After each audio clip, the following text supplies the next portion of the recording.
I've played Guild Wars 2 for 11 years and one of my favorite features is the lack of gear grind. The gear I got back in 2012 is just as good now as it was back then. But despite how convenient this is in the long term, getting your first set of gear as a new player can seem overwhelming. There's dozens of different stat types, multiple tiers of gear, and so many different ways to obtain the gear that you need. So today I'm taking my 11 years of experience and breaking down exactly how you should be gearing up your characters. Let's dive in. Welcome back, friends. Before we delve headfirst into raids, strikes, fractals, or world versus world in Guild Wars 2, you're gonna make your life so much easier if you start off on the right foot with a good set of gear. But there are so many ways to gear your first character in Guild Wars 2, it can be hard to know exactly where to start. There's collections that reward you with gear, countless different vendors that will sell you what you need, and that doesn't even touch on crafting. The good news is, once you gear your first character, it becomes so much easier to gear your second, your fourth, or in my case, my 23rd. So by the end of today's video, you're going to know exactly how to efficiently gear your character and be ready to dive straight into everything Guild Wars 2's Endgame has to offer. But before we start, let's dial in the types of gear you actually need to care about. When it comes to gear, they're not all created equal. There are 7 different levels of rarity, from basic all the way up to legendary. But once you reach level 80, however, we really only care about the last 3. That being exotic, ascended, and legendary. Ascended and legendary have exactly the same stats. It's just that legendary has a whole bunch of quality of life baked in. You can swap stats anytime while you're out of combat, you can remove upgrades freely, you don't need to consume transmutation charges whenever you swap skins, and you can use the legendary item on multiple characters at the same time. Legendary gear is one of the pillars of endgame goals, with everyone deep down wanting every single piece of their gear to be legendary, so you never have to think about gear again. Everybody stay calm! What's the procedure, everyone? What's the procedure? Stay calm! There's no stat increase over Ascended though, so it's all about that quality of life. So then when it comes to getting your first proper set of gear, you only need to worry about exotic and ascended gear. In terms of the difference between exotic and ascended gear, exotic gear has slightly lower stats than ascended. It can only be used on a single character, with the trade-off being it's typically much easier and cheaper to obtain. You can even purchase a full set of exotic gear off the trading post if you have enough gold. Ascended gear, however, is going to give you the best in-slot stats. Ascended gear is also account bound, so you can swap it between characters whenever you want. You also have infusion slots, so you can customize your armor with extra stats and agony resistance, so you can do higher and higher levels of Fractals of the Mist. If you want a breakdown on why you should be doing fractals, check out my previous video here. For all these extra benefits, the trade-off is that it is much harder to obtain, and it can't be bought straight from the trading post. At the end of the day, you want to keep working towards ascended gear, but with a full set of exotic gear, you're totally ready to jump into most of Guild Wars 2's endgame. Now, before we delve too deep into gearing our character, you can save yourself a whole lot of time and gold by doing some planning beforehand. If you don't, you could find yourself with the wrong set of gear and you'll need to start again from scratch, which is a big oof. So before you dive in and drop fat stacks of gold on the wrong gear, let's figure out what build you want to play. As a quick rule of thumb, when thinking about gear, there are a few types of builds that we need to worry about. First up, we have power DPS, which will typically use Berserkers and Assassins gear. These are core stats available in the base game and so are relatively easy to obtain. A quick sidebar, a power DPS build is going to be by far the easiest and cheapest to gear up quickly, with everything you need being available cheaply on the trading post. So if you want a recommendation, start here. It'll be much easier to gear up your next build once you have this one under your belt. But if you want something else, let's crack on. On the flip side, we have condition damage DPS, which will typically use Viper's gear. This stat type is exclusive to Heart of Thorns, so you will need that expansion if you want to play most condition builds effectively. We also have power boon support builds. Nowadays, these types of builds will mostly use Berserker's gear, but you can slot in some Diviner's gear if you need some extra boon duration. For Diviner's gear, we're going to need Path of Fire. For our condition boon support builds, you'll typically be using Ritualist stats, which is an End of Dragons exclusive stat combination. If you're so inclined to carry your team on your broad, muscular shoulders, then you may Good evening, everyone. How is it going, Exitum? Welcome in. How are you? Fish, so good to see you as well. Thank you both for popping in so early on the day of our bonus stream. I hope you all have been having a fantastic start to your weekend / end of your week, depending on where you are in the world. We had some good news in Guild Wars 2 the other day. We actually know what is required to get a free legendary relic. You just need to have one single legendary rune on your account. Now, this has driven us to streamline the process of actually getting some legendary runes on this account. This brought up what we were going to go through and do. And hey, Jess, thank you so much for popping in. So good to see you here. Hey, Mega, thank you so much for the resub, mate. How are you going? Thank you so much. Enjoy your continued ad-free viewing experience and your wonderful ad emotes. And we're going very well, and very soon we'll be doing some endgame content. But before we do that, we're going to craft a single legendary rune. And yes, I'm not necessarily a huge fan of the news. It just takes one legendary rune to get you a free legendary relic. I thought it maybe would have been 6, maybe even 7, or maybe giving you like progress towards it rather than granting you a free one, because this news has also driven up the cost of legendary runes by like an order of magnitude now. It really does devalue the whole runes at the moment. Yeah, it does a little bit. But hey, I think in this way, at least it makes most people happy, because I remember most people, including myself, were a bit miffed that we didn't get a free legendary relic at launch, because obviously that functionality was taken away from the runes and then shifted towards the relic. So I guess it's the way they can go through and please the most people. But it does mean by crafting one legendary, we can effectively get a free one on this fresh account, which is good. I will take that. And Extern Tired AF was long awake while doing your rune. Ah, nice. Well, congratulations on getting your rune as well. I believe you posted in the Discord as well. And Mega, you did craft the first rune yesterday. Luckily, you had enough charms not to get wrecked on the TP price. We did get wrecked on the TP price. We did have to go through and buy all of our charms here, which was very unfortunate, because I probably had about a full stack of each on my main account before I sold them a couple of weeks ago when I was doing some unidentified gear processing. Oh, Adicam, excellent. Thank you, Jess. There she is. Perfect. Thank you. I did mean to turn that on, and then I forgot about it, so thank you for the heads up. Gossek, how are you going? Like I said, we're going to go through and craft a legendary rune now, so we can get one on our EU account, which will be great. Then when the next patch drops and we have the legendary relic land, we will get it for free. So let's go through and grab all our shenanigans here. Excellent. So we only have to do like 20... Mystic Clovers, which isn't too bad in the cosmic scheme of things. Then once we're done with that, then we'll go through and start forming up some endgame content of some descript. Okay. It's good. It actually means we don't need that many of these Philosopher's Stones, which is good. 5 outstanding. Now we do have Guild Wars 2 efficiency up on our other screen, so we can go through and see exactly what we need. We'll just compact everything. So we need that, that, and that, and we'll get our macro set up. Jess, you literally spent all day with her, but you miss her if you don't see her for 2 minutes. I feel the same. Addie is such a sweetie. Hey, Fiery, how's it going? Thank you so much for popping in. And Mega already bought Raid Fractal Strike Clovers. Haven't done fractals, but I also have like no fractal currency. Let's see how we're doing actually for raids. We might be able to get some from raids. Good heads up about that. Safari, welcome in. Hope you and Dante are both having a wonderful, wonderful day.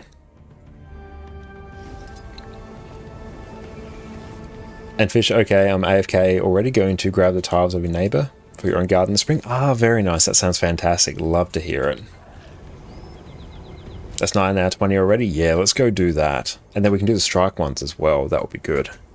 Go to Aerodrome. And Farah, you're awake. The rest of the house is still asleep. Very nice. Excellent. You pretty much exhausted your materials for now. Time to farm all back for Aurora. Nice. You're absolutely blasting through those legendaries, mate. And good to see we've got the Pokemon community game still cracking on. Did have an absolute blast last few days playing through Pokemon Crystal Legacy, a ROM hack that basically takes Pokemon Crystal and just corrects a lot of the faults in it. And just makes it a really fun experience. I had an absolute blast doing that. So we get 9 of those. Perfect. We can do the strike one.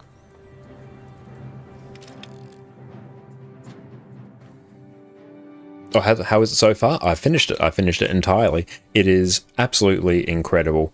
It basically is a whole bunch of quality of life in there. So trade evolutions, they now evolve through leveling. So things like Gengar, Alakazam are now obtainable. You don't have to actually like trade with people now, which is just nice. Whole bunch of Pokemon got some slight buffs to make them more usable. Movesets got tweaks, so they're now better. Ghost is now special. Dark is physical. It was reversed in the original game, which makes more sense. All Pokemon are entirely obtainable within the game, including the starters from Gen 1.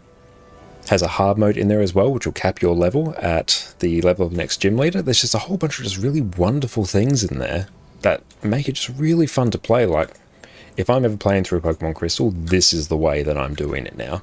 It's just good. All the changes are subtle enough so that it's not like starkly different. So you still feel like you're playing the original Crystal, but it's just Crystal, but nicer in every way. And hey, Solly Plus, how are you going? Thank you so much for popping in. Hope you're having a wonderful weekend / end of your week. But yeah, 100%, if anyone enjoys the Gen 2 Pokemon games, 100% recommend trying out Pokemon Crystal Legacy. It was absolutely amazing. Yeah, get on that Dragonfall train. Oh, Soul, you're addicted to Power World. Oh, nice. How are you enjoying it? I haven't played it myself, seen people enjoying it. Glad to see it. Can I do more exchanges? Strike rewards? Can I not do that here? Sadness is insurmountable. Is it here or is it elsewhere? Oh well, we got 9 here, so that's a good start. I sworn we could do it elsewhere. Oh, can we do it? It actually... No, it might actually be in the Wizard's Tower. That sounds like it.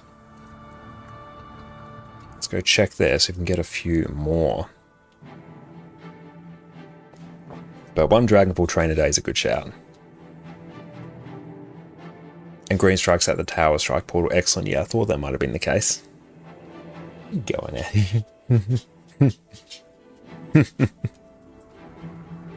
And game gets a bit grindy the last 10 to 20 levels trying to push through that. Ah, fair enough.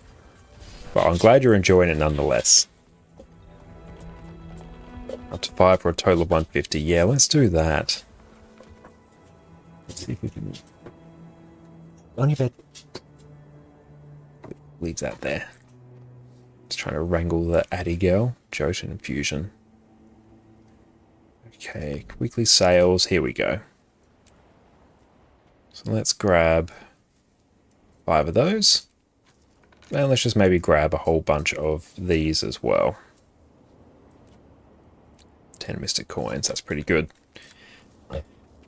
Okay, that has given us a good little boost towards a legendary rune. Let's tell this to update our own materials. Right, so we got 14, so we just straight up need another 6. Very, very nice.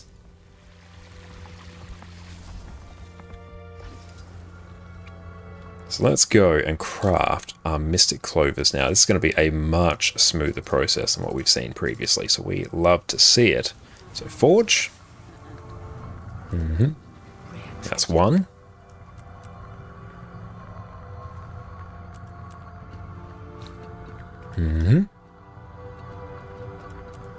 I explicitly did not buy my tier 6 materials that I needed so I could actually have them topped up through this process. So I'm not fussed if I don't get any clovers, because at least I am making progress towards what I need.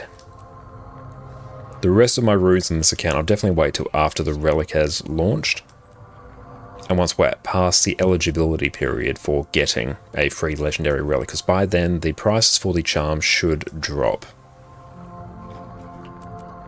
So obviously the prices are very inflated now because everyone is grabbing a single legendary rune.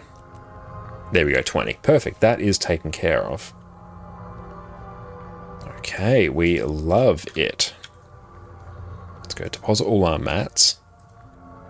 Beautiful. That is now taken care of. And next time, you're like 40% done with vision, mostly missing map achievements and astral weapon stuff. Ah, nice. See, the astral weapon stuff, that does take a little bit. Beautiful. That's now there. So I think I need to be on a tailor for the next step. I also need to go through and buy... How much do I need off this craft? One. So I need 100 of each of the tier 6 materials.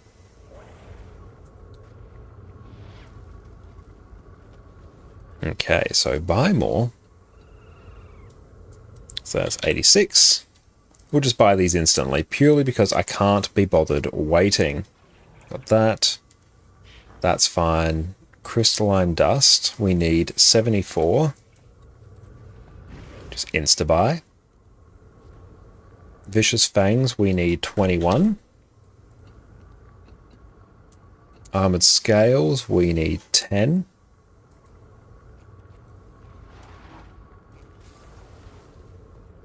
Omega can also get some good tier 6 chances from Unbound Magic. Nice, that's a good shout as well. I'm not too fussed about that because I have ample gold at the moment and I can use those other conversions for future legendaries as well, which I will need for legendary armor, which is still on the cards. It's going to gobble up some provisions tokens, but I'm still like a little bit away from getting my legendary armor anyway, because we're still waiting on the Tangled Depths metas. They're still sort of a bottleneck there, so I can use those extra days to get some more provisioner tokens, and then I'll do the conversions later on that. And Gossek, you do not, you max both R and S. Don't know what you're referring to there. And so sorry to hear that your vision is getting delayed. Deoxys, welcome in. These charm prices are definitely rough. Hopefully they go down for the update. I think they'll go down after the update. Once we're past the eligibility period, then I think they'll drop. Next up, you're on Eternal Ice Duty for your Crowcore. Great thing to do. And these, we need 80... I'll just get 81, doesn't really matter. I think it's not strictly correct. Yeah, but you need a rune too. Yeah, it's a rough time. Ideally, we all would have stockpiled these a little bit earlier, but hey, you never know what's going to happen. And buy. Oh yeah, did not cash that 3.7k gold. You scrub with a permanent 300, 700 gold since you spent a medial and legendary crafting. That's me on my main account because I'm constantly crafting legendaries on that account, so I'm always at quite a low amount of gold, similar to you there. Whereas this one's flush because it's reaping the benefits of selling 3 legendaries, so we're living large right now. If I were you, you're very happy you made your first rune on your alt account as first. Yeah, you'll be absolutely loving life at the moment. So we have to sort of eat the expensive value here, but even then, this is very expensive for a single rune, but we have to consider that we're effectively getting a free legendary relic out of this. So even though this appears expensive, it's probably going to be much cheaper than if we don't do it and then craft a legendary relic after this. So in the end, we're somewhat saving money on a goal that we will have one day. So it's less than ideal now, but it will pay dividends in the future. Now we'll go over to our Necro, which is our tailor. We've got to level up some of these characters. And you were lucky, you only need to invest 400 gold, biggest part for research notes and leveling weaponsmith. Do you need research notes for this? Oh, is that for the provisioner tokens? Can you get like infinite provisioner tokens for research notes? Because if I do, I might do that. Because I can just tee that up later.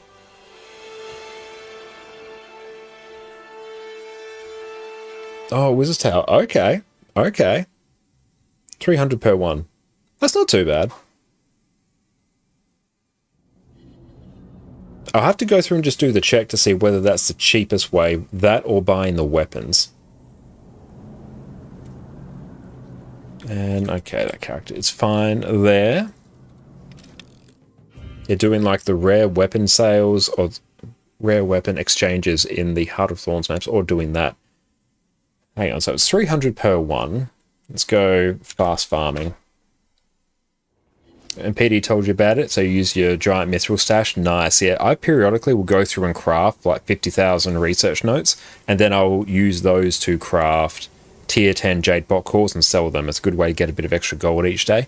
but that process takes a couple hours. So normally what I'll do is I'll run Guild Wars 2 on another computer in a different room, a very old one, like a 10-year-old HP Pro Desk. Like, it's not good for running Guild Wars 2. It's just enough to run it on minimum settings at 720p, but just enough so I can actually tee up a crafting on a different computer, or else it slows your computer down something fierce when you're like 30,000 research notes in.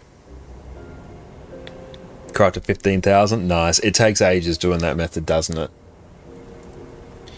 Cost per research note.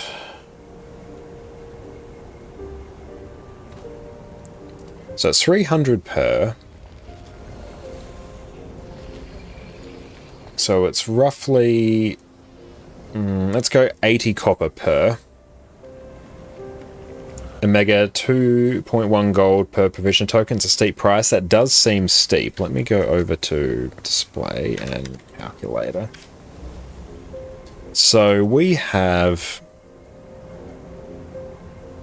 it's, hang on, I've got to do the conversion. Oh, let's just go 80 times 300. That's that many copper. So yeah, we divide that by 100 to get that into silver. Then divide that by 100 again to get into gold. Yeah, about 2.4 gold if you're doing roughly 80 copper per. You can get that a bit cheaper as well, but still.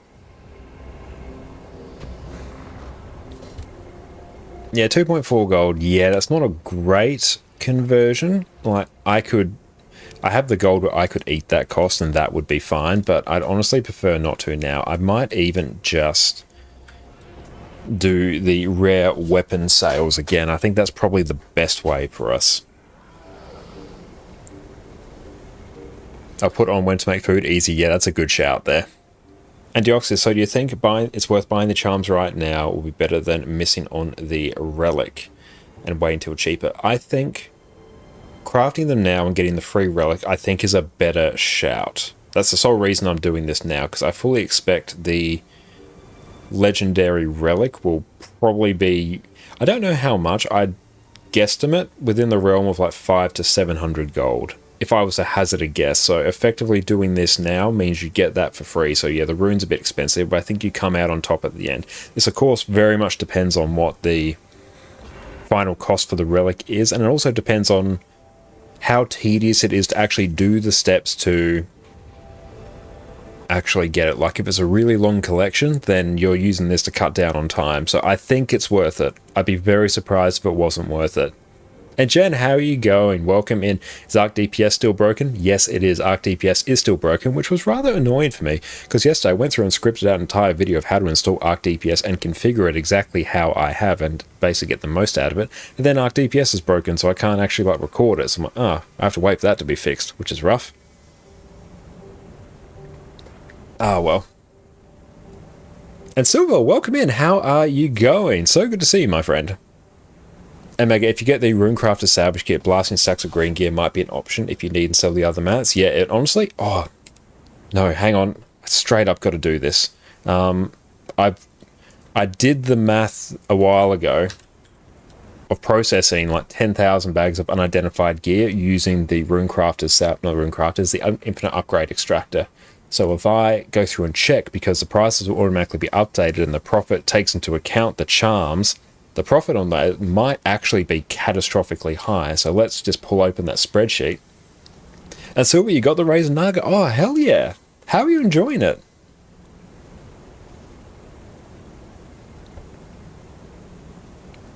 And Mega, the Jan 6 patch seems to work. It's on their Discord. You think, okay. I'll have to go through and test that. Oh, it's still trying to get used to it. It will take you a little bit of time to get used to it, so...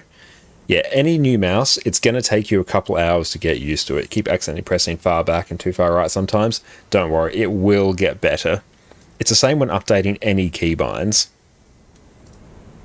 Okay, go over to display. Let's see. Nice, looking forward to that video. Yeah, I'm looking forward to it as well. Okay. Piece of unidentified gear. Where are the charms? Salvaging. Raw item value, salvage item value. How much are these actually going up by? So if we go unidentified gear,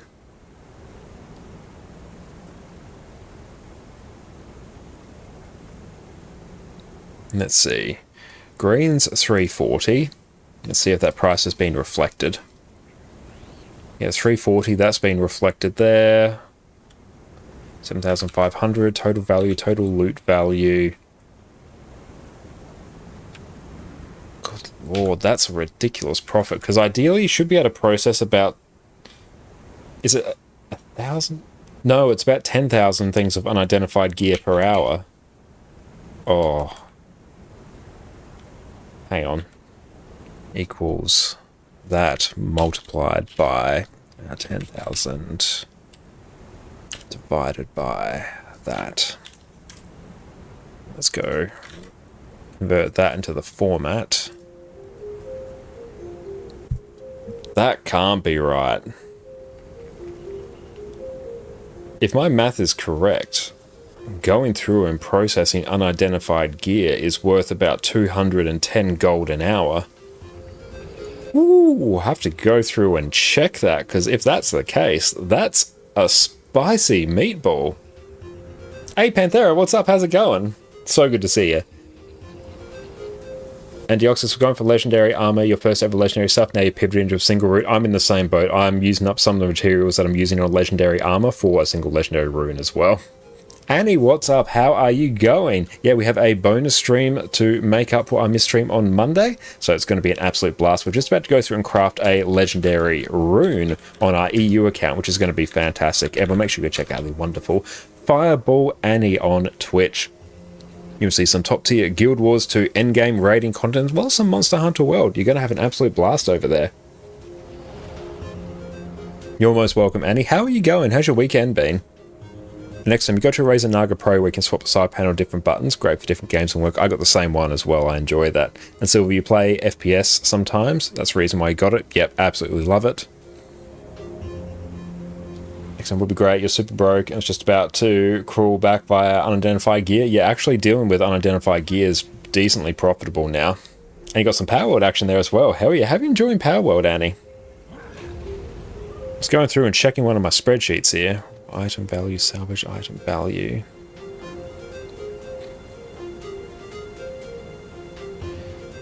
Total value. That is 229 gold. So raw item value. Where is that coming from? That's coming from there.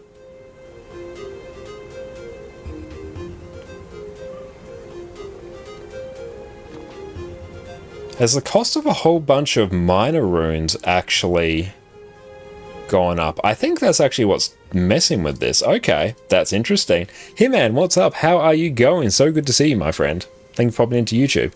I think what's happening, let me take a look. If I go minor rune of the Traveler, because this is just a green rune. This is worth like nothing.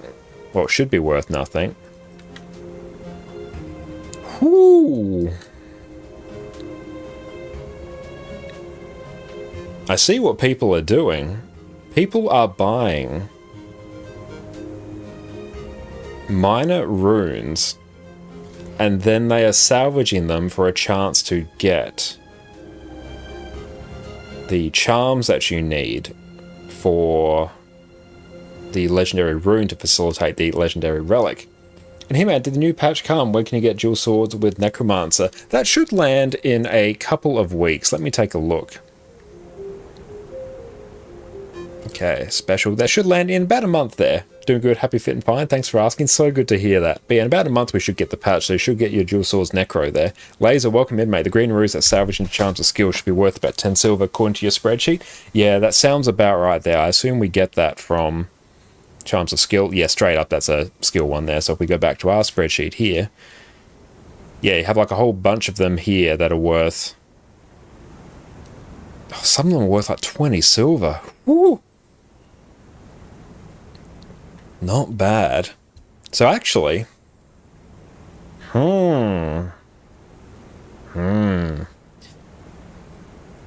These ones here you sell.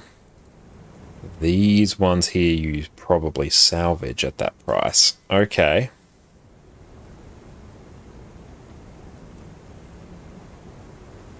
Just contemplating. No, that's right. There's a whole bunch of mathing we can do there to figure out how to get the most out of our unidentified gear, but that's a problem for a different day. Annie, been good, thanks. Nice, chillax for a long weekend. How are you? How everyone? Everyone's going very well here. Thank you for asking. It's been a chill day here so far. Woke up super late, mowed the lawn, started streaming Guild Wars 2, so it's been a very good day overall. Love and Power, never had a chance to do Pokemon. I love catching them all. Very nice. Yeah, I'm a huge Pokemon enjoyer, so I probably would enjoy Power World, but honestly, I've been playing Pokemon Crystal Legacy, a ROM hack of Pokemon Crystal for the last couple of days. It's absolutely incredible. Osmo, what's up, mate? How are you going? Thank you so much for popping in. Everyone go check out the wonderful Osmo plays on Twitch as well. If you want a stream where the cozy, chillax vibes will transcend even my own, go check out Osmo. You're going to have an absolute blast there. And hey man, you stop playing, don't have friends to play with, and they'll probably play next month after new patch comes. Ah, nice. Well, at least they'll come back with a new patch, so that is good to hear. Okay, so where are my Lucent Crystals?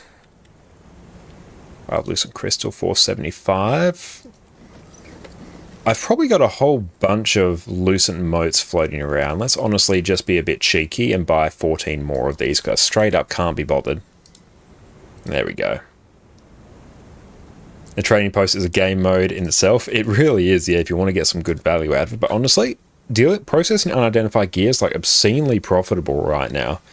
And because we do actually have a little macro set up to deal with processing unidentified gear in a much more efficient way, that could actually be immensely profitable. Does break my brain though. Okay, Lucent Crystal, that's done there. Okay, so we now need Mystic Aspect. Do I need a recipe for this?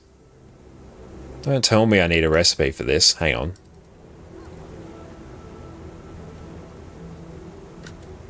Do I need a recipe? This sounds like a thing where I might need a recipe. Ah, there we go. Oh, that's not too bad. I gotta go buy more of the piles of crystals. Let's just buy more. That was 25 we yeeted. Just grab some more. Perfect. Yeah, that one works as well. Excellent.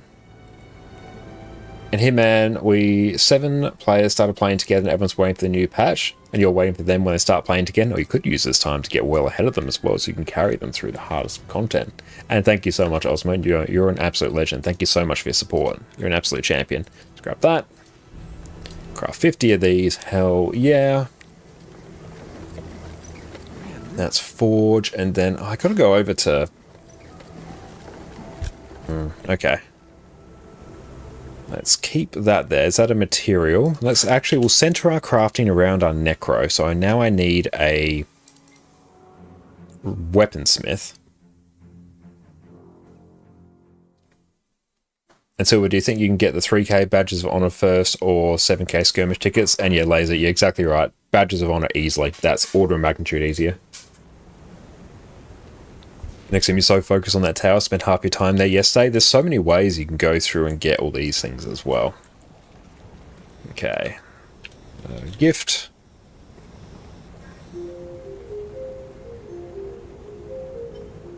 Do I need more recipes? Is this a thing? Gift of...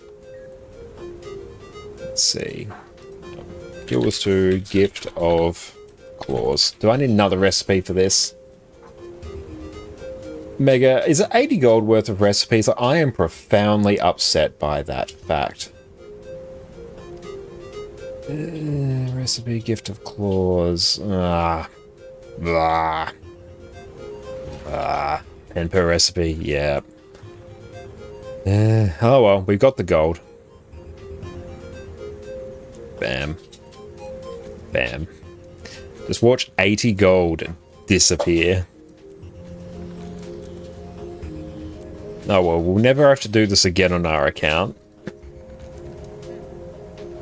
Hi! Hey, you want to come up? You want to show off your dinosaur? No? No, you just want a pat. Hey, come on, bed. Nah, she's not gonna. And Laser, 10k skirmish tickets is 4 months worth of endgame, and that's completely no life world versus world. Yeah, that's a long time world versus world. There you go, baby. Come here. He's tossing up because Jess is in the kitchen, so she's trying to decide where she goes. Eddie, come up. No, she's going out to the kitchen. Armor will take 5 per recipe as well for the precursor. Once you get there, yeah, it's going to be rough. Yeah, she's enjoying her new dino. We get her kids' toys. Kids' toys are the absolute play. Doesn't destroy them because they don't have a squeaker.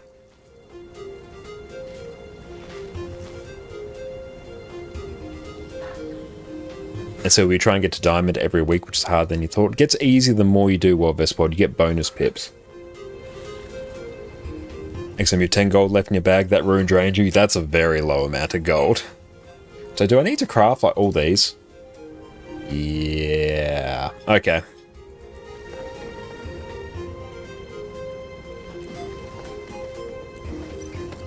Quite a reward. We're getting a whole bunch of legendary achievements here, so that's fun.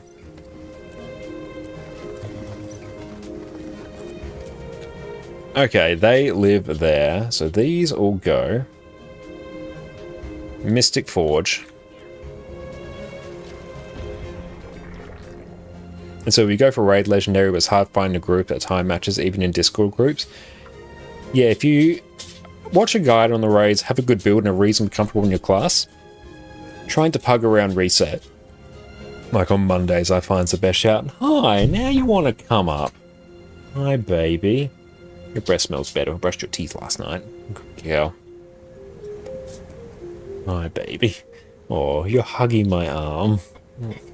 Yeah, you got your toy. You haven't played with that toy for a while. You get bored of that toy.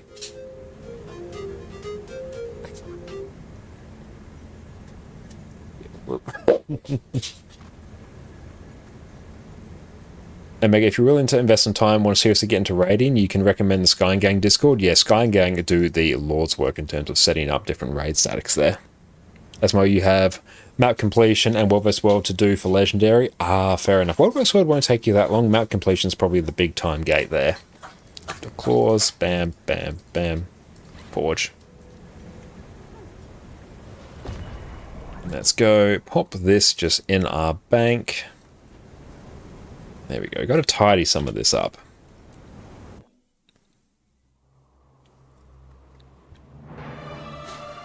And so it will really depend on what time. They basically go through, think of it as sort of like Tinder for raids. They basically go through and just set up groups around your time as well. Miss Badger, what's up? How you going?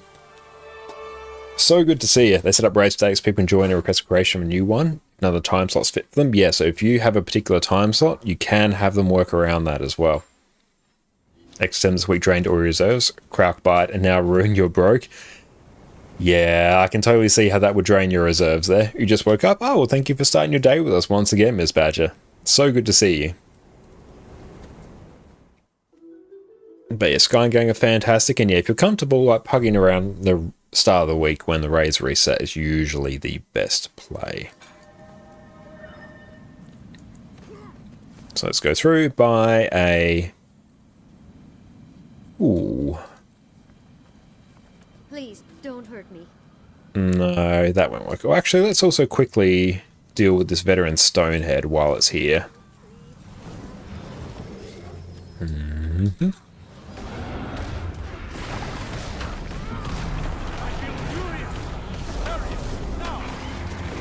Here we go. Oh yeah, you need provisions for something? Yeah, definitely recommend maybe going through and doing the Heart of Thorns conversion by using rare weapons. That's a pretty good way to do it. Oh, nice. We've got a crap ton of airship parts there. We almost have enough airship parts as well, so we have to actually do some stuff in Verdant Brink as well. 30 garden tiles richer. Hell yeah, mate. That's awesome. It's a solid bounty there. Hey, ironical name. Welcome in. How you going? Good morning from EU. Excellent. I'm on my EU account. Works out perfectly. How you going today, my friend? Let's go. Gift of craftsmanship. We need that. Perfect. Hell yeah. And Lazy unloaded 502 charms of skill when they were 5.8 gold. Now you're swimming in T6 mats. Ooh, nice. That is a big brain Baron move there. We love it. A fish, not the nicest one, but it will do for the time being. That's alright. Free tiles are free tiles. Now I need to do a gift of runes at the forge. Okay.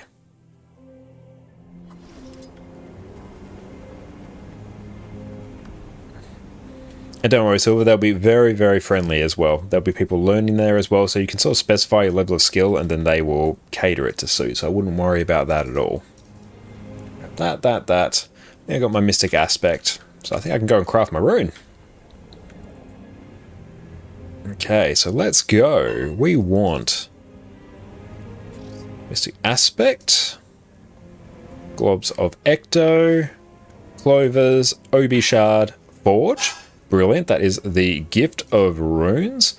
So that one should be taken care of now. So I think we now just need Gift of Craftsmanship. Yeah, here we go. Gift of Condensed Might, Gift of Condensed Magic, and Gift of Runes, and 3, 2, 1, Forge.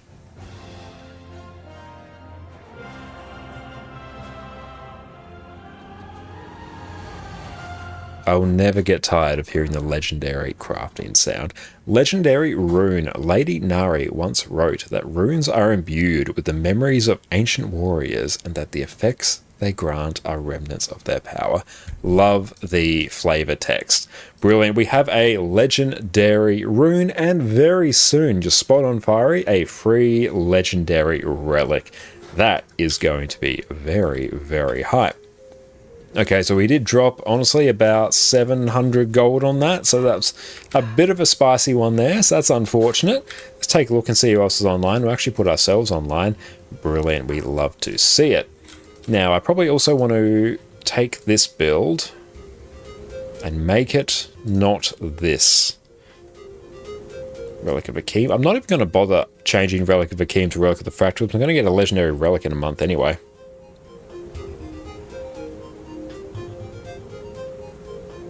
And so we'll hopefully hear some explanation so I can get kicked immediately. No, if you go in and specify like with a static, this is your level experience, they will explain things to you.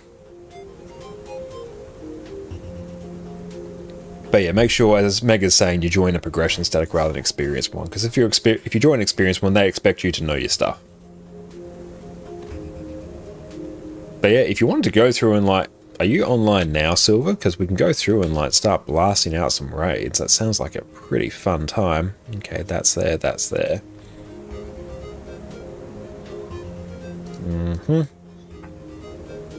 Yep. Let's go through and do this. Oh, we can get on? Hell yeah. No, we can go through and take you through some. That's a non-issue at all.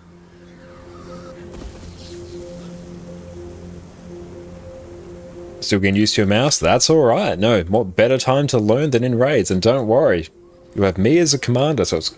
Oh, you're on an 8? Ah, fair enough. That's right, we'll do raids a different day then. And you can always do !IGN to go through and see which server we're on as well. Quick Herald? Hell yeah. Quick Herald sounds good. Now, what do I feel like playing? Probably Heal Chrono. Like, that's going to be my next build guide, so I need footage for it, so let's do that. Oh, thank you so much, Jess. Oh, nice. We've got a... Is this loaded potato? That's going to be absolutely amazing. Here we go. This is what Jess has made us here. Loaded potato with... It's got effectively everything. We've got guac, we've got chipotle, pickled red onion, cheese, Greek yogurt, spring onion, beans, corn. I'm probably missing something, but that's going to be absolutely amazing. Thank you, Jess. Tuck into that. Looks big, nom nom. Yes, that's going to be very, very good. Wait for that to cool. Nice. Let's go hop onto our chrono. We'll do heal chrono because we need footage. And apps will pull up. Nope, we're literally already on that version of OBS. We'll pull up the different version of OBS.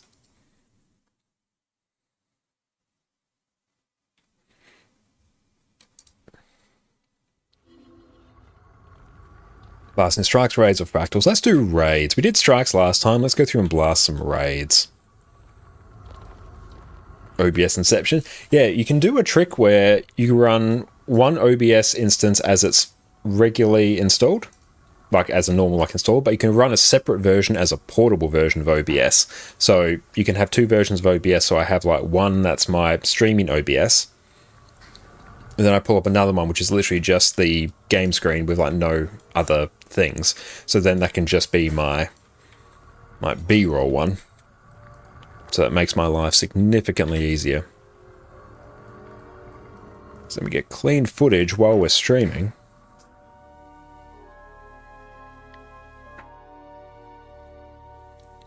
This badge you order from the butchers, so waiting for your order. And you're making lamb tonight. Very nice. I have to go through and actually check what's getting modded.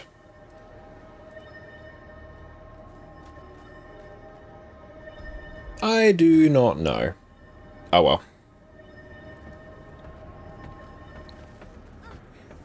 And Ulrak, welcome in. Congratulations on the legendary rune. Do you have to craft 5 more, or that's it? I will have to craft 5 more at some point, but that's not a problem for today. That's a problem for a different day. Just one for the relic. So there we go. Let's just replace... There we go. Hang on. Yep. Customize. This is rebirth, because I can't be bothered getting... Actually, can I get...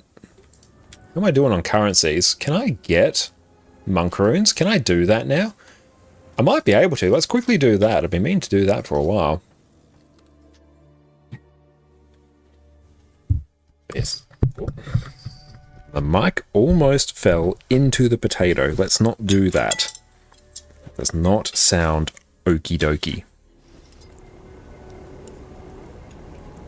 This is going to be absolutely amazing. Loaded potatoes are one of the single best dishes. 760 per set. Almost 6 sets of dungeon runs for 2. Nice. I think we should be able to go through and buy some. Please. Okay, cool. So we can get 5. Excellent. We can actually run the right runes now. That's good. You'll find everything you need here.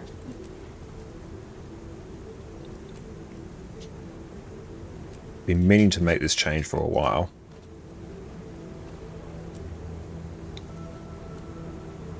Oh, good girl, Addie. You have returned. There she is. Okay. Let's go through and start heading back and start forming up for raids. Let's go into Aerodrome. This is amazing, Jess. Thank you. That's caramelized onion. Oh, it's caramelized onion as well. Knew I forgot something.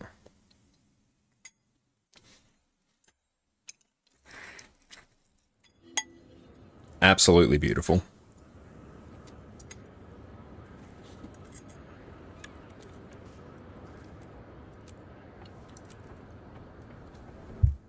So if anyone wants to join up on us here. And go through, start shooting out some invites. To all the peeps who normally want to come. Not sure who should join. Might like to have to leave spontaneously. That's all good, Mega. No worries at all. And all you see are asterisks, that's because links are blocked in chat. So Mega, if you go and DM Silver the link to the Discord, then that'll work. Housey stuff to do, that is all good. So if anyone wants to join, you can join up on us here.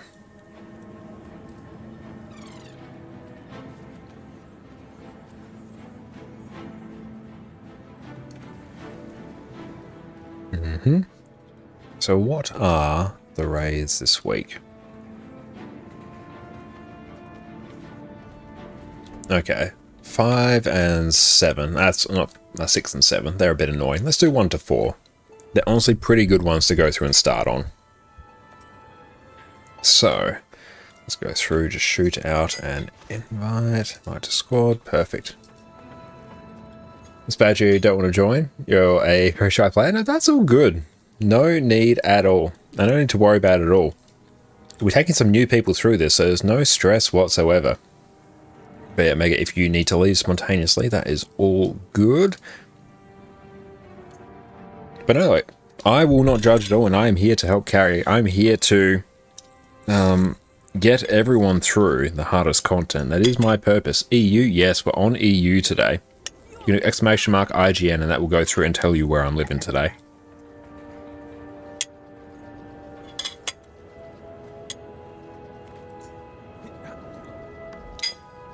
In terms of raids, we might do...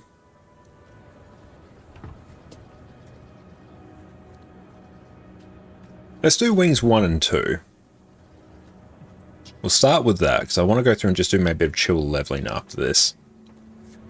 But Wings 1 and 2, pretty chill in the cosmic scheme of things. So, raids. Wing 1 to 2. All clear. I won't even specify XP. Let's go. Heal. Quick.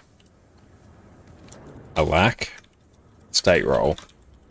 So, Exodum, you and I will be paired up. I will go heal Alack. You will go quick DPS. And Gossek will just go DPS. So yes, if anyone wants to join on us, please do so. I'll walk you through these rates. Mega? Hell yeah.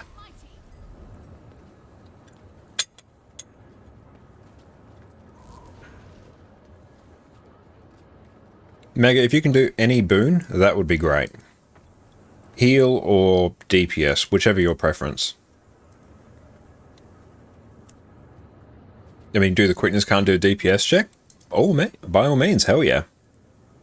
You want any boon then? If you do, like, quick DPS, Miss Badger, where are you?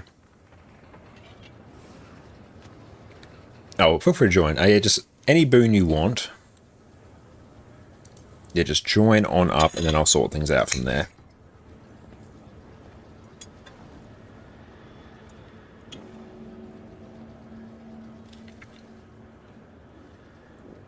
And your food is absolutely amazing, Jess. It's going fantastically. Thank you, Fish. It's hungry, you're nibbling away on stroop waffles. Very nice. Sure thing. Sure thing, Sob. That is no problem at all.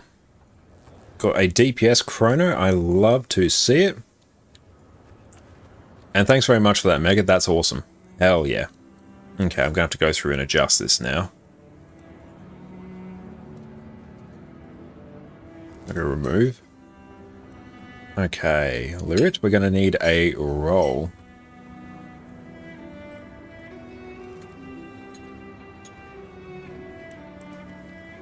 Welcome, Melora. Roll. Perfect, there we go.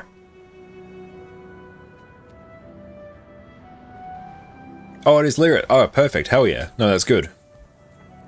I assume that's you, Miss Badger. Let's go add friend. Excellent, didn't recognize your name. Let's go set nickname. Excellent, thank you. Let me go through and add a nickname. Miss Badger. Perfect, okay. So you go Q DPS. Mega if you go Alack heal. Now we just need DPS. So perfect. Thank you for joining up. And joining up on a boon as well. That's great. I don't get them in often as you can't leave them alone. Ah, fair enough. Off the Stroop Waffles, they sound absolutely amazing. Sorry, Vast, no need to apologize. This is going to be fine.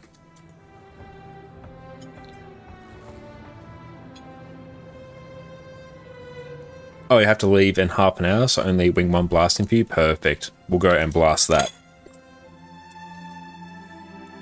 And yeah, I can even swap the subs around so I can go with Miss Badger so I can provide a bit of extra quickness if we need.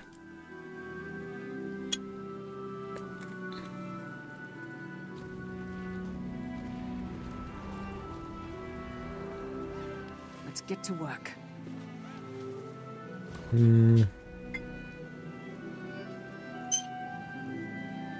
Enter distraction. Precog. Mega, can you tank? Like I can, I just have to increase my toughness a bit. They took a squad hostage and brought them deeper into the woods. We have to find them. And beautiful, we are up there. Yourself on the battlefield. Sabbatha and her crew fight dirty. Fast as The Guardians the are wind. lethal. Yeah, feel free to go heal Scourge, Mega. That's perfect. Feel free to heal Scourge. Now, heal Scourge is such an amazing build. Someone of your skills, even if it is your first time, you'll be fine. I can't say I trust a new player on heal Scourge more than I would on Druid anyways. That's a complete non-issue.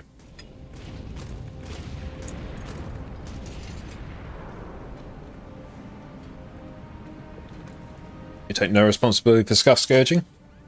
Very hard to mess up Scourge, honestly.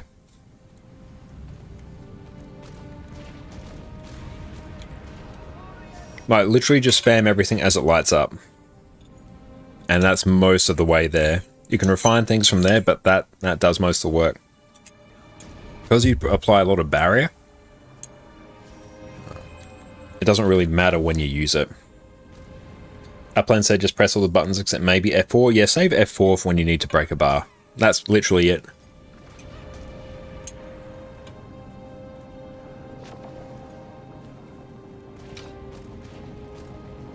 Ceasefire! Ceasefire! But no, Heal Scourge is going to make this very easy.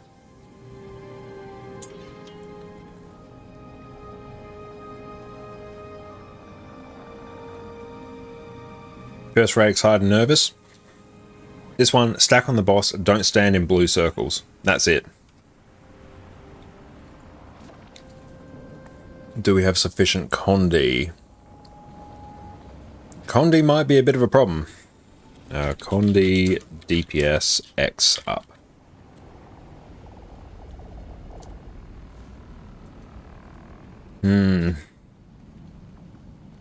We might literally need a Condi DPS.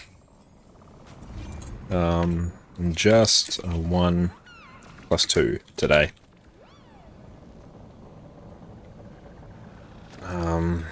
Gossek, go Condi DPS. Please? Yeah, straight up, I think this is all power. So Gossek, yeah, if you want to go Condi, that would be perfect. So raids.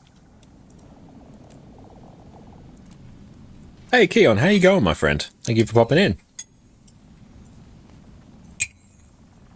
But yeah, then after this you can swap back to whatever you prefer. It's just for this we literally need some Condi. Huh?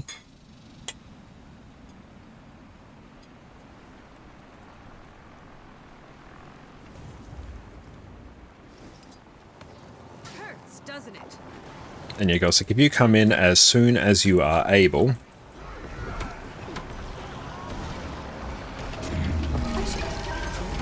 Just literally spam everything. And we will double time warp.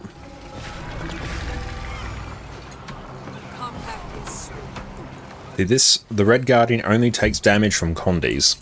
This is why you actually need a bit of Condi DPS for this encounter, so we're literally just waiting on Gossek to come on back. When Gossek comes in. Let me go specify Condi DPS.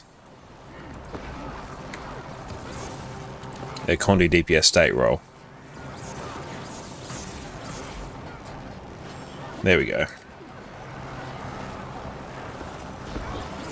Do you test your Condi support? As long as it's any sort of like Condi, I'm not too fussed. And yeah, feel free to bring like Condi, or whatever Condi support you feel like bringing after this.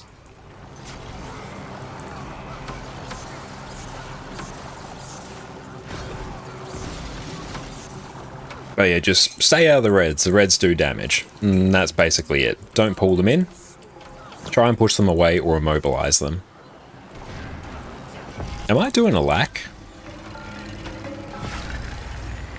Yes, I am doing a lack. Good.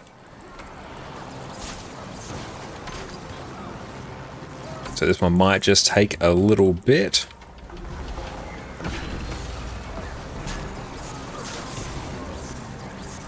And beautiful. That is ample quickness. And beautiful, we got someone swapping. That is good. It's going down a bit now. I'm not actually using my heal, so I need to rectify that.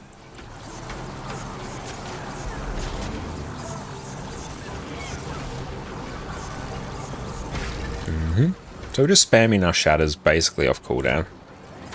Welcome, perfect. We have everything we need. Hey Al, what's up? How are you going? And thank you for the kind words once again, mate. Hope you're having a wonderful day. I'm going to distort that. See, here we want to make sure these are not on us. There we go.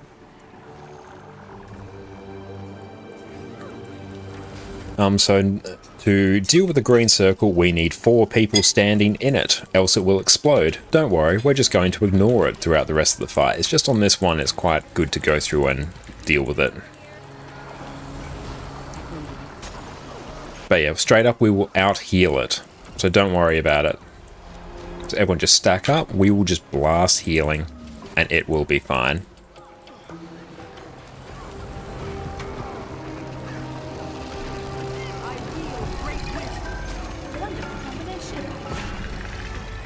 Perfect. And we will just break the bar. There we go. Now this one has blue circles. Do not stand in the blue circles or else you will be randomly teleported around the arena. And it's really, really sad. So don't stand in those. That's basically the entire fight.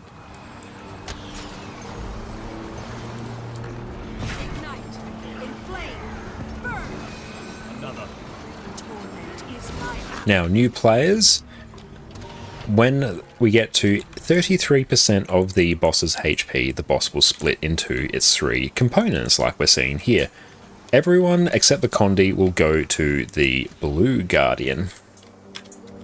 Condi's to red. So let's go get some food up.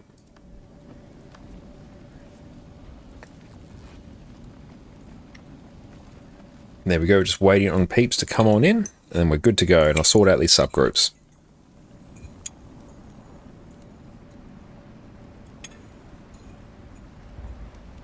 Just go and split these in a reasonable fashion.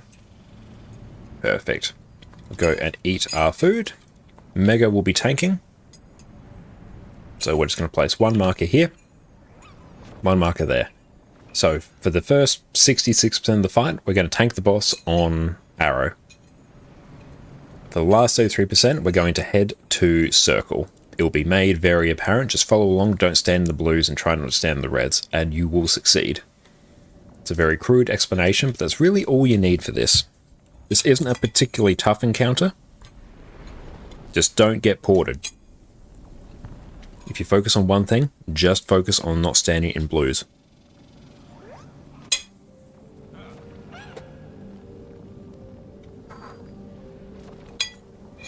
This is absolutely amazing, Jess.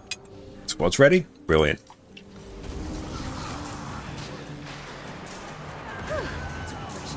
Make sure I don't port out of the arena.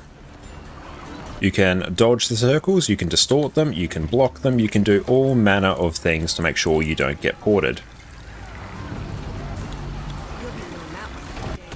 And there we go, we got ported, so make sure we don't do that.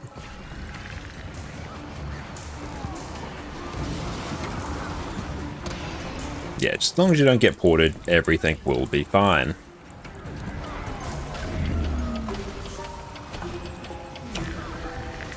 There we go, so we're getting ready to phase. Move out. Perfect, and that's it. We're going to eat a big hit now. That's right, let's get the res. Perfect, so everyone go over to the blue guardian. Will be made very apparent in a moment. I'm just going to attack this one. Don't follow me. So there we go. I'm going to pull green over to blue. We're all going to get in the circle. And our dreams will be realized. I'm going to go through and shatter that. Perfect. Now we're going to deal with the green guardian. The boss will split into each of its subcomponents, then we have to deal with them individually. Let's go break that bar. Perfect. And this is basically it. Move out of that.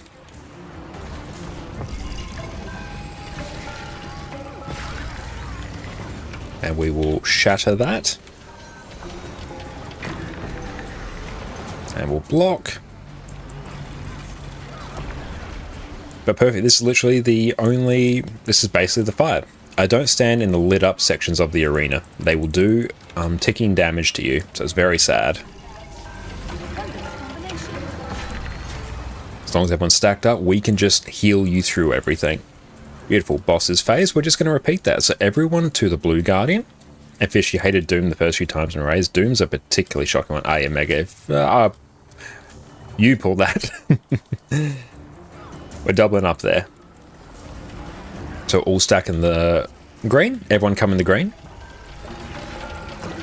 Okay, I've got to make sure we all stand in that green. At least when we're split. For the rest of the fight we don't need to, but there we really want to.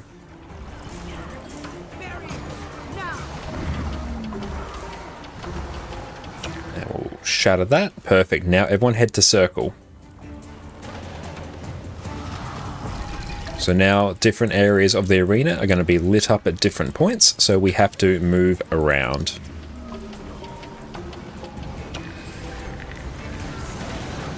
There we go.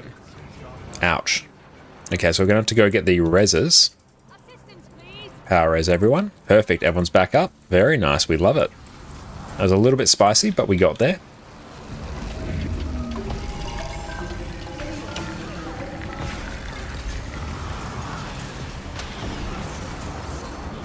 Now we'll just get another time warp down. There should be ample quickness. But perfect, this is this fight. So well done everyone, you got your first kill. We love it. Easy peasy. Footprints. They ran through this area. So this one I'm going to take Portal. I'm going to take Blink. Didn't even see the blue circles. Yeah, they can be a bit tricky to see sometimes, and I'll take Mimic. This is basically a mini event, so we're just going to capture a whole bunch of red circles.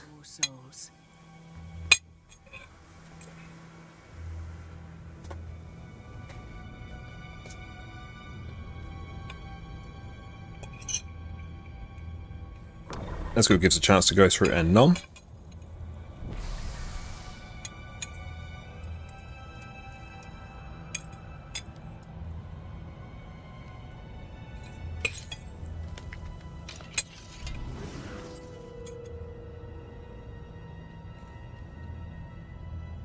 And yeah, spot on, Mega. Scourge is so chill. You just press everything and you overcap. Yeah, Scourge is really easy to play.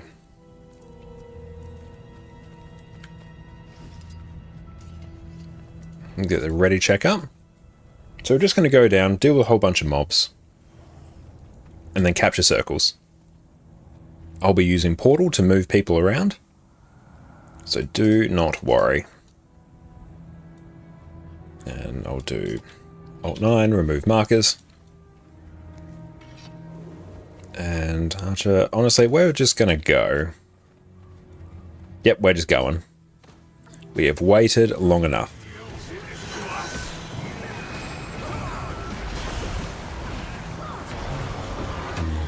And to spam all our shatters for all of our boons. There we go.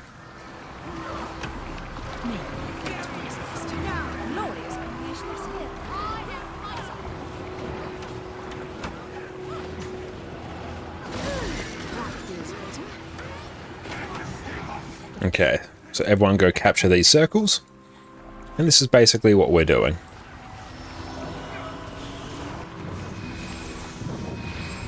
Now you can take the port.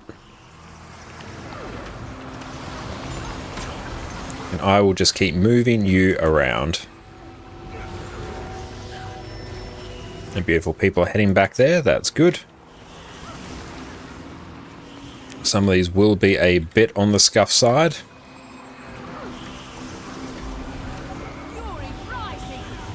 We'll capture this one. Perfect, this works. We just want to stay ahead of the movement here. Okay.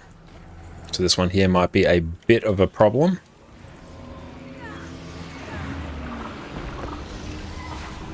Let's go over here. Perfect, we've got a bit of a break here.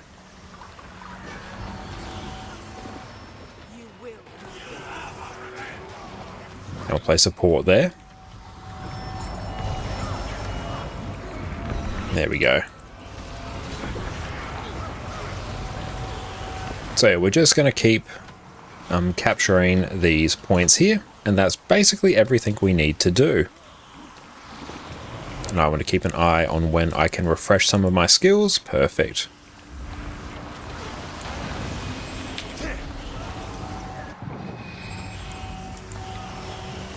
So I'm just going to port everyone around consistently.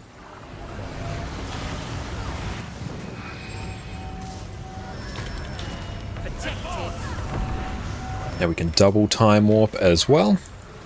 We won't have a port for this one, so just run. But perfect, we are now well ahead of schedule, which is what we want.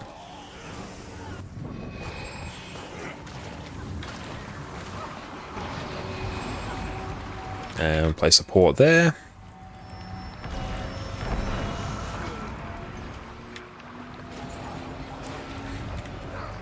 And I will just place a port here. Double time warp. There we go, we've got a port.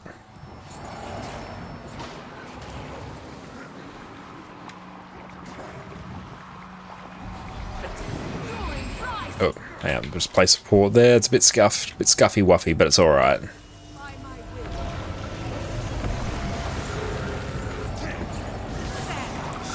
And everyone might need to run to the next one, but that's okay. I will just go and place more ports. Hey, Keon, what's up? How's it going? Thank you for popping into YouTube. Here we go. Perfect, and that's that. NXM says what Uber feels like? Basically, yes. But yeah, Chrono makes, or Mesmer makes that really, really good. What is that? So now we're just all going to run, stack behind a circle, or stack behind a pillar, and then group up all these mobs. So everyone come stack on tag. That way all the mobs will just line of sight us, and we will be all good.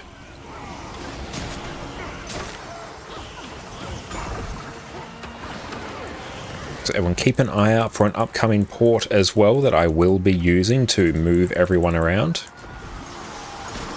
Hey, Ape Junk, thank you so much for the raid, my friend. How are you going? Welcome in, raiders. My name is Josh, or Connor Concane. I do all manner of YouTube build guys, so go check them out on my YouTube as well. Welcome in, raiders and Ape Junk. How are you going? What'd you get up to on your stream? Thank you so much once again for the raid. Really appreciate that. And Coach, welcome in. Thank you for the resub. You're an absolute champion. Thank you. Ooh, it's and the time Orca, again. thank you for popping in. So good to see you. Lou as well. I saw you here. Jung, thank you. So good to see you all. And so everyone make sure you refresh the stream. That way you've your partner. How are you going today? Jinxie, so good to see you. Jung, thank you for the follow. You're all so kind. Samael, what's up? Wait, did you say your name is Josh? Yes, Josh or Connor. I go by both. And welcome in, Face Fat, or Face Tatfish. So good to see you. And Osmo, thank you as well for welcoming in our raiders. Really appreciate that. We're just going through and doing some Wing 1 to 2 on EU. We made a legendary rune on stream earlier, so we get a free legendary relic. But how are you going, Ape Junk? Doing good here. Did PvP, metas, and World vs. World? Hell yeah, that sounds like an absolute blast of a stream. But yeah, was World vs. World and PvP profitable for you? And thank you so much, Pup, for the follow as well. Really appreciate you, my friend. Thank you so much. Just pardon me while we just pay a bit of attention to Spirit Run here. Everyone, we're just going through killing some walls here, and that's basically it. On your bed. We've got Addie Cam that will be popping up as well. There we go. There's our beautiful girl. Oop, I should have actually not done that there. Oh, well, it might be okay. But thank you so much for raiding an Ape Junk. And yeah, if you need to raid and run, make sure you look after yourself as well. Streaming is a very tiring endeavor. So totally understand if you need to. The PvP rewards of bonus week are impressive. Oh, nice. What do you get in terms of the bonus rewards? Let's go deal with Portal. And we'll just deal with that one. Okay, we're dealing with this one. This one's going to be a little bit weird, but beautiful. We've got that. I did the wrong skill. Let's just go and capture this last one. Normally we won't actually need to. Couldn't get track of it. So much stuff. Oh, nice. We'll really have to go and check that out at some point. Because really all we've had time to do so far this week is basically go through and craft our legendary rune. Which is good. We have a full set of 7 on our main account, but now our EU account has 1 as well. Okay, so let's deal with this. There we go. We'll just stealth everyone. Reward track bonus and ascend a weapon fish. Oh, nice. That's absolutely amazing. Same, I think it was mostly PvP ward track potions and a perma finisher select box. Not bad. PvP in and of itself is actually like fairly profitable to do. It's a very good source of liquid gold. That and fractals are really the two main ways you get a whole bunch of liquid gold in the game. So that's very, very cool. But yeah, here, in case anyone's wondering, anyone's new, we're just going through standing on a series of switches. There's 5 of them scattered around the arena, so we just need one more. One of them is at the end of a little jumping puzzle. I think there's probably one about here that we need. They gave choices of the automated tournament finishes permanent. Oh, not bad at all. That's absolutely awesome. And there we go, we're on our last button there. Perfect. Legendary insight, we love to see it. You can be a clan in PvP and still my bank and legendary armor. Yeah, honestly, PvP is quite rewarding. That is not bad at all. And Jess says, hopefully Josh mentions PvP. Yeah, we need to go and play some PvP together. Jess really loves playing PvP. That's her favorite game mode. So yeah, we have to go through and play some. 1, 2, sub, 2, arrow, 3, circle. Okay, so I'm in sub 3, so we are going to go to circle when this splits. Oh, I need to actually fix my skills. Well of action and mantra or concentration. There we go. Oh, I need to actually start recording. There we go. Let's make sure we get all our boons up. We're going to be a little bit delayed on this, to be honest, but it's alright.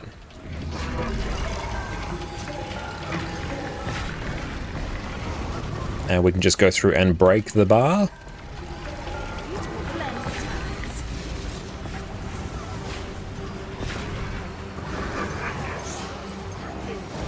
And we'll give people some stability. There we go. Can't tell what our DPS is. It feels a little bit low, but this is still passable. Yeah, we're not having any issues phasing the boss here, so this is fine. Beautiful. So we'll go split. There's a whole bunch of mobs that we have to kill. We have to kill 4 mobs, stop them from reaching the boss, or else we all insta-die. So just everyone split between your groups, kill the mobs, slow, immobilize them, do whatever you need to do. This one does need a bit more in terms of chill and movement reduction. Let's go and shatter. How are we doing? There we go. Now we'll give people some stability.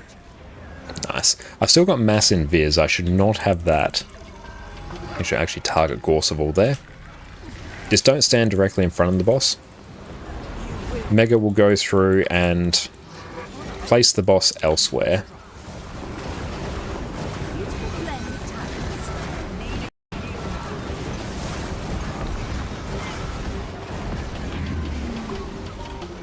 There we go. Just don't stand in the bad.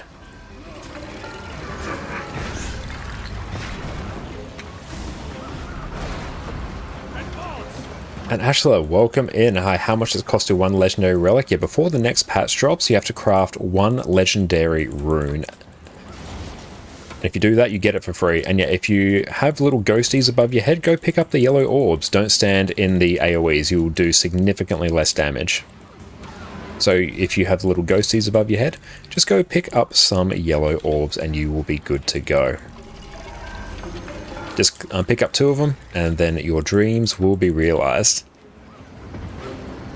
And we'll get a stability here. Don't stand in eggs. You're going to see AoEs at your feet. Don't stand in them. Perfect. A few people got bippity-boppity-booped by them, but that's okay. Make sure we go and start just generating a whole bunch of clones for people. Okay, we're going to have to probably go and break this bar quickly. We might actually lose someone, unless we can get them up. Hey, thank you so much, Ashla, for the follow as well. Okay, we are a little bit low in terms of damage. Make sure we move out of those. Give people some stability, 9%. Okay, make sure you don't get hit by the eggs or else you can't damage, and it's very, very sad. 6%, we're fine. 3, 2, 1, perfect. That is Gorseval done. We to see it. Samuel, this boss is too hard. I really enjoy Gorseval. It's one of my favourite fights. And what was the easy raid to join? Each week there will be a raid wing that is emboldened, so you'll do extra damage. The boss will get easier each time you die. So it changes each week. It's either wing 6 or 7's the emboldened one this week, but in terms of general difficulty, raid wings 1 to 4 are usually the class of the easier ones, with 7 also being relatively chill as well. I'd probably say wing 1 is... I'd say wing 1 is overall the easiest, I think. And Laser, you PvP'd a bit today, finished placements ended in gold 3, but proceed to get Giga Stomp down to gold 1. That is the PvP experience right there. Got an add-on stream. Miss Badger, that is all good. So now we just go kill a bunch of mobs.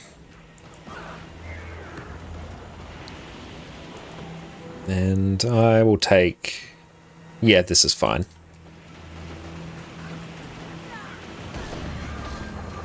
Let's just go summon a whole bunch of phantasms. So yeah, just kill mobs. You're going to get bombs thrown at you periodically. We use these to launch people up to cannons, which I will somewhat explain before this next boss. There we go. So you can use a special action key. Make sure you have your special action key bound. If it is not bound, you're going to have a really bad time. Everyone's going to be really sad. So make sure your special action key is set up to something that you can easily access. Just raiding in general, you want your special action key somewhere good.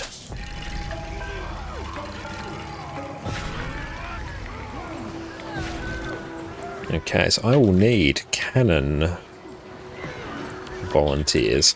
I want some more experienced people doing this. I want to just expose the newer people to the fight. Without getting them to do cannons, we just need 2 people. Protected. So I will just get some people to do it in a minute. Don't run too far forward. Stay right about on me. Okay, so 1, 2, 3, 4. I can kite, so that's fine. No need to worry about that. So I can kite. Kite. TY Archer. Okay, I'm going to have to go through and actually type out yours to chat paste. Hang on. There we go. Throw arrow, circle, heart. Okay, perfect. Need 2, 4. I will type in chat where we need people to throw. I've got markers down, so pay attention to chat. So I'm going to kite and type things in chat. This should be fine. We can work with this. Okay. So, alright, can you 2, 4. If no one's volunteered, someone will be voluntold. But so thank you to preemptively. Okay, fair enough. Fair enough. Let's see. Hang up. Crafty, can you 2, 4. I have my special action key bound to 11, which is on my number pad. So if I go, you can sort of see it's right about there.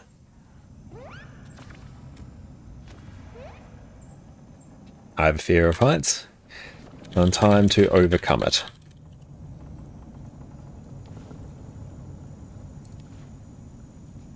There we go, perfect. Okay, perfect. Thank you, Mega. Yeah, if you kite, that will be good. That will be much appreciated. And yeah, we'll run this. Okay, so I will type where to throw. So every 30 seconds we have to throw someone, one of our cannon volunteers, one of our cannon victims. Let's go just blink that out there. There we go. And yeah, if you get that, keep it off the group. So everyone's stacked towards arrow. So generally just stack on tag. Stack on tag and everything's fine. Don't touch a flame wall. A flame wall will insta-kill you. There will be no downstate, so do not touch it. Get the exploding bomb off the group. Okay, so throw arrow.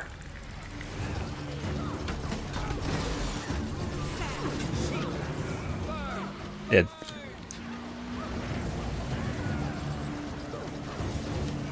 Beautiful. Yes, so do not touch that. Perfect. You have survived your first flame wall. And it'll just do a full rotation. Perfect. So yeah, stack here. I need to record. There we go. So now we will throw circle next. Throw circle.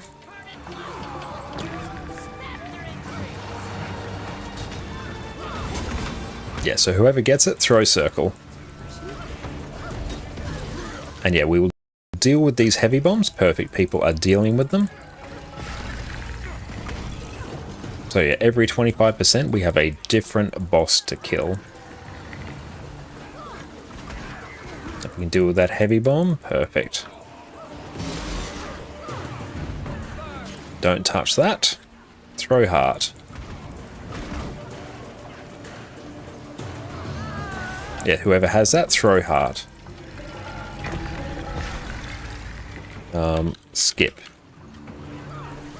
If we miss a cannon, we will simply skip it. Fish touches the flame wall. Yes, that is the true experience of this fight. And there we go. So now we will throw square.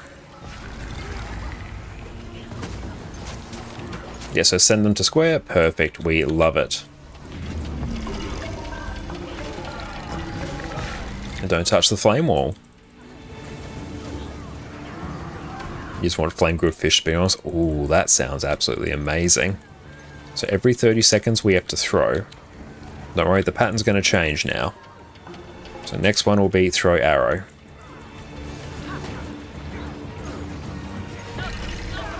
So yeah, easy. The boss is gone. So yeah, just throw arrow the first chance you get. Skip. Okay, yeah, so we've got to make sure that we don't miss those. Don't worry, we will just skip that.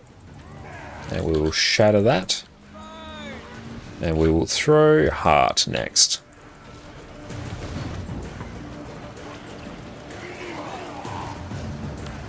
Beautiful, I gotta send our friend there. They were not there? Okay.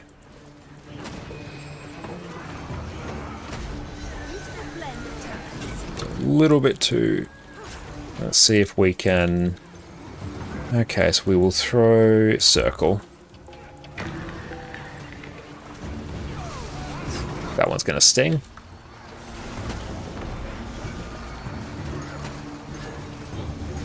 So throw circle. Yeah, we're gonna need some safe spots to stand. Perfect, they are there. We love it. I think Gossek touched the flame wall, which is most unfortunate. Okay, so we'll throw square next. Yeah, make sure those are not on the group. If you get the bomb at your feet. And coach, you playing Chrono? Haven't tried Chrono? Yeah, we're doing heal Chrono. It's absolutely fantastic. Can do basically anything. It's a really, really good one. But how you going, coach? Alright, good night. Thanks for the fun. Thank you so much, mate, for popping in. Really appreciate that. You have a fantastic rest of your day. Okay. So this next bit's going to get a little bit chaotic. We're going to go throw arrow.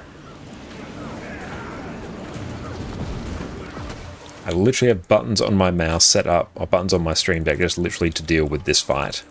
Perfect. So yeah, focus on dealing with card. Let's get some more shatters off. Focus on just DPSing down card. Okay, then we'll throw circle. It'll be next after this. Pardon all of the 6s in there. 6 is my auto attack button, so it will constantly be triggered. There we go, we got it. Is anyone going to circle? Not very sad. And kill. Yes, everyone stack down at arrow and just kill now. Oh, we lost someone.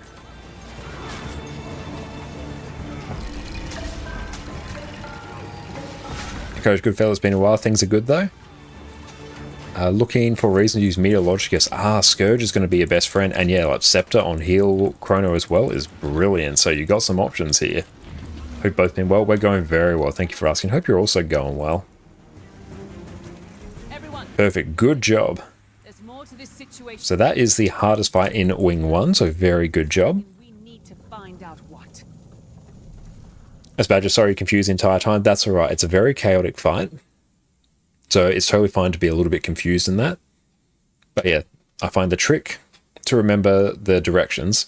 It first rotates clockwise. So it goes south, west, north, east. Then when it does rotation, it flips a bit and goes south, north, west, east. And it crisscrosses.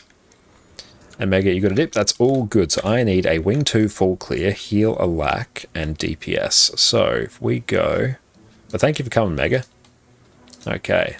So Wing 2 full clear.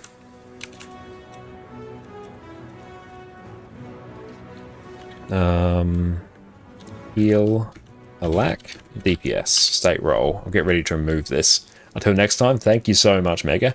Oh, you didn't see the bombs? Might have to mess with some of your settings to turn them on. Well done, XM, you didn't die in that. If not DPS, I hope quickness is okay. I think quickness was fine. Like, I know I'm also here providing a bit of extra quickness with Time Warp as well, so I'm not 100% sure. Plus, I don't have my boon table up at the moment. So I can't tell you for sure, but I think it was fine. I think people would have noticed if there were any issues.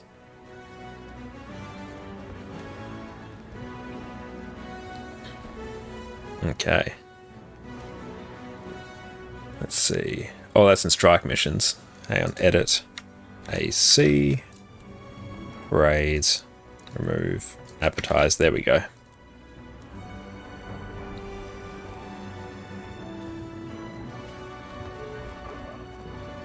And saying, Osmo, you're only watching. It is a chaotic fight, but you do sort of get used to it after a while. Okay.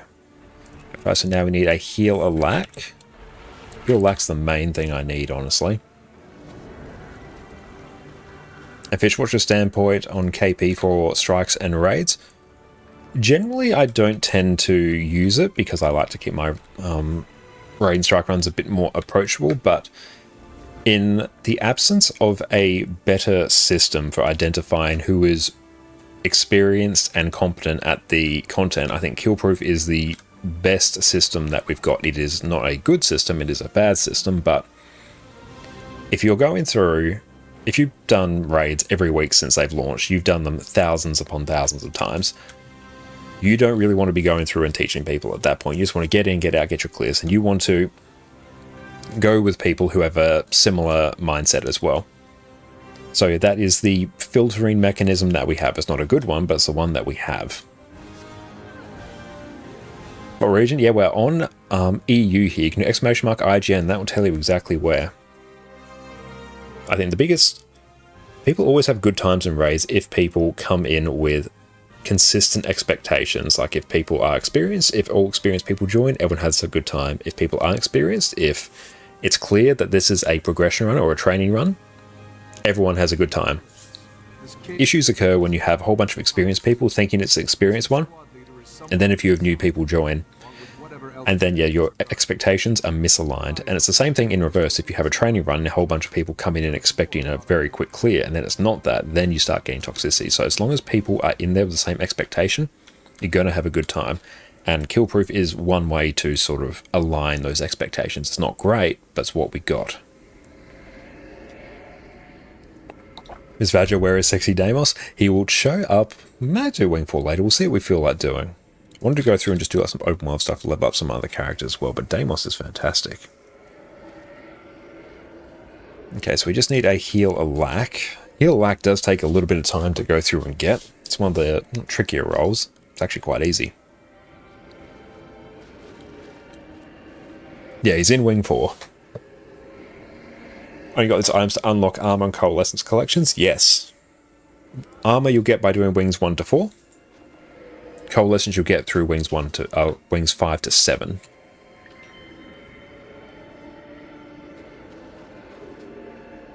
Yeah, sad there's not another way for strikes and raids. Yeah, it would be good if there was a way to fully even like maybe if you could only go into certain sections of the LFG if you'd cleared X number of times or something. I don't know what the good system will be, but this is the system that we got. Like, another issue with kill proof is that because you get a random amount, particularly in raids, you get anywhere from like 1 to 4 tokens, which is what you use as kill proof. So you could kill a boss 20 times and get anywhere from like 20 to 80 kill proof, which those mean very different things. Maybe more like fractals? Yeah. Fractals have a reasonably good system for it. I think not enough people do raids in general for that system to work, whereas fractals have a high enough population that it's fine. So let's just go through and start doing this. Let's go through and start blasting these.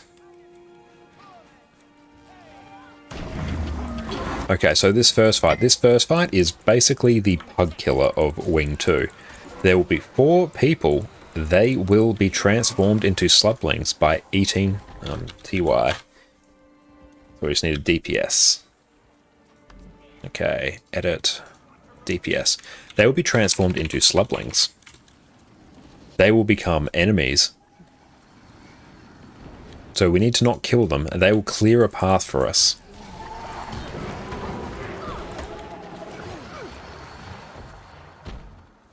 Was that supposed to happen? Find an exit. Welcome. Try not to annoy Welcome, Majora. Hell yeah. Love it. Okay, so let's go. DPS, perfect. Need shroom volunteers.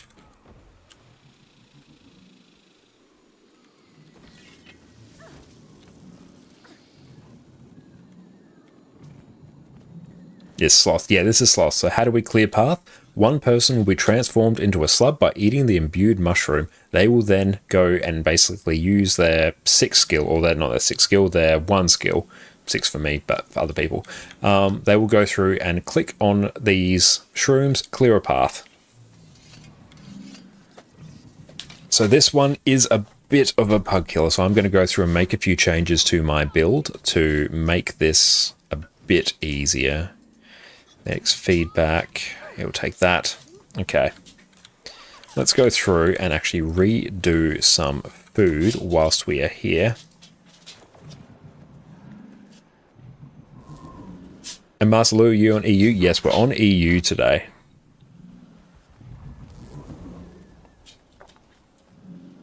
Okay. Archer, can you shroom 1? Let's see. Shadower, can you shroom 2?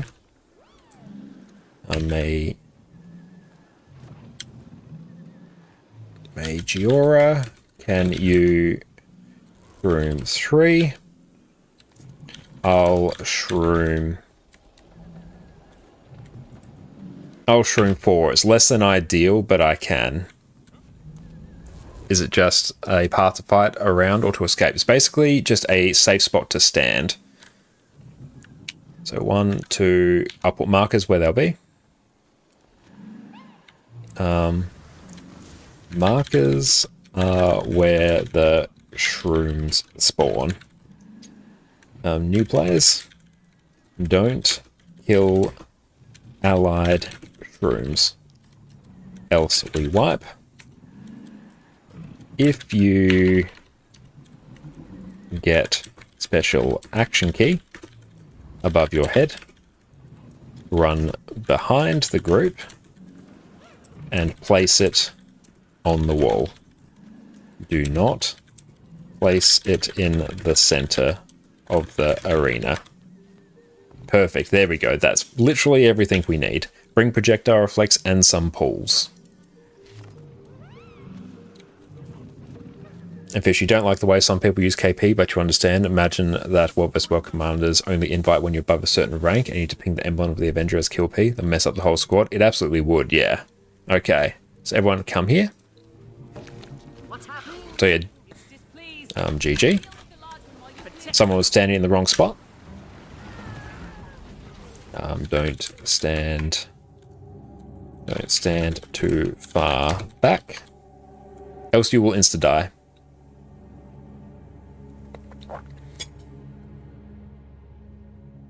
That's kind of funny. Sorry, that's all good. Yeah. No, that happens occasionally.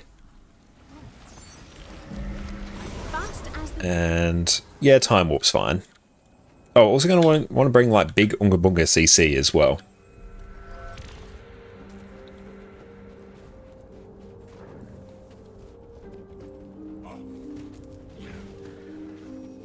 But once we get through this fight, honestly, the rest are much easier. And pub greenfields aren't healthy. Not these greenfields, no. And welcome in, mate. Hope you are going well. Okay, so everyone stack roundabout on me. Beautiful. Archer will go. It's displeased. And get ready to not stand on certain things. Don't stand on these AoEs. Oh, hang on. That's rough. This is why I have medic's feedback. Yeah, you don't want to get hit by that stomp. If you are fixated, pull the boss. If you get that, place it towards the back of the group. Fixated move. So just move along. Perfect. So you're just going to pull the boss along. So we need 2 CC. There we go, just group those up. Ooh, stability. Fixated move.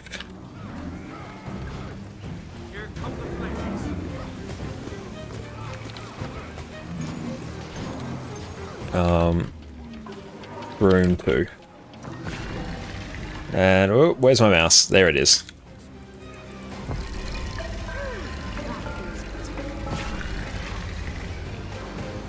Okay, so we need to break the bar very quickly.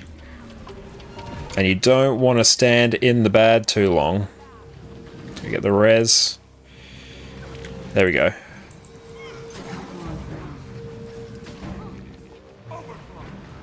Okay. And distort.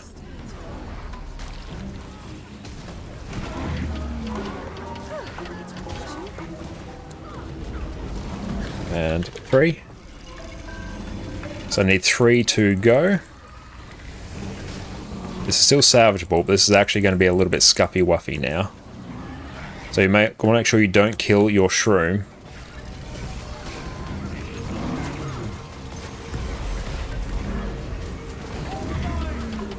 I want to pull some of these in.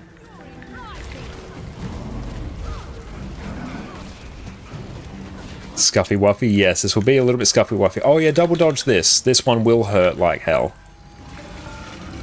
Let's pull some of these in, and yep, you can stop eating now. That's all good. That's plenty. That's much eating. I am number 4.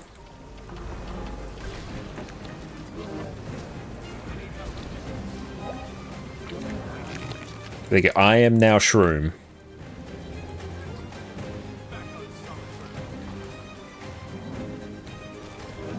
There we go. Perfect. Okay, we've somewhat salvaged this. Let's pull some of these in. Ooh, hello. That's fun. Ooh, boy. Oh, this one's gonna hurt. Let's get the res. Power res. Power res. But we want to try and cleave down all these slublings because they will convert all of our boons into conditions.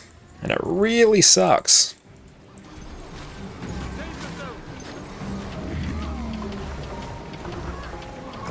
So we want big CC, big Unga Bunga CC. And stability, so you don't get feared from that. This is working. Just don't kill our slub. Ooh, hang on. Distort! Jump in the hitbox. I might be able to salvage some people. Perfect. Okay, no, this is good. I think this actually works. I've never actually seen Sloth succeed at this point, so this is really good. Let's get... Oh, no, we need to run. Run, run, run, run, run. Beautiful. It's on me. Hell yeah. Run. Run, team. Run. We need to get the heck out of dodge. There we go. Now we need to CC that immediately. Big CC and then stability.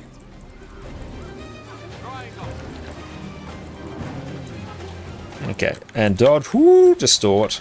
I'm just going to have to let a whole bunch of the team die, and then hopefully I can res them. Let's pull some of these in. Oh! Does one of our DPS get them up? Yeah, Slothings are kind of cute. You're not wrong. I think this is fine. 2%. Yeah, this is fine. This is fine. Good job. That was very scuffed, but we got a good job, team. Well done. That's good. Okay, that's a hard one done. We're getting close. So excellent work. No, I'm honestly very surprised that one succeeded after we lost people earlier. So that's good. No, that's all good. No issues at all. That is the hardest fight in Wing 2. And it's very chaotic because everyone has to deal with mechanics. You don't get a choice. Archer. Hang on. I'll do mortars.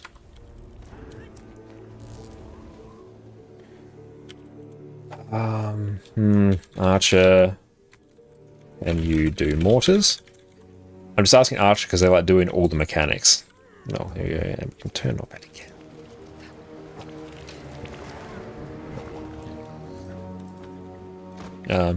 Now just stand between the mortar dudes and use Shiro Elite. Instant CC.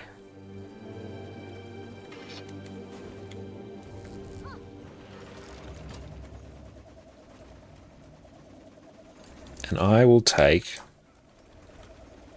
Okay. Sub 2 up. 3 down. Okay, so we'll just go kill some mobs first. Perfect. Let's just go kill all these as well, to be honest. And these. Just kill everything.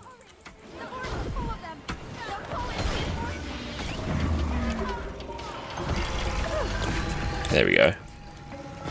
Glorious combination of skill. So the cannons will spawn here. So let's go. So once everyone goes down and pulls some mobs, you will stack on arrow, then go to circle, then we'll go to heart. Don't interact with items if you don't know what they do. Hey Chopper, what's up? How you going? Thank you so much for popping in.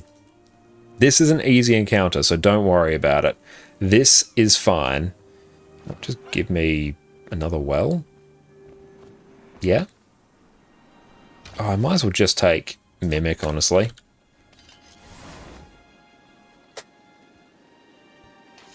It touches the unknown items for the giggles. As long as they don't touch the... Yeah, as long as they don't touch the oils, that's fine. I'm not too fussed. Place. A grab bomb. And throw at your feet. Yes, a grab bomb and throw at your feet. Perfect. Excellent, that's it. We'll redo the ready check now. So 2 up, 3 down. 2 up, 3 down. Okay, we're going. So yeah, we're just going to group up these mobs.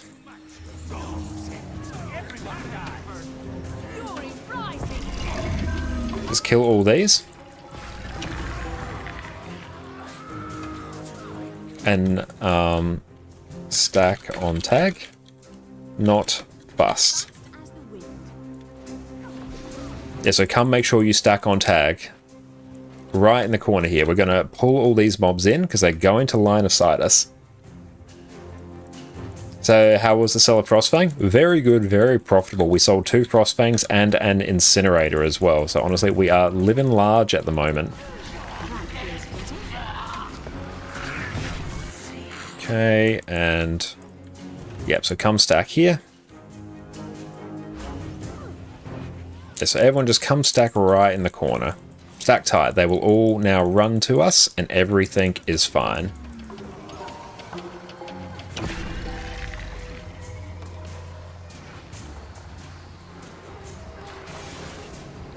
Perfect.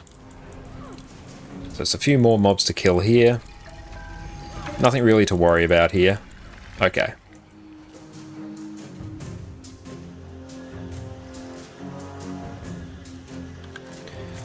Did we grab any of the oils? Let's find out. I see some oils there. Excellent. That's good. Yeah, we want to place the oils on the ledge just above heart.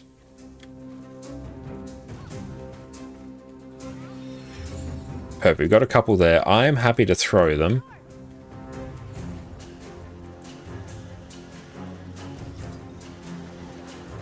So we're just placing them here so we can throw them in a bit.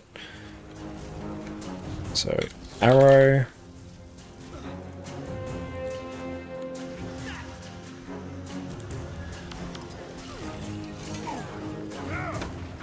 There we go. Wonderful combination. Get another well of action. There we go.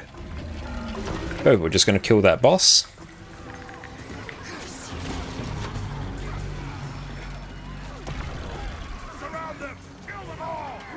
Easy peasy, and that's it. And yeah, I won't even throw another one, it's fine.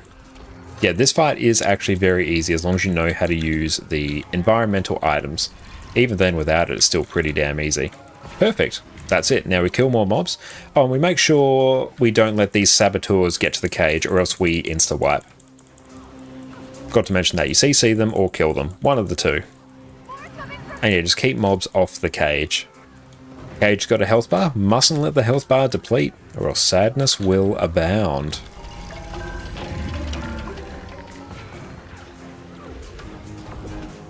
So if anyone has any questions about anything that's going on the screen, feel free to chime in. I will commentate as we go of things that I think are noteworthy. But if there's any like niche mechanics you want me to explain, I will do my best to do so.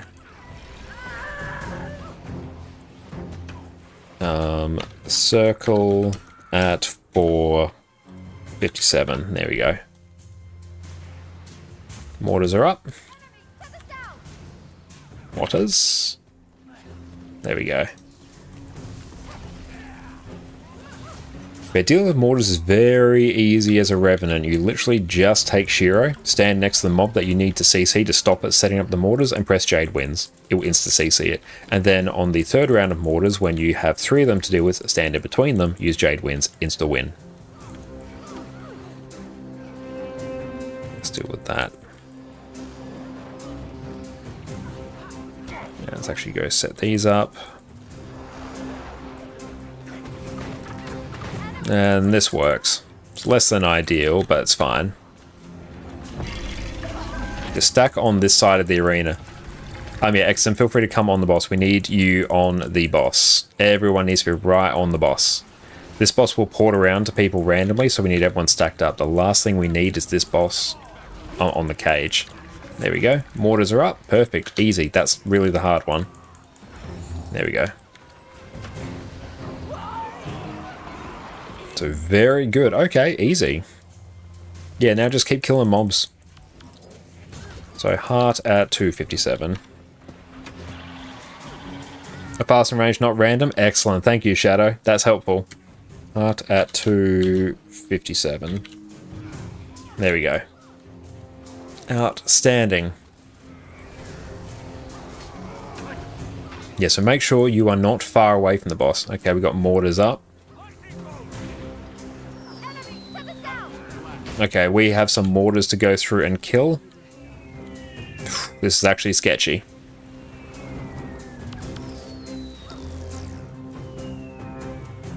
Yes, go and deal with that.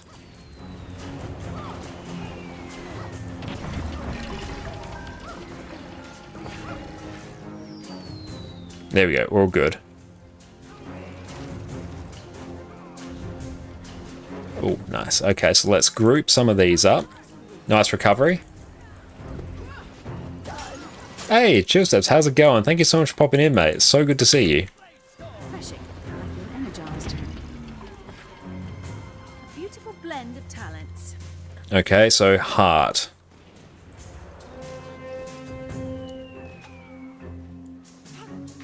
So focus on killing Nutella very quickly. She needs to die like right now. I'm just gonna get some wells down. Through all of these. Okay, the mortars are a bit scuffed, but it's alright.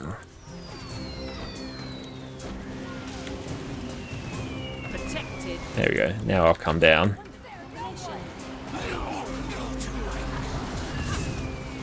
This is still workable. Because the... Ooh, boy. Yeah, as long as those don't go up, you're fine. Okay, we got there. GG. GG to respawn faster. Good job, team. That was excellent. Mortars were a little bit scuffed, but we got there.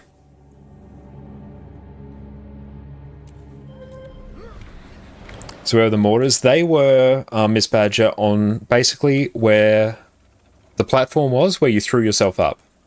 So outside the arena. So basically you'll throw yourself back out there, CC the mobs, come back.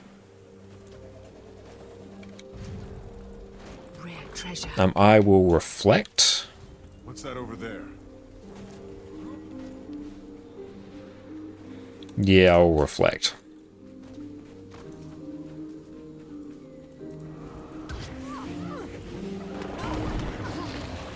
Okay, so Sob, Gossek, and I take reflects.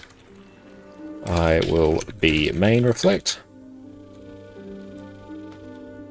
Use on the next boss when the shield goes up.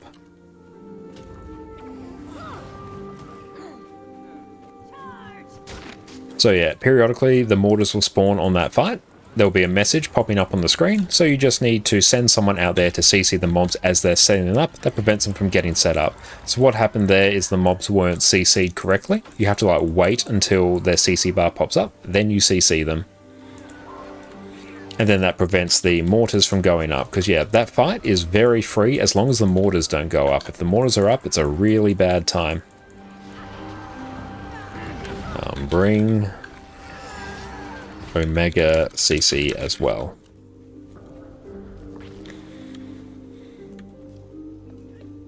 Okay, so two mechanics for this one. There is a, similar to Sloth, you're going to have a poison, a special action key above your head. You will go and place that on a wall, not on a fountain. There will be an orange circle that will spawn at your feet. That one you will go to a fountain. So if the circle's at your feet, you'll go to a fountain. If the circle, well, if the special action key is above your head, you'll go place it on a wall. You don't want to place a special action key on a fountain, because or else then it leaves a highly damaging AoE, which people are going to have to run through to get it, and it's going to basically insta-down them. Not insta-down them, but it will do it very, very quickly. So make sure you don't do that. Okay, mobs are all down. Perfect. So special action key, place it on a wall, not on a fountain. Orange circle at your feet, place it in a fountain. I will mark where the fountains are. They will be very apparent. So I will be the primary reflect. Now, periodically, you'll have to like run out and spread and make sure you don't die. Group back up on the boss quickly, because that's where the healing is. One of the big things that destabilizes groups on this encounter is not getting back to the group quick enough. The group is where it is safe. The group is where there is healing. So make sure when you come back from placing a circle, or placing a special action key poison, big old circle, or coming back from a fountain, make sure you're back to the group. If you have blinks, if you have mobility skills, this is a good fight to bring them. So even just putting blink on your bar is honestly incredibly useful. So much so, I will even do it right now, because then you can just blink to where you need to go, place your circle in a fountain, or place your special action key on a wall, back to the group. Moving around on this fight is better. Do not use projectile reflex if you don't know how to use them. And that's basically it. And I will take, yeah, I'll take Time Warp as well. And also periodically, one of our allies will be sacrificed, we have to CC them to break them out, so make sure you CC them. If you don't CC them in time, they insta-die, and then this fight becomes much harder. If we lose a few people in the last 40%, don't worry, the fight actually gets a bit easier the less people you have. You'll find out why in a bit.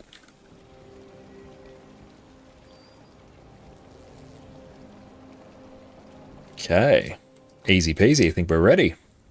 Let's go, let's blast. We got this. And reflect.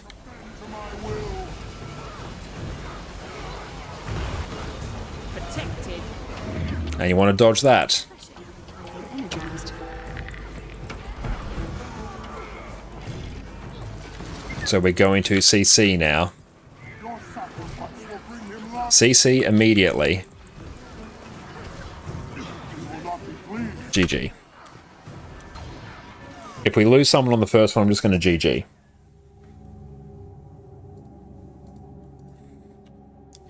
Make sure to CC person who is sacrificed.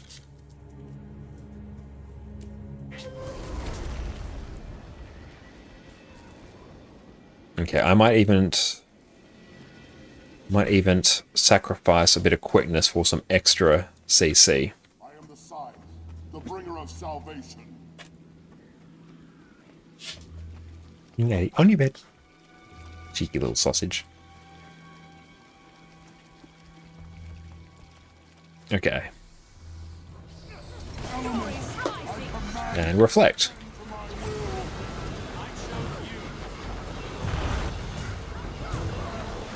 And I'll distort that.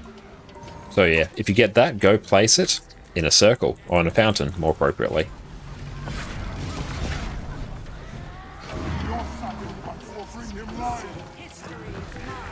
Big CC. Perfect, they are now CC'd, and they are safe.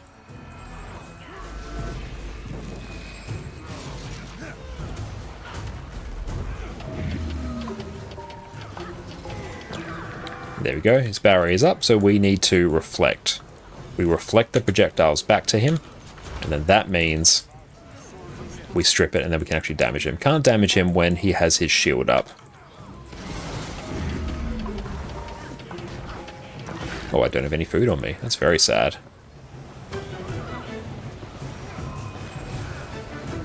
Okay, so we have a CC incoming.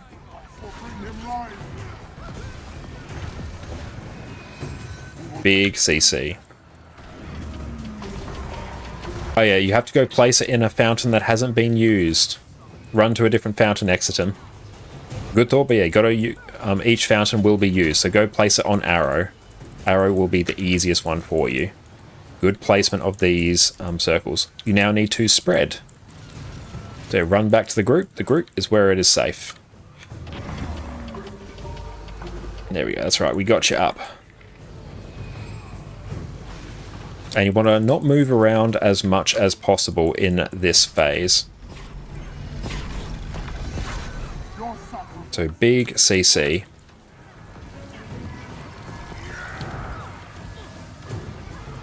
Now we're probably going to lose a friend here. Yep, there we go. This is okay. That's Rick Well that answers your question if you brought the res trade here. Yeah, I brought it because this one can destabilize. I just have to be a bit careful where I use it. Like, I don't really want to use it there. Well, actually, no, that's fine. And make sure you spread. Now everyone has a spread circle. And back on the group. And you want to avoid the Hadouken attack. We'll target the boss here. Watch out for the spirit as it runs through. Oh, hi, Addy. Now let's go. Oh, I don't want to use that there. So that one you need to go place in a fountain. So you're probably going to die, and there's not too much I can do to help. I can get you up there using that. Oh, that one's going to be very bad. Woo, Bessie, yeah, whoever placed that there, that's where you don't want to place it. So don't worry, even if we lose a few people here, it's okay. Okay, so we need to reflect 2 more. Okay, I think we are GGing. GG.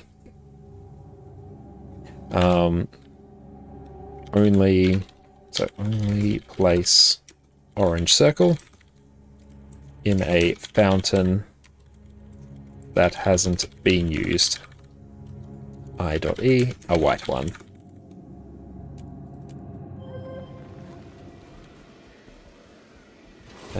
Make sure to save CC for the sacrifice. That goes for me as well. I will also pop down some more food so I can have some more. Excellent. Because as a healer, I'm going to want food on this one. Beautiful.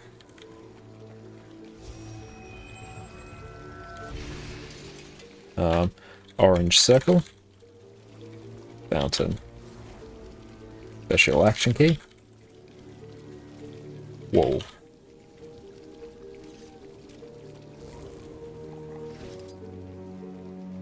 And D&T Hello, is this training? Yes, it is. Mostly. Got some new people coming in with some more experienced people as well. But welcome into Dorian and D&T as well. Okay.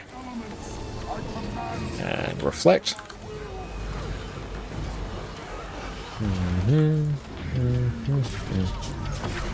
Lock. Ooh boy. That's so many. Okay, hang on. Make sure you CC me. CC. Oh, there we go. We're up. Woo! That was very sketchy. We're okay. We're safe. Protected. Yes, I do recognize that bringing a random reflect on my revive can be a bit spicy. But the revive potential it brings, I'm finding, is really just helping stabilize things. As long as I'm a bit strategic about when I use it.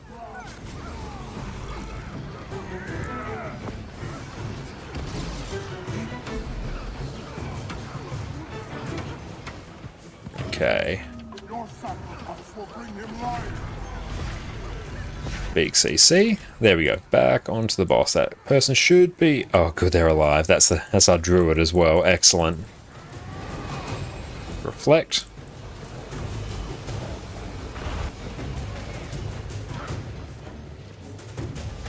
Beautiful. Place it on a circle that hasn't been used. Oh, I just went straight in there. That was going to be very spicy.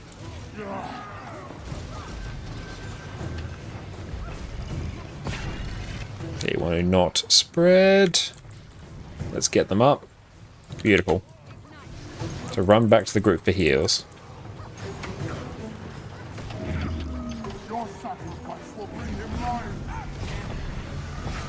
And reflect. There we go. We're able to do some fancy continuum split shenanigans there, so that is good. Let's get them up. The sheer amount of revives we have here is good. A heal scourge on this fight is absolutely amazing. Okay. 42. Once we get to sub 40%, we don't have to deal with sacrifices anymore. Okay, I think someone's got a special action key. Get ready to dodge. Okay, no, we're good. Sweet. Now just... some condies. And now I can res. I'll just wait until that attack disappears. It always follows that one. Now I can use my wells indiscriminately. And watch for the spirit as it runs through.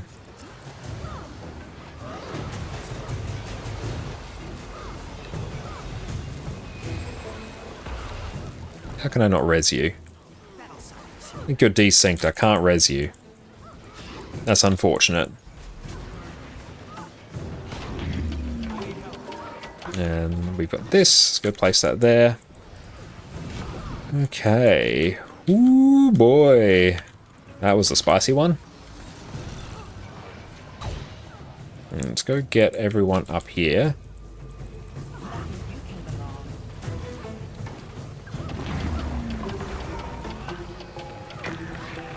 Okay, should be moved more towards the center of the arena. Oh, that was very close to me dying there. That's okay. This is still an okay amount of people. We got both our healers alive, so it actually means all the healing is concentrated into fewer people, which is going to make this much easier.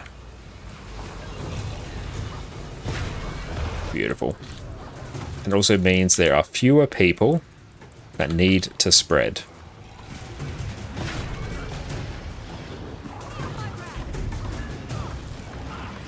Hey Amy's, how's it going? Welcome in.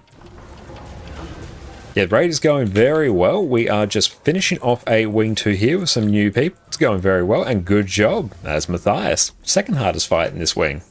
Good job, everyone. That is good. And Jack, yes, Matthias. One of my personal favourite boss fights as well.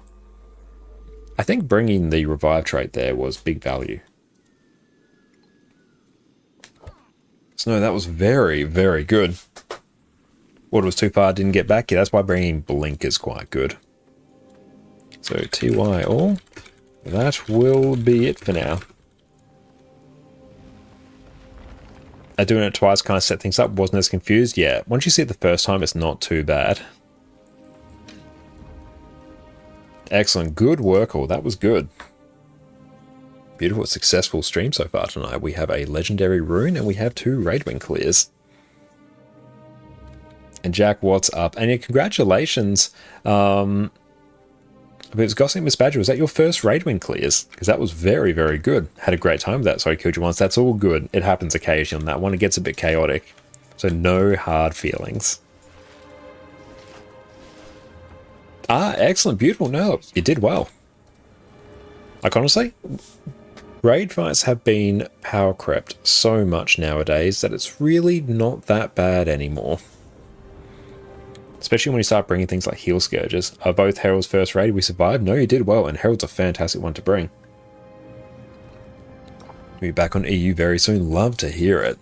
Having a great time being on EU. Okay, let's get all these. So pretty.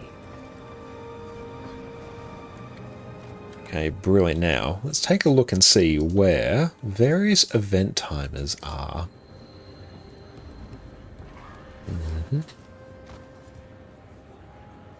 And thank you so much, Shadow, for coming as well. That was good fun. Thank you, my friend. You did the Lord's work there, so thank you so much. Okay, do I have the recharging teleport friend? I might hop onto Scourge and maybe go blast a quick Drakkar, because that's always good value. You should be able to leech our way into Drakkar, which will be very sweet.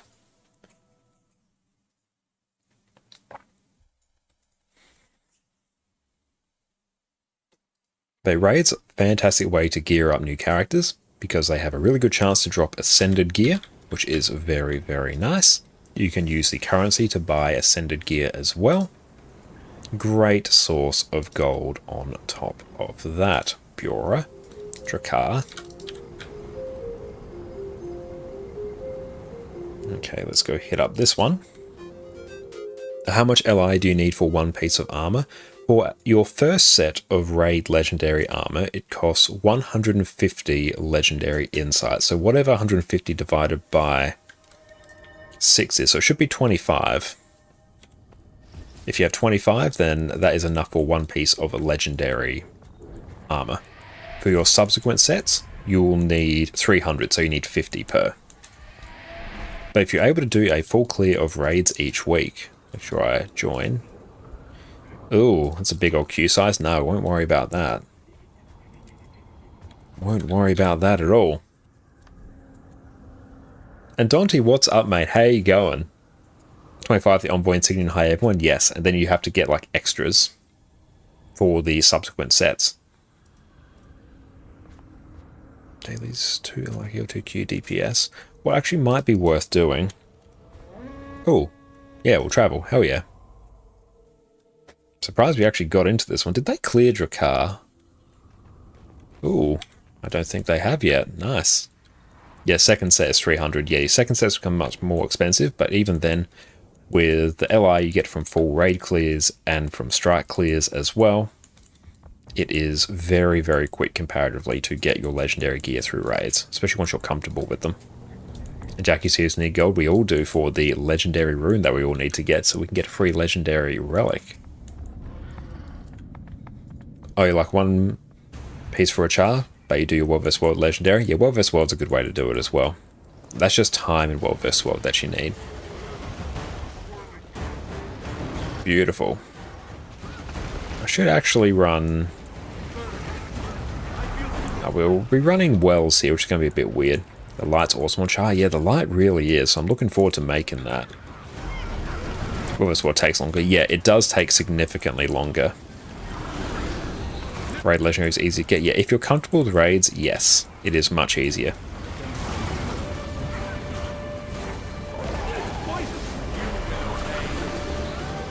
Well, it's about 4 months. Raids, you raise are like a couple weeks or something. I'll rip down this whole cavern if I have to. But yeah, if you're mainly in a World vs. World guild, then yeah, World vs. World is going to be the best way to get your armor. Just depends on which game mode you enjoy. Whether doing content you enjoy, yeah. Don't go out of your way in a different game mode to get legendary armor. Legendary armor is really designed around do it in the game mode that you enjoy. Especially because, like, if you do it in World vs. World, you actually need to be a decent World vs. World rank and have a huge amount of time World vs. World to get it. Whereas if you raid, need to be good at raids and be comfortable clearing them each week.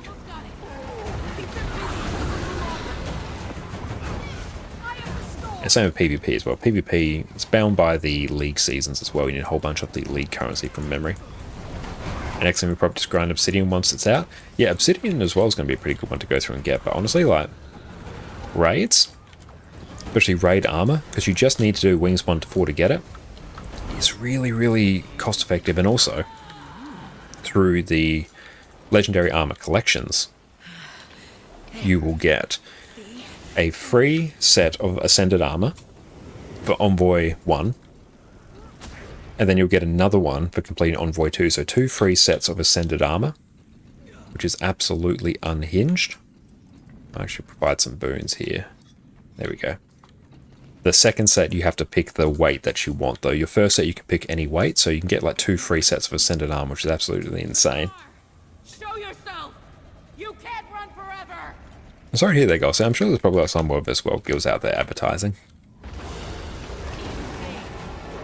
I'm just going to run the version of this build that gives us quickness on wells. Quickness and alacrity, which is just going to help buff everyone else. Are currently getting World vs. World armor so you can have flexibility. Then you'll start to farm raid for your second set. That's a good shout as well. Because yeah, once you have the ability to run multiple builds, it's going to be far, far easier to go through and get into raids as well. And the big tricks to doing well in raids is actually being able to cover multiple roles. We're getting absolutely slapped by Dracar. We need to actually stand in the spots where it's intended we go. There we go, that's better. Dodge through that. We'll actually pump out some alacrity and might as well. There we go. Make sure we revive people. Because yeah, Dracar does sting a little bit.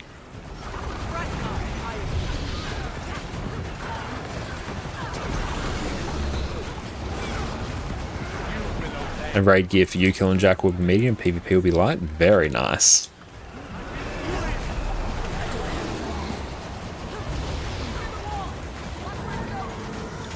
But the raid armor, you need to do a fair amount of the Heart of Thorns metas as well. So if you're thinking of doing raid armor, make sure you get a head start by doing your Chat Garen and Auric Basin regularly. It's going to make your life much easier.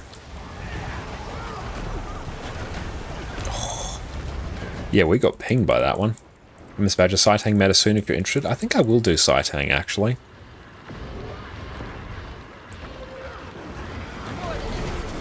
Yeah, I need to do some more of those metas. So then I can always like craft Gen 3 legendaries for profit as well. And yeah, spending some more time in those maps would be good. And Kelly Crits, what's up? How you going? Thank you so much for coming in today.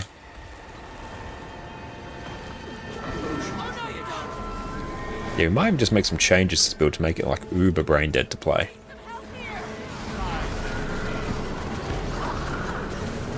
I think you'll buy the mats with gold. Always good to do. Oh, nice. Achievos. We take those.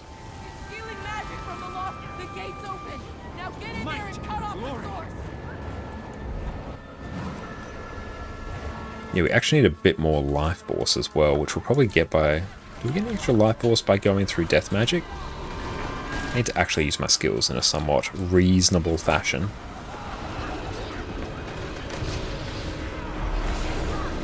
Yeah, so we're really struggling on that life force generation right now.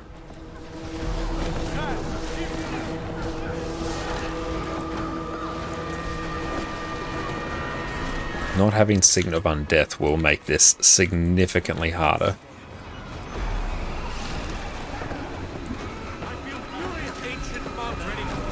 Now, do we get achievements if we stand in this? Let's find out together.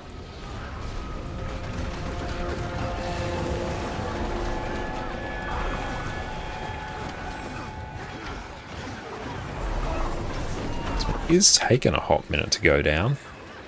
How are we doing for mastery points, actually? Have to check. Beautiful. We have a legendary rune sitting pretty on this account now, which is fantastic. First legendary we've actually equipped, which is nice. So we've made a couple, but we've sold them. Oh, there we go. We get an achievement for that. Outstanding.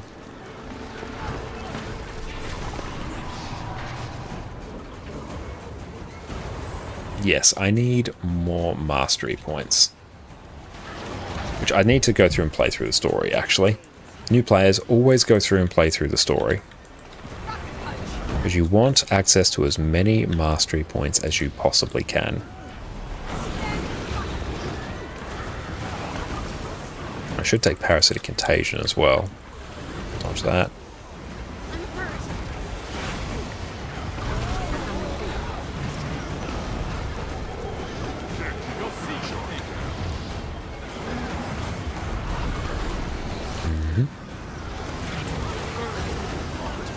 I think after we do Saitung, we might focus on leveling some of our newer characters as well.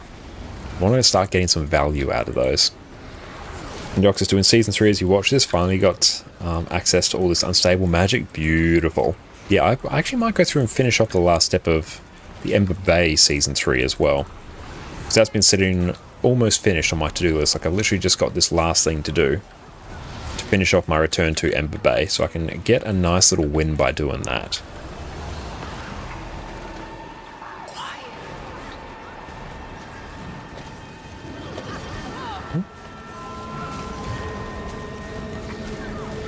Yeah, main reasons for that legendary amulet. Yeah, I'm gradually, and I mean very gradually, working my way through that on this account. I've already done it on my main. It's just taking a little bit of time on our alt account.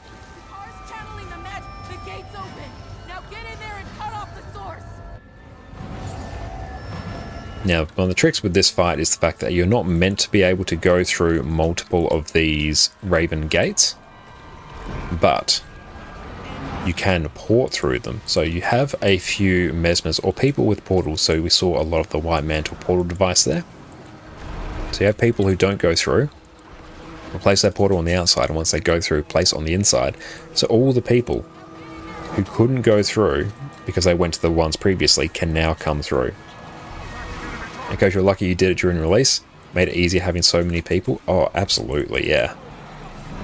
Yeah, there's going to be a few of those maps, particularly Thunderhead Peaks with the oil meta. That's going to be a bit of a problem. That one was back when I did it on my main account. Even then, I did that a couple of years ago. Killjack want to buy Scourge DPS rotation? Go through and check out my YouTube channel. Let's see, do I have a Scourge? I do have a Scourge guide, just where it's linked here. There it is. Excellent. You can go through and check out my Condi Scourge guide. And the rotation for that's basically what you'll be using for the most part. You'll just be adding in pistol in there as well. So once you've done a few things on Scepter, swap over to pistol, spam skills, and you're good to go. Shy Mortis, what's up, mate? How are you going today? So good to see you. Everyone make sure you go check out the wonderful Shy Mortis. Shy Mortis, there we go. Everyone make sure you go check them out. Fantastic Guild Wars 2 streamer and great friend of the stream. Yes, that's a very long cat. Love to see it. Actually, we did oil fields last week and that was pretty fun, depending on time. Of course, yeah, it might be different on EU compared to when I did on NA, because I usually play very much off-peak time on NA. So that one was a bit tricky to do. I hope you're having a wonderful day, Orca. Looking forward to some HDCM tomorrow. I think Thunderhead is still done because of the currency and also volatile magic. Oh yeah, the main meta is definitely done, but I always had issues getting oil flows done. Hopefully it's not too bad. I need to keep an eye on the LFG and actually just do it. And hey, while Josh in the open world, I do open world. I do very much enjoy it. Just depends on what we have time to do on the stream. Or just add a cam, please. Excellent. Let's go through and do that. Just down there. There we go. Open that Raven gate and destroy whatever's channeling the lost spirit. The gate's open. Now get in there and cut off the source. And let's go port through. There we go. Addy is absolutely knackered. Now break that bar. So swap to Scepter, use your 3 to keep up your shades. I'm running the Alack Scourge, so use anything that does barrier as much as possible. Oh, you have to do map comp on your new character to prepare for Shy Fluffy Legion? Love it. This is it. Everyone, attack!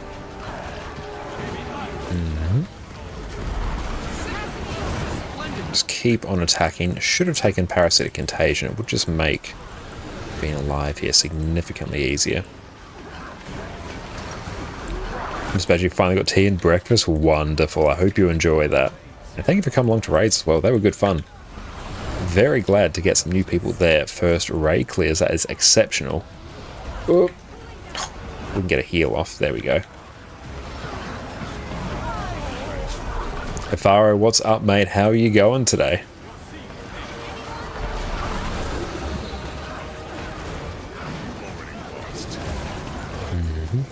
And it'll lower DPS too. It would lower it a bit. It's not too much though. Given they change its position in it, position in the trait line. Extra Saturday, Dosh? Yes, we have an extra stream on Saturday. Very glad to be spending it with all of you wonderful people. Nice. Oh, return 2 achievements. Hell yeah. 3 Mystic Coins. That was big money right there. We love it. Not bad at all. Okay, we will have Aether Blade popping off right now. So let's go head over there. Dispatcher, thanks for having you. You never got to do them because Monday streams you're at work. Yeah, I'm glad we're able to do an extra stream today. So then we could get... some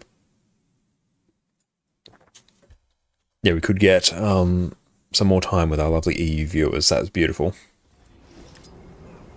Let's try and just run the open world version of this build. That is uber chill. Okay, so what was it? The condition grants you Carapace. Carapace grants you power and condition damage. Poison damage is increased. Yeah, that looks about right. Amy's, when do you normally stream? So I normally stream starting at this time, 5:30 my time, whatever time it is for everyone else. You can check my schedule, but that is Sundays, Mondays, and Wednesdays. Sounds like I should stream every Saturday. We already do Sunday. And next time you have to spend the next few weeks to farm back your gold materials. But nice. I'm glad you get the free relic. And Bexy, what's up? How you going? Ember Bay finished? Awesome. Yeah, we're very close to being done with that as well. Let's hit up Arborstone. Save on the waypoint cost. Just start on Saturday till Sunday. Nice. Just keep going. Yeah, and I need to get a whole bunch of experience as well for these maps as well. Because we still can't actually buy our antique summoning stones each week, so we really need to prioritize that. Been meaning to do it for a while, but we keep forgetting. Just 28 to 48 hours every week. Love it. Okay, let's go End of Dragons, Saitung. Blade Assault, Meta. Let's go join. Perfect. So now we've got the version of the build that does Alacrity or one that does Group Alacrity, Self Quickness, and is like infinitely survival in Viper's Gear. So that's good. We can switch our brain off after raids, so that is excellent.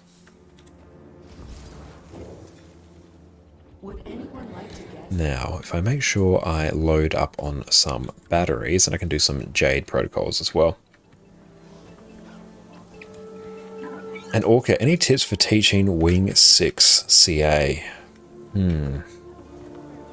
That's a tricky one. It's one I haven't taught that often. It's a very weird fight because you have your sword and shield mechanic that just... It's very counterintuitive. But basically, I think it's... You want to have one person do your swords, one person do your shields whenever all those orbs are coming in. If you can assign that and get that person to do it well, particularly a shields person, because you want to be able to damage the boss as much as you can. If a shield gets through, the boss can't.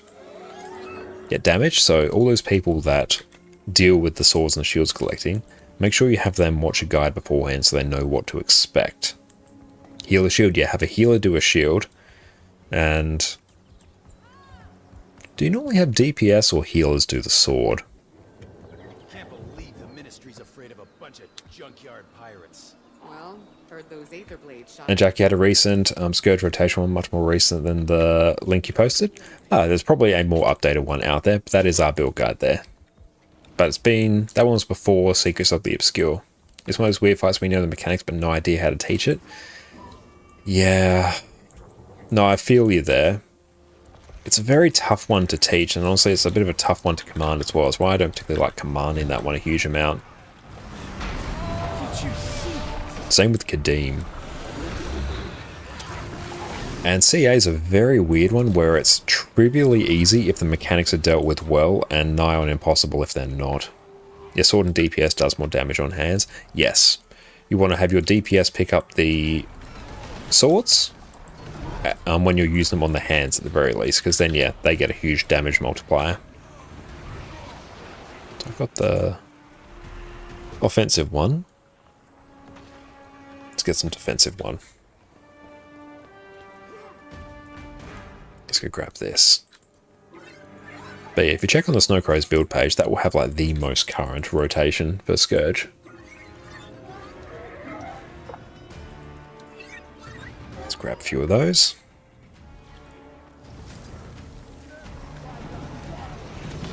Pop that there. Well there, well there. Like, do you know if I should call for the group to go to the right for shield? Don't know what the ideal DPS points are. Like, I'm also honestly not sure about that. I haven't commanded enough to be able to give you an answer on that. Ideally, you have high enough DPS, which will be the case if you've dealt with the swords and the shields correctly, and if everyone's actually bringing power, that you just straight up won't need to.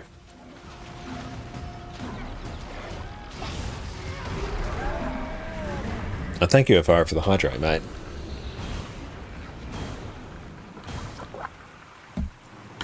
Like, honestly, every time where I've told people go to circles, so over to the right side like you're suggesting, it's just ended up not being a thing. And thank you, XM, for the stretch. It's very good because we went and mowed the lawn today, so we have to make sure we look after ourselves. That one's 10,000 buttons. Even though Scourge, you're pressing a lot of buttons very quickly, it's actually relatively simple. It basically operates under a priority. It doesn't have a set rotation, really. So don't try and learn the actual set rotation, try and learn the rules behind the rotation. Used to use stretches for your bad back, immediately better. Yeah, stretching out the back's a good shout. And all the group you're taking is your casual guild who you've slowly been training, so first time 6 and most of them are super casual. I definitely tell them if they're super casual, really stress that they bring power. Condi's like useless on that fight. It's one of the 2 fights where you really want to bring power. If you don't do that, it's going to really handicap them, and then you're going to have a much worse time commanding. If everyone's on the same page with power, that's going to make your life much easier. Make sure you tell people to bring lots of like CC and pulls to deal with the mobs. Make sure they prioritize dealing with the mobs. We want those dealt with quickly. So that'll probably be the first thing. Like, bring power, bring CC and pulls to group up the mobs, and specify first who's going to go get your swords and shields. And then once you do that, after a few attempts, you should get it. If you get those things nailed, it should be pretty good. Sorry, I can't be like more helpful. CA is a tricky one to command because it's just a weird fight. Because it's very dependent on a few people doing things very well. And then if they do it very well, then the fight's completely trivial. But if they don't, then you as the commander have a bit of a rough time.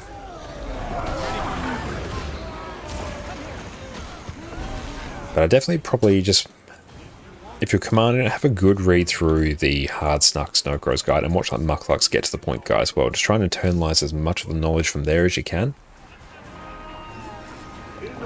That will make your life much easier.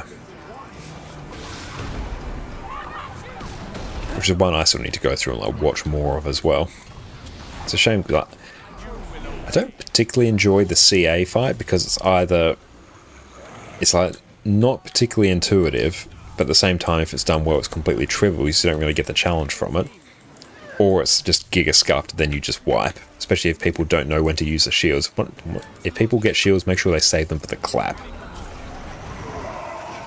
And also the one where the treasure drops from the ceiling. And yeah, you got 2 to 3 other experienced people with you. Problem you're facing is if you throw them on sword shields, are DPS tanks. You can't just throw new people with those mechanics without having them see it be done first.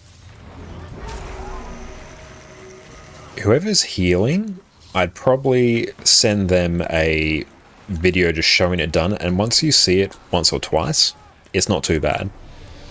And you can even just like show them roughly what happens. They might fail the first time, but I think on the second time they'll probably be fine. So you want them to get a feel for when they'll need to do it so they're not completely surprised. You want to give them, make sure they have swiftness and, if possible, super speed. So honestly, if you can even bring a scrapper into your group, that might make it significantly easier, because then they can have super speed, which will make it much quicker going through and getting the shields as well. So that might just be a really nice way to give yourself a nice little buff. And then yeah, even if you haven't failed it once or twice, they will learn it fairly quickly. Because even I had never done it before, and then I did it on stream, and I think I messed it up the first time. I'm like, okay, I see what's happening. And then it was fine. Hovercraft transport. Initiate jailbreak feature. Oh dear. Didn't mean to. But you might want to have one of your DPS deal with the swords. But yeah, CA is a tough one to command. I love the Twin Lagos fight. That's a very sort of intuitive one to command. One subgroup goes left, one subgroup goes right. Dodge everything. Fight's a very nice rhythm to it as well. FRA, so in the leveling part of the stream now, not just yet. We will be probably relatively soon. And try and figure it out. Yeah, I'm sorry, not much more help on that one. It's a tough one. If you're mainly focused on raid and teaching, always find a good idea to do encounters multiple times, even if you get the kill very early. Yeah, that's a very good point as well.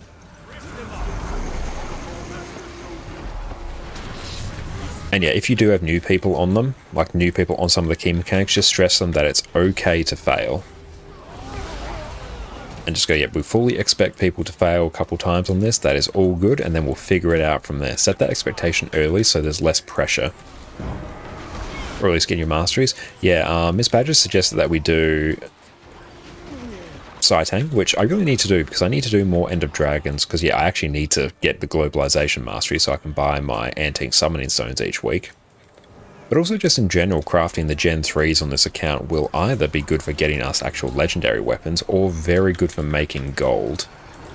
So I'm going to get peak value from this either way. Yeah, Largs is easy to explain, you know, the group doesn't quite have the DPS yet for them. Yeah, have them, if they can, bring ranged. It doesn't really matter if it's power or condi, as long as it's ranged. Oh, you need to buy your antique summoning stones this week? Yeah, make sure you do.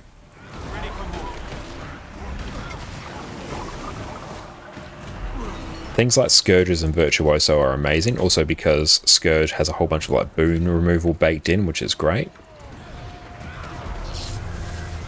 But yeah, Twin Lagos really favours range classes. You don't really want to be melee on it, it's going to be a really bad time.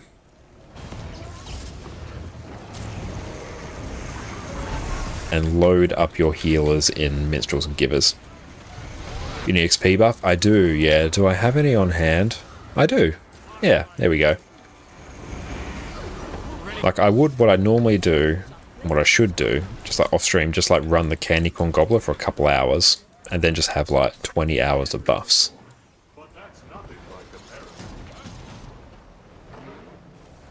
But it's a very good point there, Fari, that yeah, I do need to be rocking more experience more regularly, which, again, I need more shared inventory slots as well. Oh, can we grab that? Yes, more experience. Yeah, we've got a few buffs sitting there. There we go, that's going to make things significantly easier now. And Highland, welcome in How to Get a Legendary Relic. You go through right now and you have, or make, at least one legendary rune, which we did earlier on this stream, so this account now has one legendary rune. And then, when the legendary relic drops in a month's time, you'll get it sent to you for free. Arena has announced that. Yeah, get a legendary rune, yes. It will sting a bit now, it's going to be about 800 gold. But it is worth. An Arcanor Candy Corn Connor? Absolutely. I do have the Candy Corn Gobbler, but yeah, I just need to run that for a while. The issue is I like cycle between my characters so much. It's hard to keep up the buffs across all of them.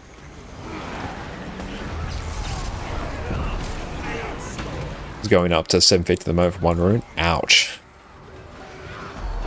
Yeah, the price is going up, but even though the price is high, I think it's worth it because you get a legendary rune out of it, but you also get a free relic, which I don't know how much the relic is going to be when it launches, but I think it still works out you being in the red if you do this. Oh, what if you have 7 on 2 accounts already? Is that enough? That is the perfect amount to have. The only way it could be better is if you had 7 on 3 accounts. So I suggest you get to work on that. Only then will you be truly happy. Ready for more. Got the buff from the guild hall? No, I still need to do that. Again, I need to cycle between all my characters. So I think what we might do, when we get on a character that we're actually trying to level, then we'll really crank out those buffs. Because this one just really wants mastery, which is fine. And Ms. Badger, thank you so much for the sub. Really appreciate that. Enjoy your continued lack of ads and your wonderful ad emotes. Thank you, Jess, for making those. Really appreciate that. And Inferno, welcome in. When will the legendary relic drop? In about a month. If you check the Wizard's Vault to go to special, this will show you how long we have in the current Wizard's Vault cycle, which you can then infer when the next patch is going to drop. I do need to do a whole bunch of stuff in Naos there. That's a whole bunch of value I'm leaving on the table, but we'll deal with that at some point. Eleandra, welcome in. How are you going? So good to see you. Orky had some of the rune mats stocked. You made a couple hundred gold from selling charms. Still had enough to send your alt to craft a rune for free. Very nice. That's excellent. Yeah, I should have held on to my charm stockpile. I had, I think, about a stack of each of them. I just sort of built it up after a while. I'm like, oh, I'll go through and sell them. No, I should have waited. Could have made absolute bank. And Inferno, you can craft a legendary by then. Excellent. That's good. Miss Badge, you have to finish Soto Masteries too, but the story is draining. I didn't mind the story for Soto. Just try and do your best to enjoy it as much as possible. Same with whenever you're doing like a game mode that's not strictly your first preference. Try and focus on enjoying it as much as possible. Like if I get into World vs. World, I want to try and enjoy it as much as I can. Don't want to make it a needless grind. It's a game, we're here to enjoy it. Try and find ways to make it fun. Play a build you find interesting. Learn to command a Zerg. Or just flip camps and dolly axe whenever you want. You don't mind it, it's just the mobs are... Oh yeah. The mobs are quite tiring. But I think I finished the story on both accounts. Yeah, it seems like a thing I've done. That seems like a truth fact.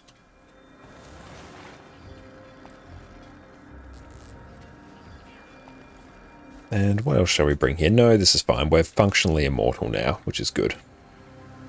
Going to friends guildies helps and makes it less tedious. Very true, yeah. If you can bring some peeps along with you, it's going to be a good time. Thank you all so much for the subs today. Really appreciate that.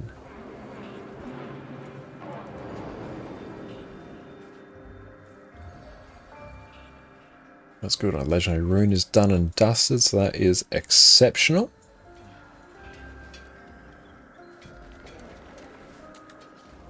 You need like 5. Nice.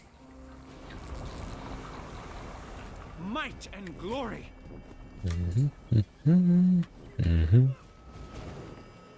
Time till the final push starts. Nice. I do like this fight. They're running well so we can just give ourselves quickness. And we got the guild buff as well, which that will further crank our experience. Is this globalization? Excellent. No, we are actually training up globalization. Yeah, so we're not that far away in the cosmic scheme of things. Just another 1,000,000 experience. Which sounds like a lot, but that shouldn't take too long to get. I could even probably grind it out by just like blasting events in the End of Dragons maps. I'm sorry. What? Having someone draw aggro and share boons makes a lot of difference. Yeah, if you can bring like some boons in with you, yeah, you'll absolutely blast it. And how are we doing on... Oh, we got like 1,100 of the Currency's there, it's not bad. And Ace of March, thank you for the hydrate. Thank you, my friend. Excellent. At the moment, you have all on Karma Boost. Try and optimize your eternal ice exchange rate. Very nice. But even just in general, running an experience buff is great because you get more spirit shards, and spirit shards are fantastic to convert to gold. Dodge that. And we'll give everyone around us alacrity as well. So even though we are giving ourselves quickness with our wells, thank you to the Chronomancer Relic, we are still being useful here. Hopefully Arc DPS is fixed soon, because I know I think a previous version of it worked, but the current one isn't for me.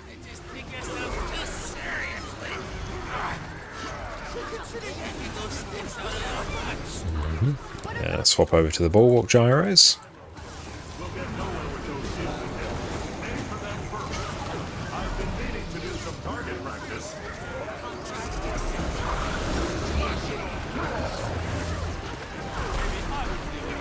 A parasitic contagion on top of all the carapace we get as well is very, very nice. I have to go through and just examine more of the traits in death magic, because I don't spend a lot of time in death magic, but there's some cool stuff in there. But in terms of rotation for Scourge, we are basically just using things somewhat as they light up. We're running the Alack version, so we're wanting to pair up our Blood is Power with our Shrouds, so we can do our Condi transfer. We're swapping between Pistol and Scepter, mostly off cooldown.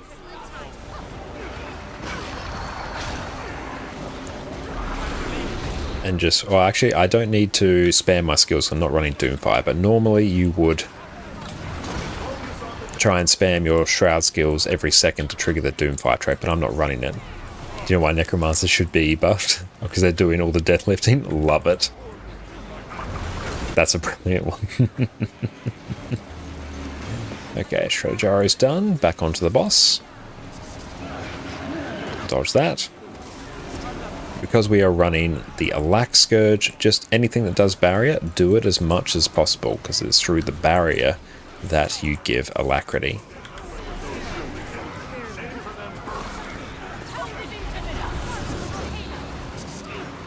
And yep, Scepter 3 and 2 share the same cooldown, so pair them up, use them together. Swap to Pistol, use 2, 3, make sure you get all the shots off of 2. Using my wells off cooldown to give me quickness thanks to the Chronomancer Relic. Not something you really do for Scourge on the regular, but it works here. And if you want, ideally stability is good to have. And try and keep up as many shades as is possible. You're just basically using shades off cooldown. There we go. So now we need to CC.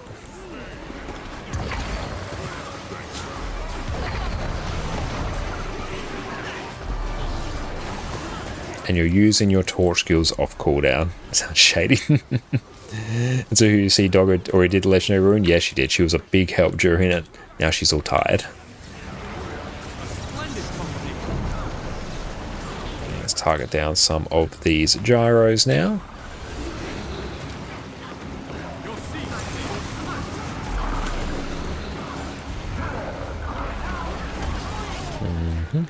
Now, I think that's all the bulwarks. All the effects. And no stability. I'm trying to see if we actually had stability there.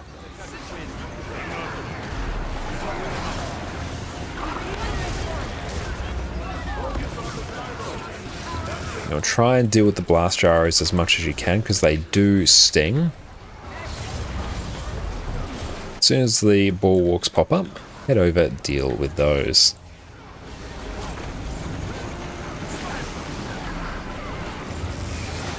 But more time in the End of Dragons metas will just be more profitable. End of Dragons metas, especially once you figure out how to convert all the currency you get from them, are insanely profitable. Some of the most profitable metas that you can do in the game.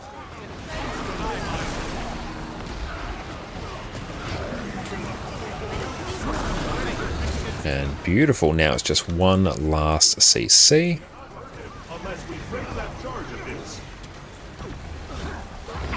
You like Dragon's End as a whole? Yeah, Dragon's End is a fantastic meta event. That one is very profitable too. Oh, nice. Mastery point. I could have sworn I actually have done this one on this account. Guess I might not have. Very nice. That. Excellent. Made some good progress there. We love to see it. Now, let's go through in a dip from that. Actually process this somewhat.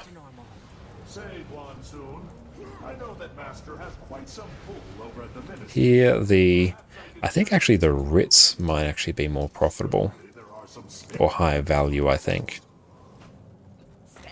So I can convert them to other things later. You know, my friend Ari is a machinist. She's famous for giving bots the empire. So let's go through to our scrapper, which is the one that we have done the not End of Dragons, the Ember Bay story on. So go through, blast that.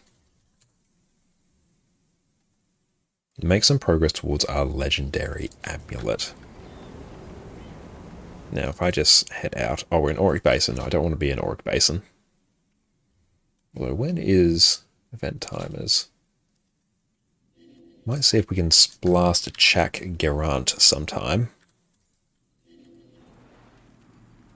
So, where is Ember Bay? That lives down here.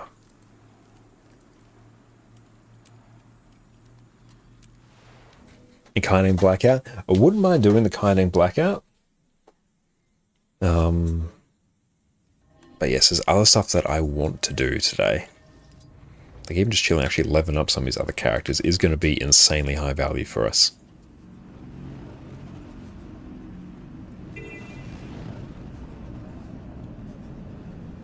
And some more mastery points for the Heart of Thorns as well would not go astray. I should have actually headed over to this waypoint, actually.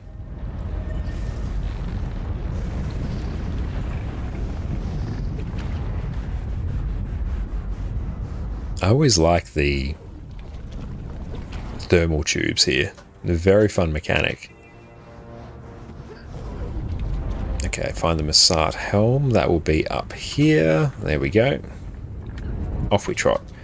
And cool, I've actually bought a whole bunch of experience buffs here, so that is good. Got the breastplate. And we can still mount up. Excellent. Kynane is long. It is, yeah. AP hunting. Not so much AP hunting as doing the return to achievements very gradually on this account, Orca. So we're just super close to finishing off the Ember Bay one. I think we literally just have to finish the last mission, then we are good to go. Yes, one that I really need to spend a bit more time doing. Okay, so I think I need to... I would really like to position Rewinder here. Ember Bay gives you PTSD for so many reasons. I still need to do like all the Massart tokens as well, but that's a different thing for us to do. Oh, I can't even use my super speed. Sag. Like, I don't mind Ember Bay. The jumping puzzle isn't too bad as long as you have Blish. Especially when I did that one raid, all these random collections have unlocked. Oh, there's tons of collections to go through and do in raids, but yeah, the legendary armor, even if you don't go for the full set, you get 2 free sets of ascended armor for doing it. It's insane. Those defenses shouldn't trouble you now. Good luck in your search. But if you fail and the volcano erupts, at least it'll take this terrible place with it. Okay, ascend the fortress. Just got all Massart tokens. Iron's Guides are so good. Oh, Iron's Guides are absolutely god tier. I'll eventually go through and get them all. That's not a today thing. That's a future thing when we want to worry about getting Aurora. Yes, that's it. Oh, sad I can't actually mount here. Don't know why they think I'm a Massart. Like, I'm literally a fraction of the size. And not get a really bad time with those. You did them pre-eye surgery, so you were half near completely blind, literally trying to find them all. Oh, that would be awful. I can definitely feel your pain on that one. But yeah, with Blishard and various guys out there, it's not too bad now.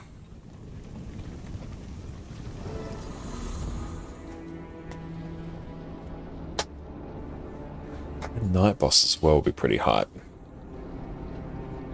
So we can also tee up a whole bunch of boosts on whichever character we decide to end up leveling. See how much we can level.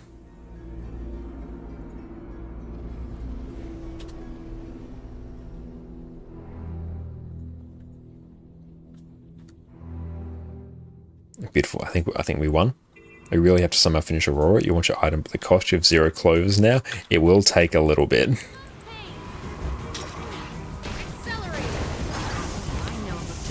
Okay, so that is done. Exit out.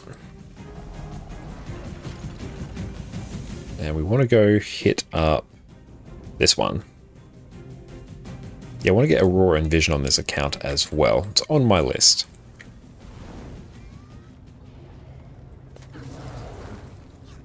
But yeah, just doing the return to achievements will be peak value because yeah, we can use all the currency to really help with Vision and Aurora and Skyscale. It won't be long until the torrent builds again. Perhaps by then I'll have these script whipped into shape. Hey, you still with me, friend? You've got this faraway look in your eyes.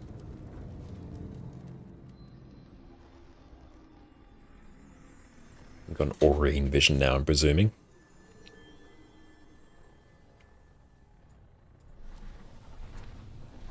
And Dante, if you do World vs. World, do a few non-repeatable reward tracks using 4 buffs, you get 7 per track. Yeah, they're a very good way to go through and do it as well. Oh, this is where the egg's hatching, yes. So that's not quite done yet. Is it? No, yeah, it hasn't quite done. That happens later. I keep losing track of where I am in the story. Hey, where'd you float off to just now? You all right? I just had a vision. A pretty ominous one. A vision? But yeah, eventually if you're going to do Conflux as well, you're going to need a whole bunch of skirmish tickets. So may as well get in and do some World vs. World while you can. Guess I'll have to take your... Especially while the restructuring buff is up. Thank you for the help, friend. The Fire Islands owe you a great debt.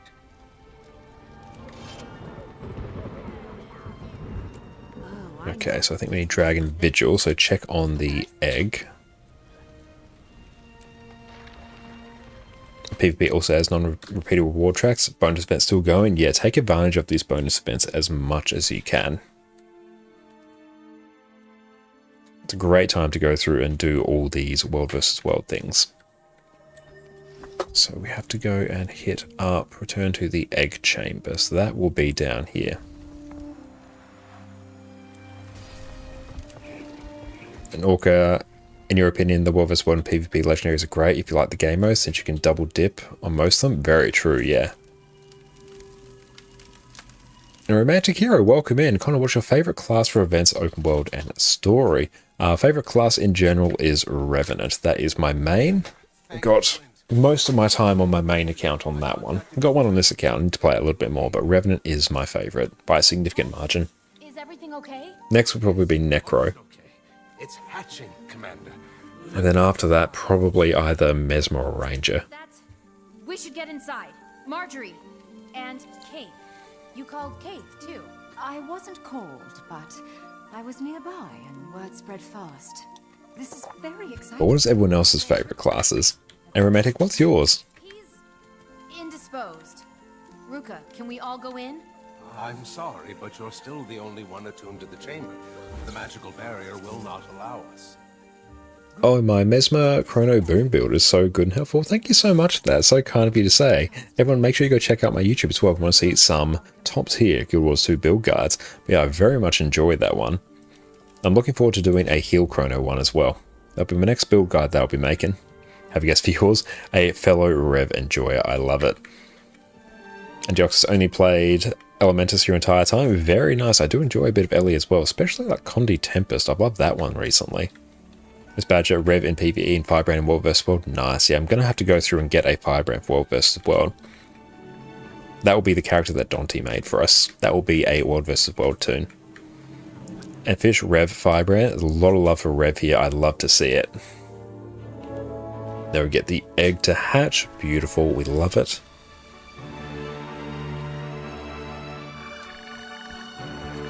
The baby Aurine, very cute. But you're trying to figure out what class to play in Soto. You played Rev through EOD, but got sick of it by the end. Guardian was your main before that with some NG2. Ah, nice. And why'd you get sick of Rev? Like, what turned it off for you? And Doxis, you've enjoyed Sword Dagger Catalyst. Nice mix up from running a bunch of stuff. Oh yeah, I enjoyed. Is it Sword Dagger? Did I play Sword Dagger? I enjoyed playing Sword. That Sword Catalyst, I had a great time. I had to prep a rev for World vs. World. Very good. Badger, although it appears once Mesmer gets rifle, maybe the new Firebrand World vs. World. Ah, interesting. Good to know. Dante looked at hours played in efficiency. Necro 1, Hill Firebrand 2, and Warrior still surprisingly strong in 3. Beautiful. Love to see that. Now let's go get a whole bunch of super speed and quickness. You feel like you just saw this cutscene? Nice. And we get a blast finisher in here. There we go.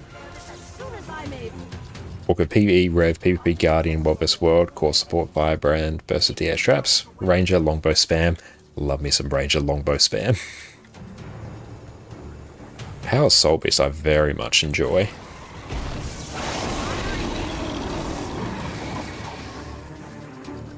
So I think we just chill here and kill a bunch of mobs, and it's all pretty chill. Do this without getting defeated. That should be fine. That's a non-issue. Beautiful. They're all dying instantly.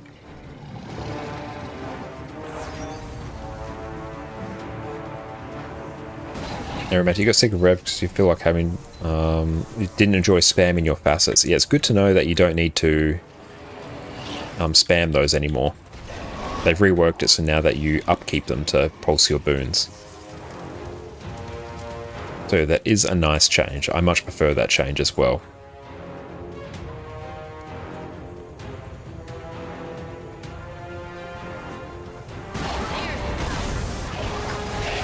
Beautiful, that's all done. We've got some out here.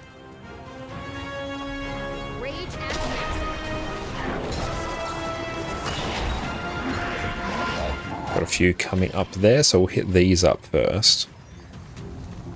They've got a pustule near the hatchling, so let's grab that. Oh, hang on. Come here.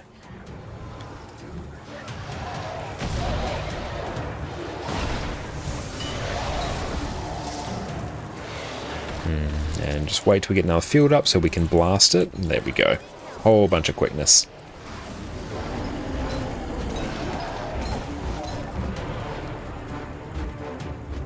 Everybody, you just want to feel OP while doing story and hard hero points and events. Yeah, well, Celestial Vindicator in particular is like one of the most unkillable builds for that. Lots of great open world builds for all classes as well. Next time things for a great sword shortbow Vindy somewhere for World vs. World roaming. Might try that again. Yeah, I very much enjoy playing that one as well. Which one do you go? We'll go this way.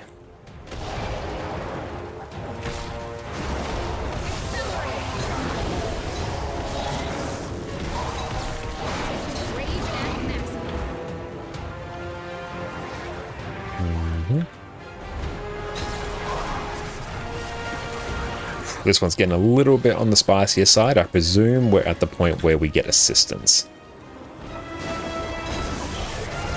There we go. Lazarus, leave immediately. Marjorie. And D&D did this several times whenever it's Scrapper. It seems to work very well here. Scrapper, open world Scrapper is absolutely amazing because you get on self-buff with quickness and a whole bunch of might as well and great AoE. And give the dragon a wide berth, Lazarus. It'd be a pity to have your second life be short-lived. Just move that plate that we almost knocked over.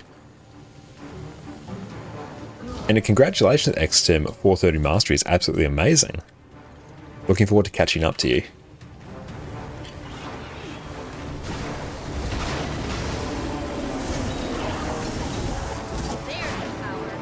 Make sure we deal with all these mobs out here.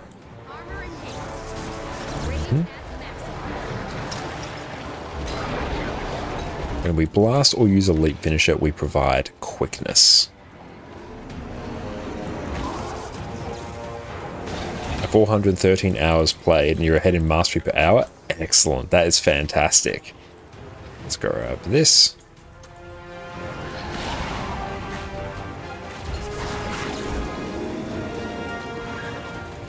Just gotta remember where all my fields are.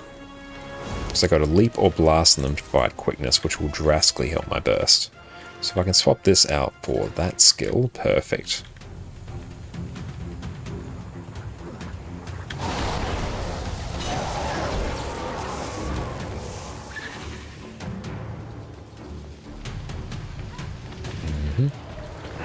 Now we do have a few minutes before the Verdantbring Matriarch spawns, because I could nab that. That'd be pretty hype.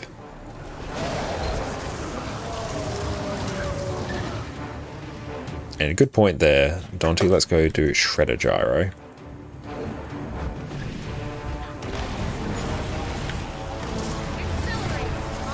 So you're running the open world one, which is just a little bit different.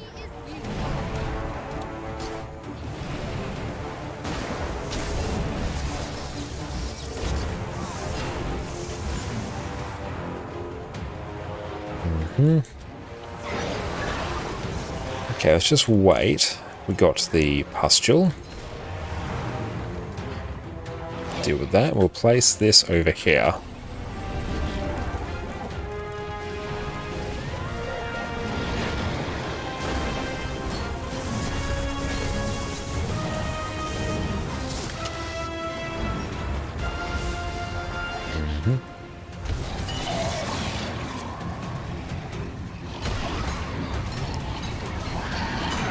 Let's see, what else do we need to do here? I think we might, yeah, we'll miss out on Verdantbring Matriarch, which is okay.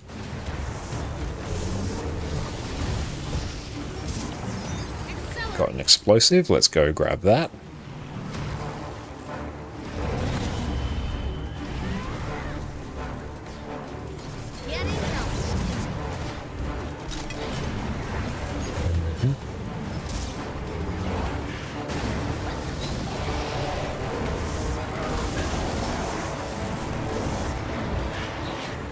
Let's go take a little bit of a break to deal with some of these mobs.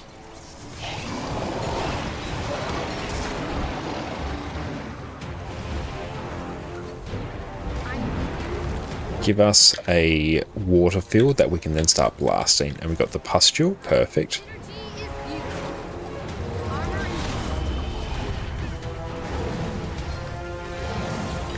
Beautiful mastery point, whole bunch of achievos, we take that. And Fish, be right back, going to put second coat on your second PC desk. Hell yeah, can't wait to see that, mate. That's going to be absolutely outstanding. We got held up outside. Destroyers, but what's happening? It's done, Commander. The barrier has been restored. Oh, what a pleasant surprise. Is safe. Not until that Mersat is out of here. A Mersat? The Forgotten passed on tales of these creatures. I never thought I'd encounter one.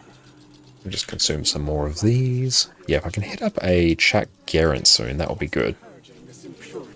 They will show up after the fight. They always do, yeah, they leave the work for us. Good use for this. I have been reborn, and rising from the void brings with it a new perspective. We previously sought power through treacherous, Beautiful. only to save ourselves when the dragons rose.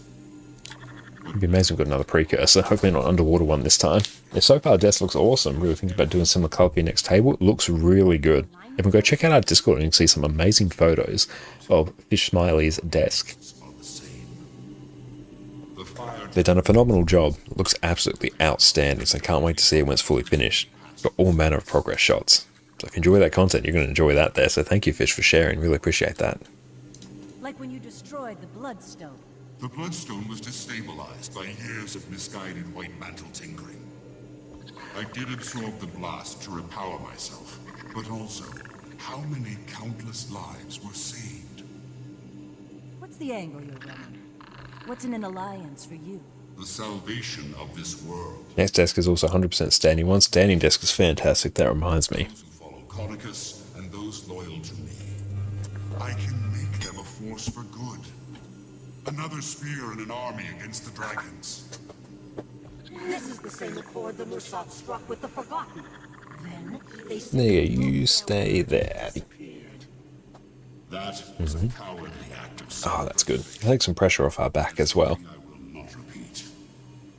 You seem earnest enough, so I And hope Romantic Connor, is Rev your favourite in fun factor or just effectiveness?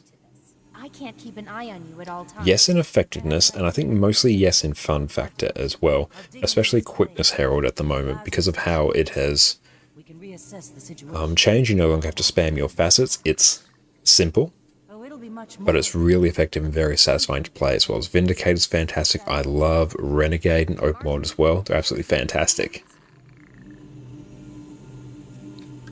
But yes, overall, that is my favourite.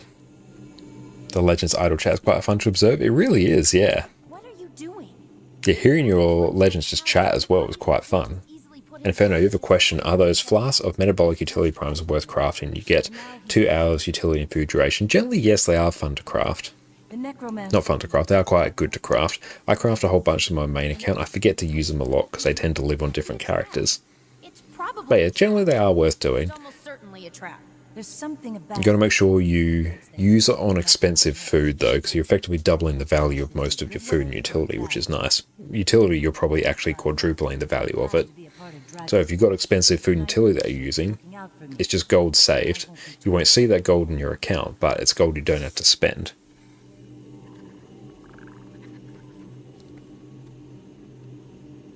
But yeah, if we can tee up our Rev so that lives at Shak Garant, that will be good fun.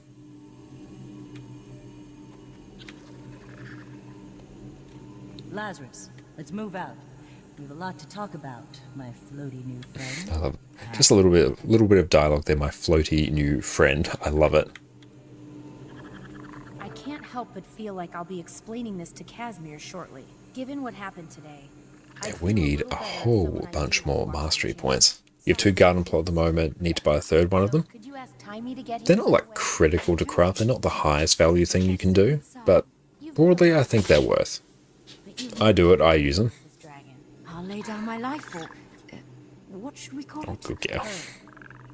Her name is Aureen. There we go. Did that quite fast. It wasn't a decision. I just knew.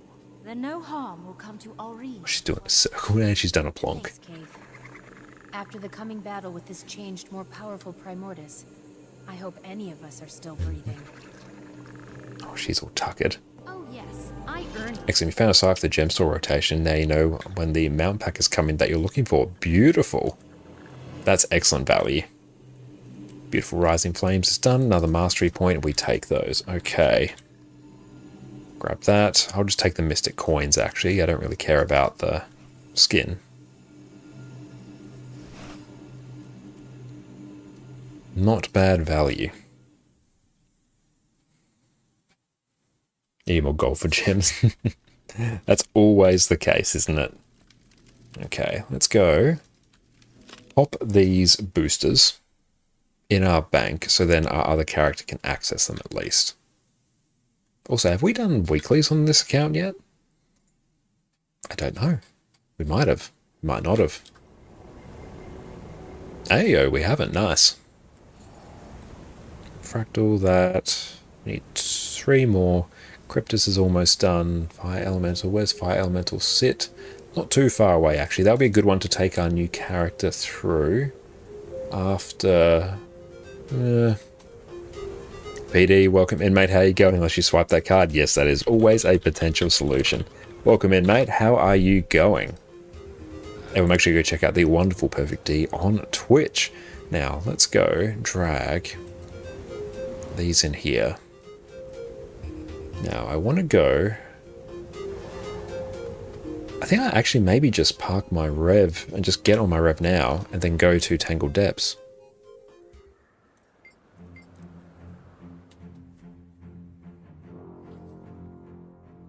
Oh, hot still? Oh, sorry to hear that, PD. Yeah, hopefully the weather eases up a bit over there. Unfortunately, it's been rather pleasant here so far, which has been good. We had one day where it was 40, which wasn't great. But then it was like somewhat cold and rainy the next day. It was super weird.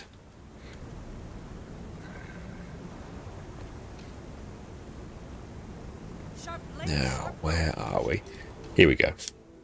Just generally doing events in Tangled Depths will be high value as well for the chance to get some extra Chak eggs, because they are the big limiting factor. Hit 37 today. Oh, that would be awful. Imagine with the humidity as well. That would suck. Oh, beautiful. We're in a map with tags. We love it. Okay, so what build are we on? That looks like regular Quickness Herald. Yep, that's it. We love it. I'd like to go and at least do some of these hero points each day if we can. Ooh, I think we can get Chak eggs technically from here as well. Herald action? Yeah, love me some Herald action. Ogre effigy? What's that? Didn't know that was a thing.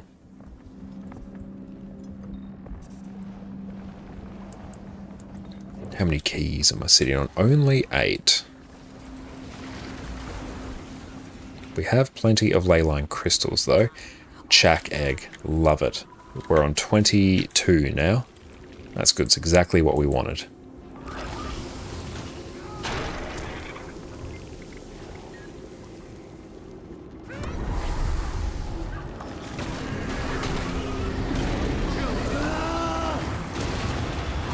Exciting is very exciting. I could not possibly be any more excited. And beautiful, that's just pulsing quickness. Nice, love it. That's a bunch of extra currency. Oh, 10 eggs each of those times. That is the dream. Although that would mean I'd then have to go and very quickly deal with a whole bunch of extra provisioner tokens as well. I do need some extra auric ingots as well. They're actually been a little bit of a stumbling block for me so far. And Bad Boy, how are you going? Thank you so much for popping in. Hope you're having a wonderful, wonderful day. Beautiful, we got tags everywhere. We love to see it. I like to do Scar. Scar is my favourite to do. But running quickness and open world is going to be absolutely amazing. Oh, can we actually... Let's actually see if we could do drone race. That would be hype. So we could get gold in that. That would be good. Because that's actually been on my list of things to do for a while. But this thing is never open. So let's go find out. At the very least, we'll get the waypoint for Scar as well. Doing great. You'll play some Revenant. What about you? Hope you're good too. I'm going very, very well. We've crafted a legendary rune on this account, which is outstanding. So we are ready for the upcoming legendary relic. So we'll get gifted that for free, presumably, which is going to be awesome. Team members found. Let's go grab this waypoint. Then we'll see if we can finish this event, because then that will open up the drone race, which will be very hype. But yeah, we crafted that, did some raids, finished off our Rising Flames episode, which is good. Finished off a little bit more of the Return too. Usually it's 2 or 3 eggs at a time, so it's best to do an event when possible. Yes. I want to try and do this Chak Garen as much as we can. Touching you. But this jungle isn't done with us yet. From up high, I believe I saw a nice defensible spot for a camp. Hear that? So we'll see if this event can actually be done in time. If not, it'll give us something else to do whilst we wait for Chak Garen to spawn, and then we'll hit up Scar.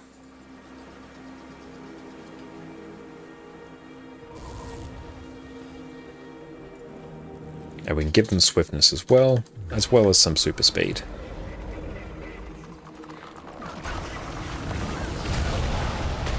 But the AoE cleave you get on Revenant is absolutely amazing. And just easy access to group quickness. There we go, we're just pulsing quickness.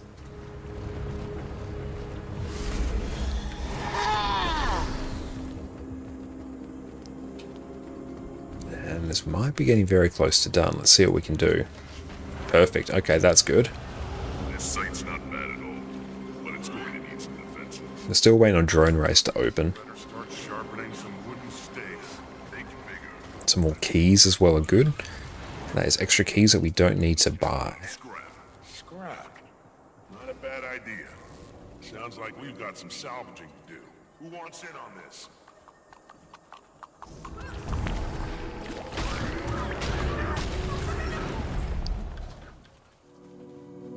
Don't think we'll be able to finish this one, but it's alright.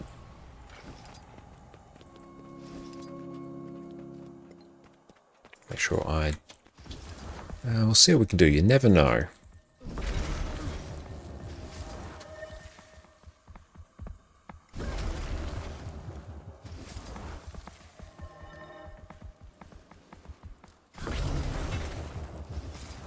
At least with mounts, it's a bit faster now.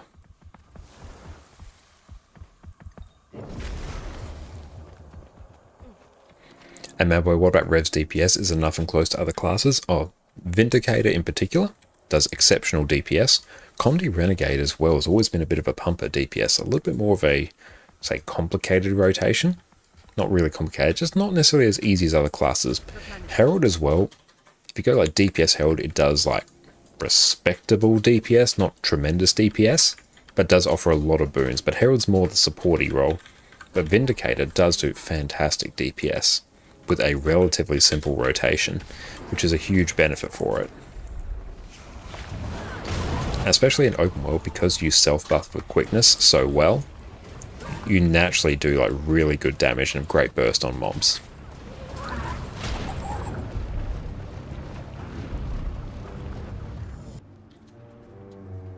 And for group content, particularly open world events, having a class that can buff everyone with quickness is ridiculous value.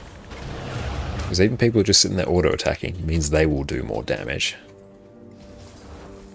Okay, with Ethereal build, your first build was Condi Zerka. Ah, nice. So you'll be able to pick up Condi Renegade very easily. I really enjoy the Condi Renegade rotation. Your Graceful 5 after Facile Strength Consume gives you Happy Juice. Oh, absolutely, yeah. Amy, did you make me want to go Vindy? Oh, Vindy's brilliant. Do we actually have the Vindy build? Oh no, we've got the Celestial one there. Hang on.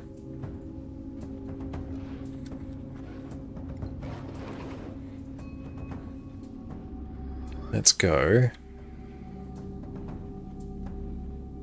Hang on, let's just go here. Our Invo Vindicator. And bam, bam, bam. Bam. Bam. Bam, bam, bam. I think that's it. And then if we go take that one, take that. Equip all of our skills. I like to take Scavenger Burst. I also like to take Weaver's Rage and then Nomad's Advance. That slot, there we go. We swap.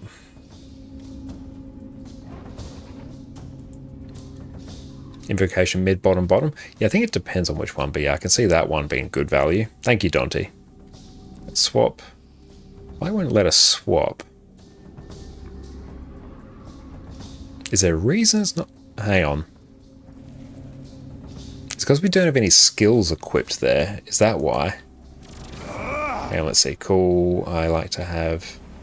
Yep, that looks correct. Now, see if we can fix up this one. There we go. Okay, perfect. And yep, perfect.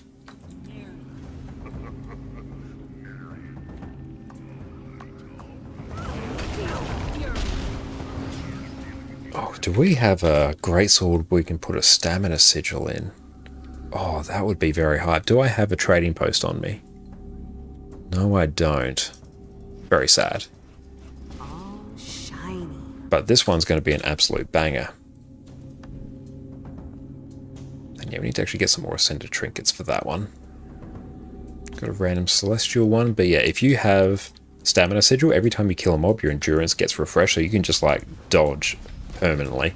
It's absolutely brilliant. A very fun build for open world. I absolutely love it. Okay, so actually go see if we can go grab some more chests. Actually, let's deal with these.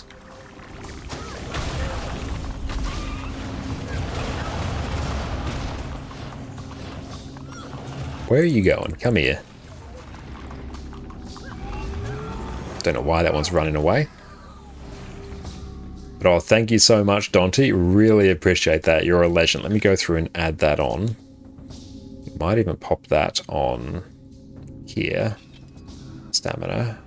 Force and replace an air. Do I leave that one? Okay, hang on. I need that to be a good skin so I can tell. Grab that.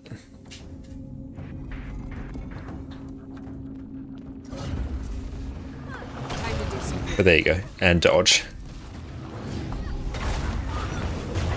But yeah, you can just like permanently dodge in open world. It's fantastic. Especially with weaker mobs. Oh, thank you so much, Jess. We've got apple rounds as well. Love these. Couldn't find them for so long.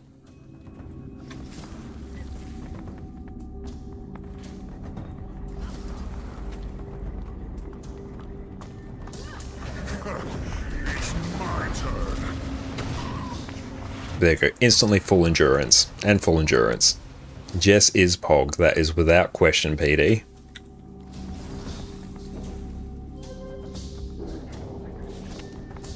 Oh, Dante, thank you. Oh, hell yeah. That will be brilliant for some more endurance regen. That will be god tier. Yes. Okay, where is it? Grab that for even more endurance regen. Oh my god, you're getting a t-shirt. Oh, you have jackets on. Fortunately, we are in Australia, so it is very, very warm. An apple a day keeps the doctor away. That is especially the case when it is these sweet, sweet apple rounds. There you go, just permanent dodging and spiking damage is great. Extum, your wife is still in bed? Was awake till 5 AM or so for Power World with their friend? Oh, that sounds amazing. Oh, Relic of Evasion. Do we have Relic of Evasion? That would be brilliant. Okay, let's see. Oh, we'll deal with that later.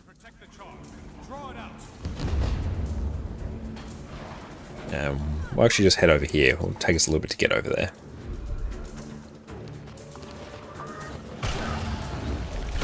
Yeah, soon we'll get the legendary one, so we'll be able to just do it on anything. And there we go. Refill endurance, refill endurance, refill endurance. Endurance is refilled. Oh, so good.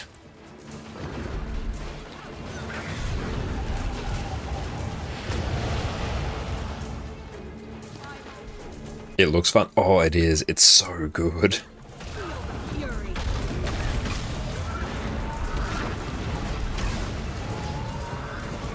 Refill. Great AoE cleave with greatsword. Use that sigil with Daredevil while doing Labyrinth farm during Halloween. It was OP. That sounds really, really fun. Oh, this bit's going to be good. Hell yeah. And just perma-dodge. Bam. Bam. Bam. And you're just constantly ping-ponging in the air. It's brilliant. Like, even just this build in and of itself is like enough to play Vindicate. And this is like just a thrown together thing. You can optimize this even more. Your Relic of Evasion is 22 gold. Yeah, that's alright. There's no need to like send that. What does the Relic of Evasion do though? Because yeah, we will get like legendary relics in a month or so. So no need to splurge that gold, especially when I've got like a whole bunch of gold myself.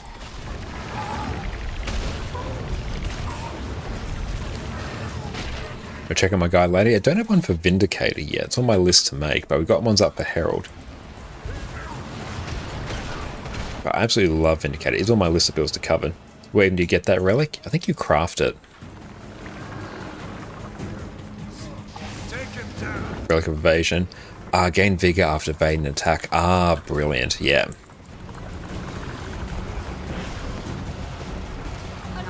Man, you got a block baked into the build.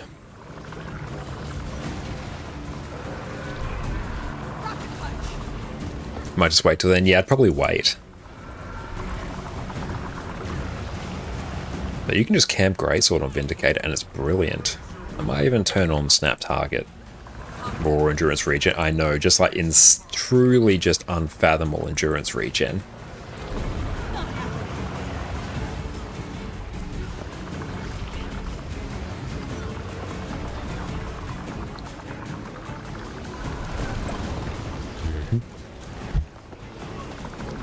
And that's right, we've got a stun break here.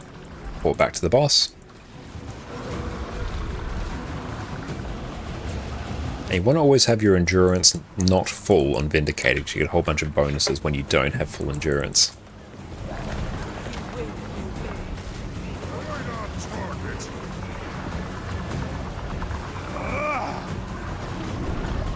And just stun break, there we go.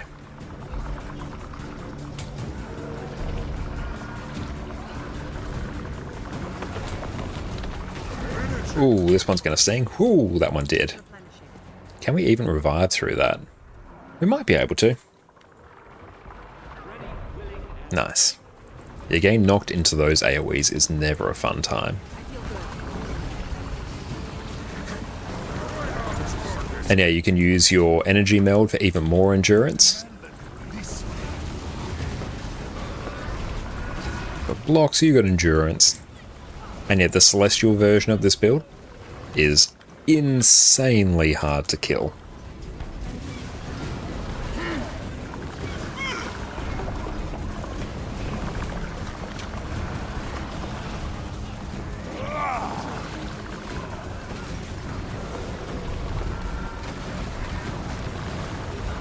And beautiful Scar will go down.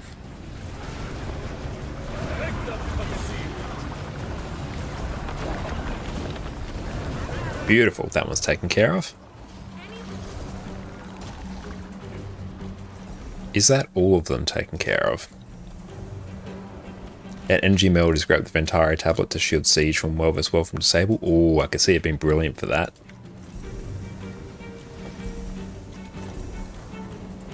And I think, yes, it's all open. Perfect. Everything is dead.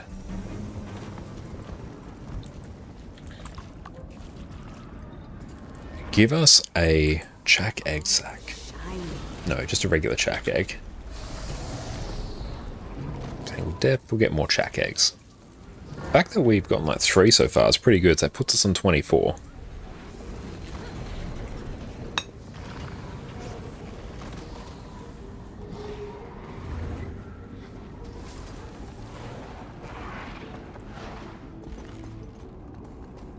I don't get any more chests, any more eggs from waiting, do I? Because the bad part about this event is the fact you have to wait around 10 minutes to get the full reward. Yes, the standard yield event, 2 to 3 eggs. We'll probably get some more if we open up these chests. I just wander around and grab some of these. And at the very least, the unidentified gear is especially worth it now that charms have gone up in value.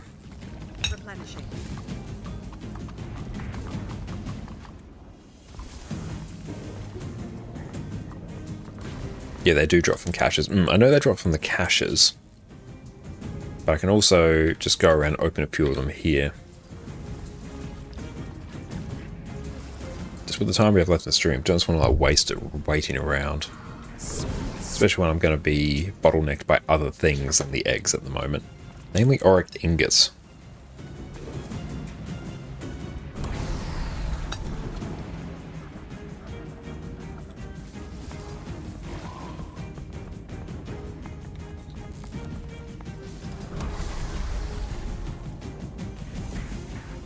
Yeah, there's a small chance to get them from the caches. We got one earlier. I think you have like 50 ingots. Yeah, if you've done a lot of auric base, and you'll have tons of them. I just haven't though. That's alright, so I think what we'll do is we can do 2 birds with 1 stone. We need to level some characters. But we also have Fire Elemental coming up in a few minutes. So, in terms of what to level first. We've got a few options here. Probably actually get more value from leveling up Firebrand.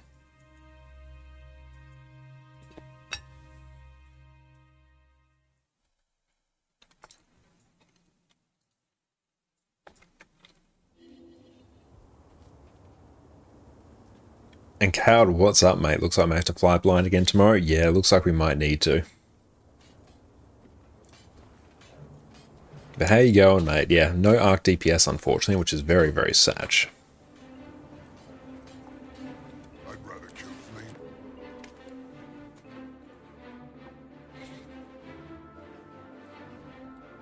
The Octo has so much nice stuff, and Aurelium. It does, yeah, your Vile Liquid Aurelium. Hell yeah. Okay, so let's go here. And Mad Boy, you're wondering why Revenant is 38 to 39k DPS while other classes around 42k? Are they balanced like this, or is it because it's more functional than others? Which build are you referring to there? Speaking of event reminder, yeah, I was going to go through and do that earlier today, and then I got distracted. Yeah, Arc hasn't been updated yet. So yeah, I was going to go through and film a YouTube video on how to install Arc, but if it's not working at the moment, can't really do that for now. Go to some 8. Actually, How many candy corn cobs is it per bag? Is it 3? Which means I need 4. I need 12. Yes, this works. Okay. Let's grab that. Oh, let's also go and grab. I don't understand. Can you repeat? Which build are you referring to there? Are you referring to Condi Renegade or are you referring to Power Vindicator? Because the answer might be a bit different depending on the build.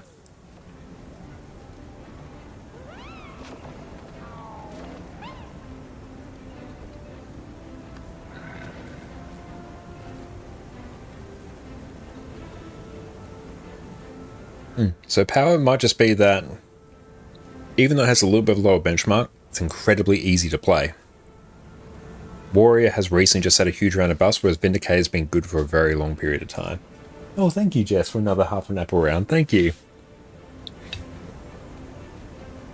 But yeah, even though it has a little bit of a lower benchmark, it's also really easy to execute. And you have a whole bunch of utility baked in. And Cal Snowcrow says Power Vindicator 44k. Yeah, it has it at 44k, yeah. Yeah, 38, 39 sounded a bit low. So yeah, that's why Vindicator is absolutely insane. It's actually getting nerfed a little bit in the coming patch, just a little bit. Won't be drastic though, it'll bring it a bit more in line. A previous welcome in. Hello, you've been playing Guardian for 1k hour now. Got Legendary Armor, want to try Revenant? Try the Q Herald DPS on your channel. Holy moly, it's so freaking fun. You ditch Guardian DPS. Only going to play it on Heal Quick Firebrand. Oh. Power Quickness Herald is the single best quickness provider in the game. Like, it's not even a competition. There's nothing else in its league. It's so unbelievably good. But I'm glad you enjoyed that. I absolutely love that build. It's so unfathomably good. But yeah, so, Mad Boy, if that sort of answers your question, Vindicator, very easy to play, has a very high benchmark, has so many dodges baked into the build for free, and has great utility as well. Like, yeah, the optimal version of that has like Greatsword and Sword, but you can just like camp Greatsword. And you can even make it even easier by running Shiro and Jalis instead of Shiro and Alliance. And then you basically just use your upkeep skills, dodge so you don't have full endurance, and use your good skills off cooldown. And that's it. That's all you need to do. Thank you, Jess, for that.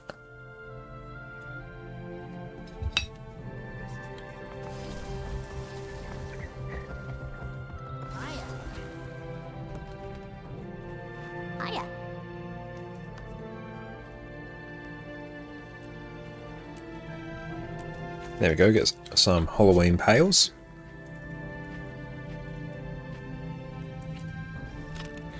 Let's buy a whole bunch of buffs here.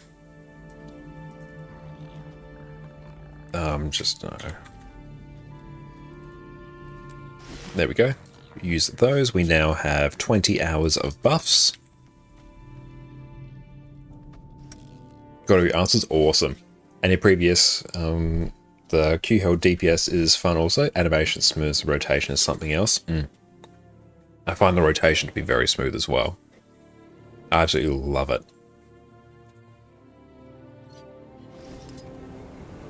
Yeah, the only reason you don't take Herald somewhere is if it's a really bad fight for melee, like CO. Yeah, then you can just run the Condi Quickness one. And that build slaps as well. Yeah, that build is unbelievably good as well.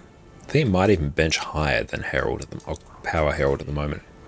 Don't forget the Guildhall buff. Yes, we need to. Grab that. And hit up the Guildhall, and then we'll go to Metrica Province.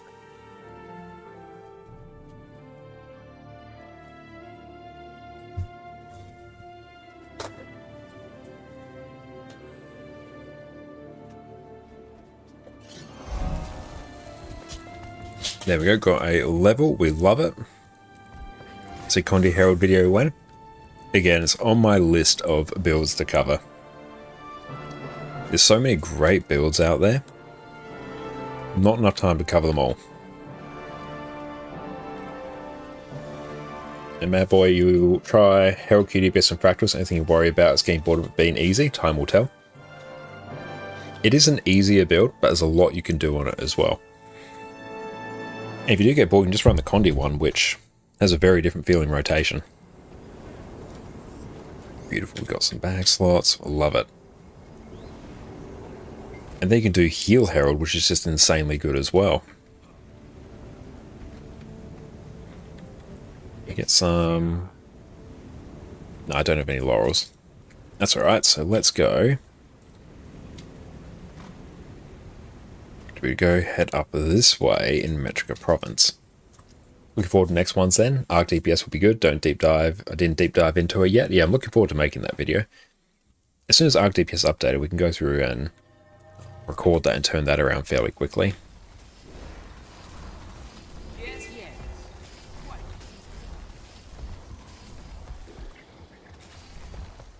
So if we can... We will go park our character up this way once we get to the event. Now we can auto-click our way through a whole bunch of buffs.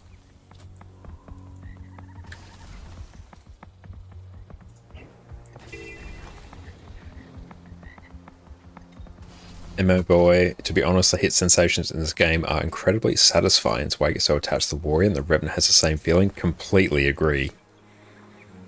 Yeah, Revenant 100% has that. You will absolutely love Greatsword as well. Doing Greatsword... Yeah, doing like Greatsword 5 into a group of mobs or on a single mob just feels absolutely amazing. That's good. This is the weekly event as well, so that's good. Greatsword 5 is just peak. It is, absolutely. And honestly, the sword rotation loops really well. Like, even though I run Greatsword a lot, the sword rotation's really, really good. You have baked in mobility. You have an awesome evade on 3.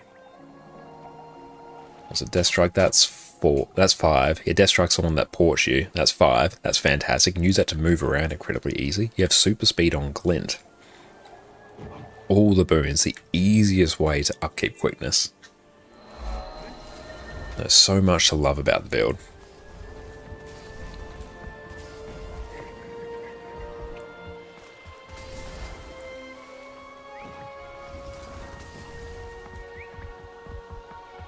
Okay, let's try and tag as... Do we need to worry about tagging mobs? Ah, someone help kill these. I am in no position to kill these. The mace sounds too. When you woke up, you hear headbutt sounds in your head. Oh, I love mace as well. Looking forward to Scepter. That's going to make Heal Herald just insane.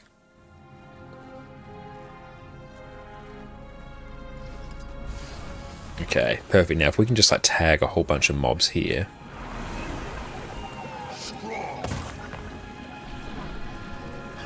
Now, I might just insta-die to a whole bunch of these. Laser Sword Herald, I know. It's so cool.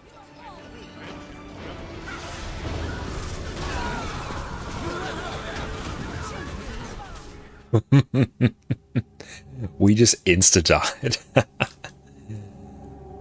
We're so low leveled, we literally just got hit and then insta-dead. There was nothing we could do there.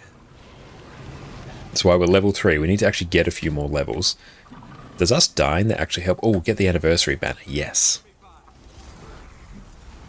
Should have brought Scepter. I should have, yeah. I don't have it on me at the moment. Okay, we'll grab that. That's alright. So we'll let that do its thing. Let's go away. So now, it's 2.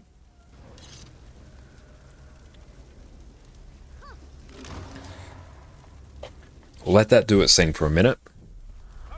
Gives us time to just catch up on chat and just chill. And Fish, glad you found the meta world best world is going away from full minstrel.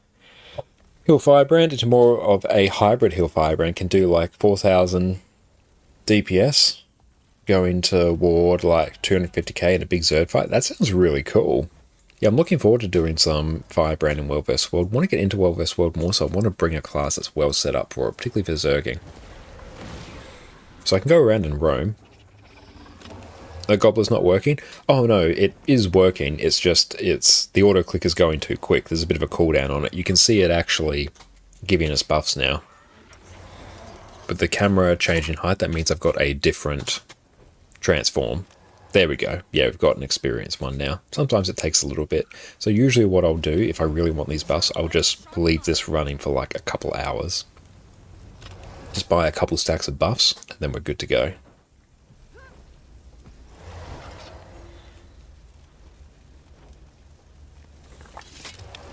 Okay, that should hopefully have given us a few there. 13 minutes. That's enough for this event.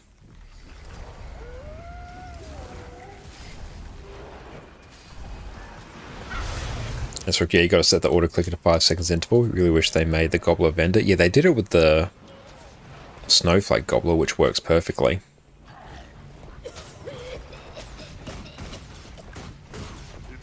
But yeah, you just get the annoying message, but if you're away from the computer when you use it, it doesn't really matter.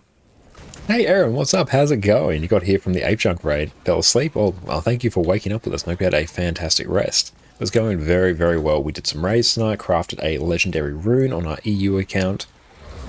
So we are absolutely blasting. Did some open world metas as well. To that level, yes. Try and defend it and try and not die. That's going to be the trick.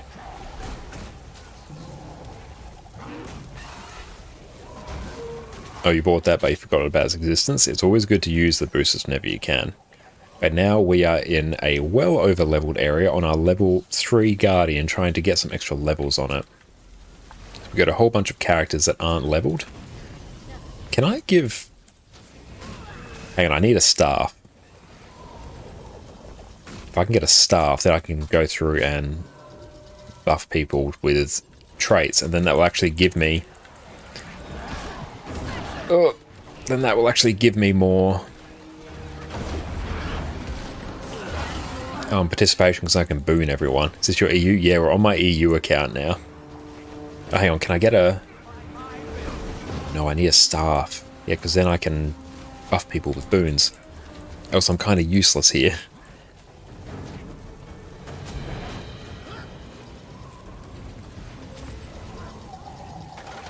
Oh well, we'll get one eventually. Actually...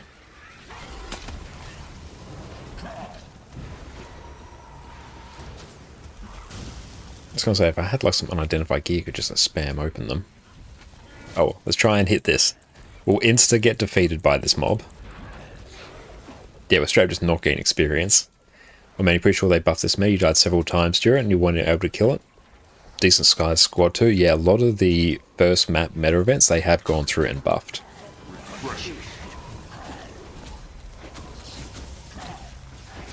Oh, usually we start doing some World vs. World things. You think you can do cultural armor sets from World vs. World. Great way to do it as well.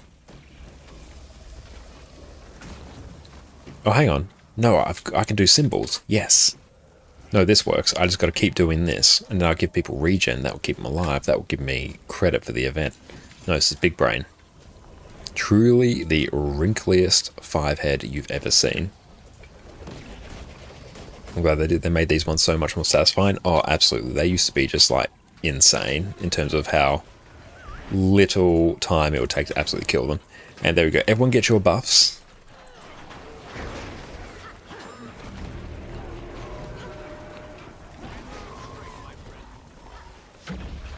Am I actually get... Will this give me credit? Hang on, let's just give people more regen. There you go. Enjoy your regen, everyone. Particularly like the single permanent fire tornado in the old stack spot. Yeah, there was something to be said for the really old, just like ridiculous open world event where you'll just stack in the same spot. Now I have to be very careful not to insta die on this one because I am well out of my depth. Oh, hello Dante. Hello.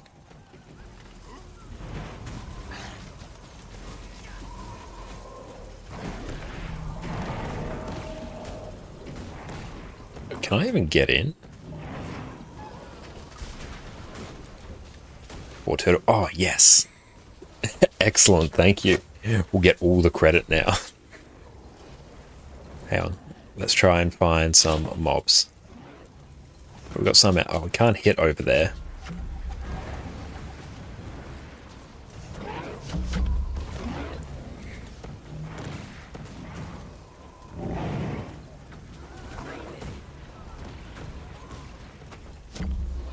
But this is a very cool skin. But thank you, Dante. Yeah, this should hopefully work. Now, this way I shouldn't die, so thank you. Hang on, let's hit over there. I don't think it's even letting us do any damage. Oh well, at least this way we won't die.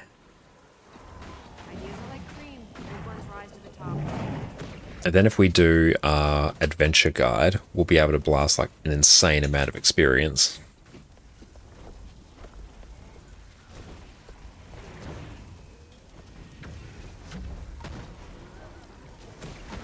Bond of Vigor on start.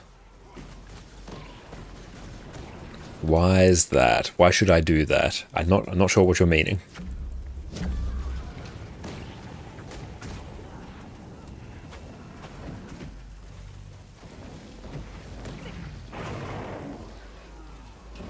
But this one should actually just be absolutely blasted. And there we go, got a little bit of experience there. Not experience, some damage on mobs there.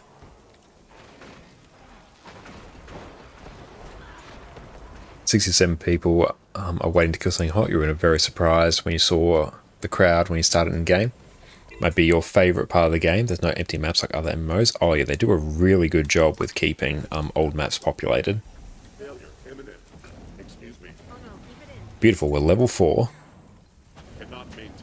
I think we got credit. I assume we did.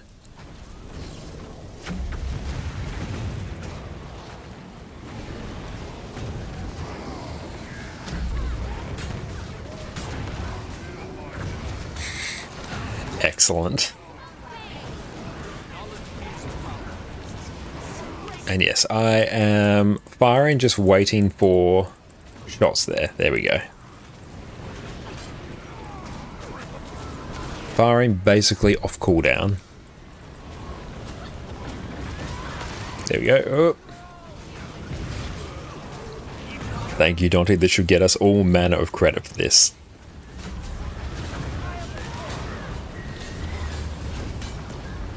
Now remember, Dante, if you die, I will instantly be defeated.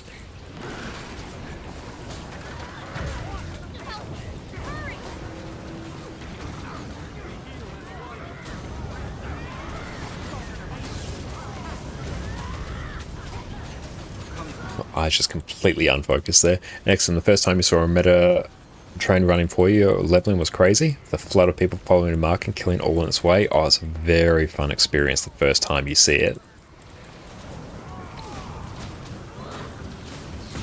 Nice. I don't think that actually gave us credit.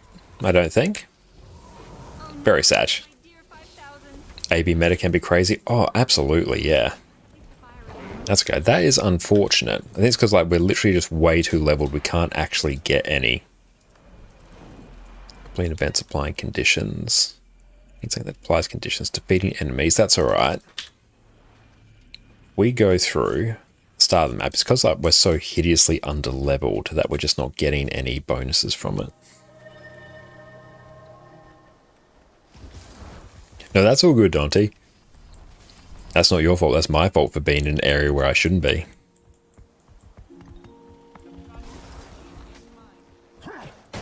And Aaron, which build for Thief is best with double pistols? That will be Deadeye.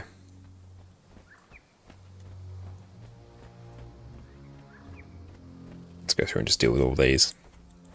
Yeah, payback Deadeye, yes. Deal with that.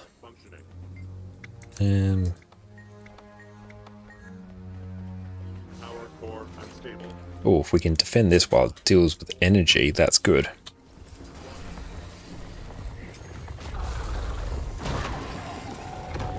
If we can get like greatsword, that'd be good. But even just killing those two mobs there gives us like a huge chunk of XP. That's good.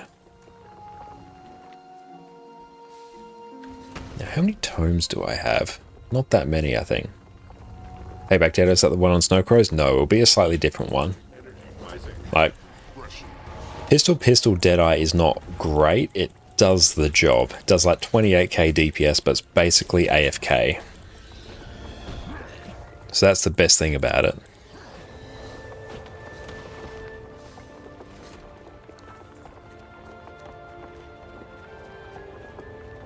Next time, you just got word for your headset after some hustle with customer support. Finally getting your headset. Hell yeah, if it goes right, Monday or Tuesday, have it. That would be beautiful. And Mad Boy, only thing you don't like about Thief is very low AoE for open world, literally made for single targets. Yeah, if you're playing something like Daredevil, it's not as bad because you get great AoE in the dodges and staff as well. It's brilliant. Then you do have short bow to really help tag multiple mobs, so it's really good for that. But yeah, that's why I don't particularly like Spectre in open world, because that one very much your damage is focused on a single target, doesn't have great AoE burst. And Deadeye, you can give that a decent amount of burst as well. 82%.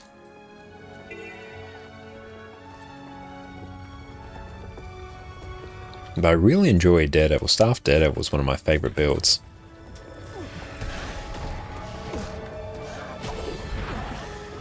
But yeah, if we focus on... deal with that. So if we deal with the character adventure guide, complete an event, so we need another one. Complete Renowned Hearts. The adventure is great for new tunes, it really is. Anyway, what do you recommend for Thief? Just level mine up and want a decent PvE build? Let's take a look. Depends on the area of the game you want. Hang on, let's drag this over here. Okay, so let's see. If we go into builds, Thief, let's take a look. The one I'd probably recommend, we get Power Daredevil or Condition Spectre. You can make Spectre work quite well in open world because you can give yourself Alacrity, and because you have well skills, if you give yourself Relic of the Chronomancer, you can give yourself Quickness as well. So you can give yourself a whole ton of boons, that's quite fun in open world, but Power Daredevil I find to be a fantastic build as well. So let me go through and just paste that one there. These are my sort of go-to Thief builds. And then you got Condia Lack Spectre as well, which is also a great one. Empower Deadeye for bounty hunting, literally is made for them. Yeah, Deadeye is really cool in open world. I don't like it in Endgame though. I find the rotation to be really tricky to pull off, and a lot of its damage is contingent on you having like really good positioning. So it's a build that has quite a high benchmark but doesn't translate well to an actual fight though, is one of the big issues with it. And yeah, Heisen always has some fantastic open world builds, although I think a lot of, not at all like shade on Heisen at all, but a lot of the really survivable open world builds for Thief rely on like Pistol Dagger, which... oh, Pistol Dagger? Yeah, I'm pretty sure it's Pistol Dagger. Yeah, and Pistol Dagger feels like a really weird weapon to use, because your 3 skill, the one that does a whole bunch of damage, it like ports you backwards. Which you're dealing with constant forced mobility, not necessarily in a direction that you want. So I don't particularly like playing that one. It's survivable, it very much is, but just the nature of the actual weapon set itself. And yeah, you can stop the movement, but you have to jump just as you're casting it, and it's really weird to do. Yeah, there's a whole bunch of things on it are like super weird. Deal with that. There we go, look at all that experience there, we love it. Okay, Character Adventure Guide, Volume 1, leveling up, defeating enemies, reviving allies, scouting the area. Okay, so we want to go hit up scouts. And all get used to it from PvP. Oh yeah, it's like a different thing entirely in PvP. It's very, very good there. But when you translate that to PvE, where quite often positioning is just incredibly important, you want to be up in a boss's face, and if there's like all manner of AoEs behind you, which there quite often is, getting accidentally ported back into them is really tricky. You'll find private brainstorming rarely solves anything. Oh, we've got another scout over here. That would be a whole bunch of extra experience for us as well. But Pistol Deadeye is fantastic for open world because you self-buff with 25 might, quickness and fury as well, so it's really good for that.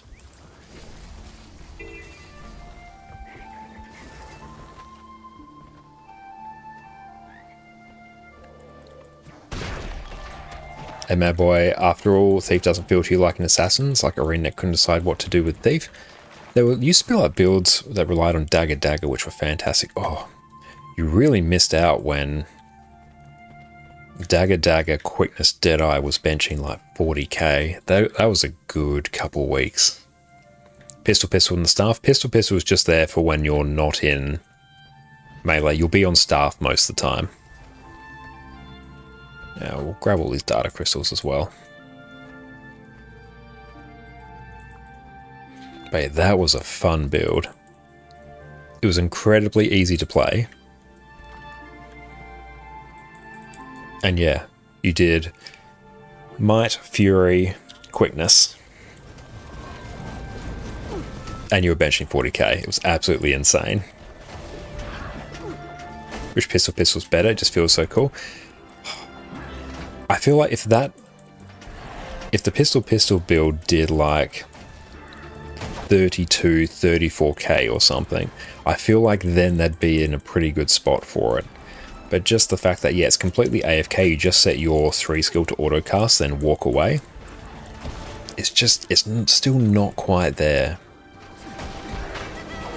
Level up again, nice, we take those. But it just needs that bit of an extra push to actually get its damage to be acceptable, whereas it's just not quite at that point yet.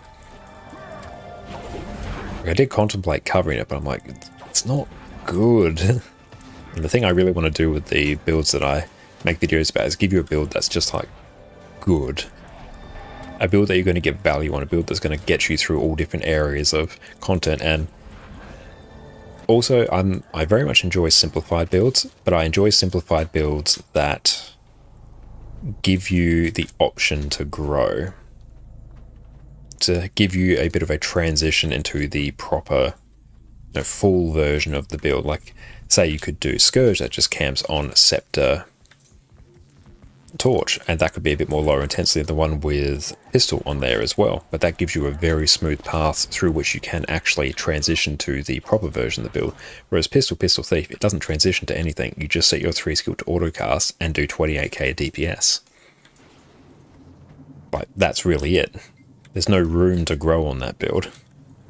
And it also doesn't take advantage of one of the best things about Guild Wars 2, which is the absolutely incredible combat system. Because yeah, it doesn't engage with it all, doesn't really engage with dodges, doesn't engage with like tying your attacks together or anything. It's just setting one skill and strafing around the boss. So it could be better. Okay, this one's actually going to be a bit rough. Now we've got to just kite this thing around.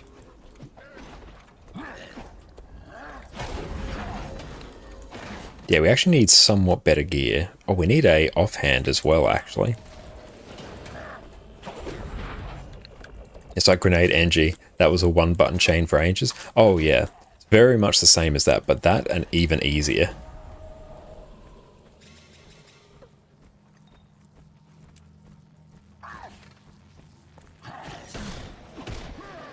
And with pistol build, you feel like you're spending more effort and energy compared to Power Zerker. Getting tired of pressing F1, considering the AoE on Thief, sometimes it's terrifying. Not quite sure what you're referring to there, because on the pistol build, you literally just like set 3 to autocast and that's it.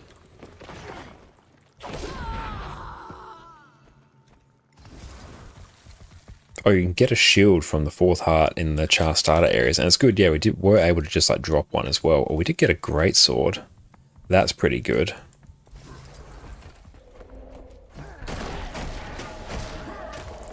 Yeah, great sword will be much better for actually killing things. Speaking of pistol, Gar's going to rock with them. Yeah, I can't wait to try that. I didn't get a chance to try that in the beta. There we go, level up again. Looting enemies. Level 5. Oh, we've got a whole bunch. Oh, we've got a great sword there. Nice.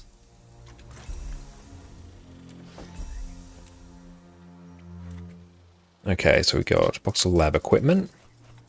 Let's go turn in these. Do you require my assistance? Nice, that completes that. Enhance mighty leggings.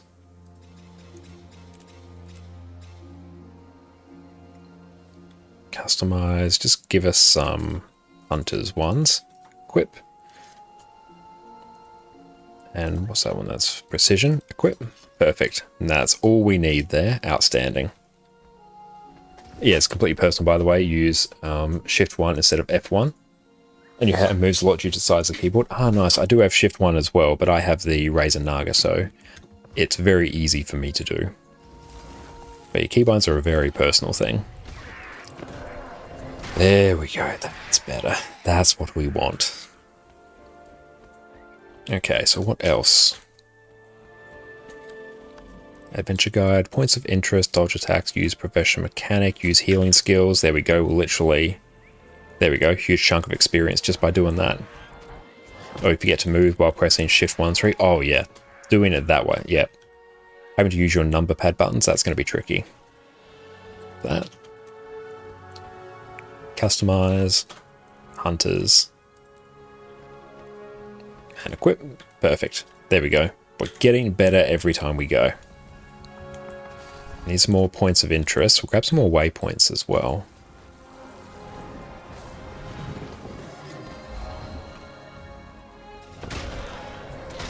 And we'll keep using our profession mechanic there. There we go. Experience for defeating mobs there.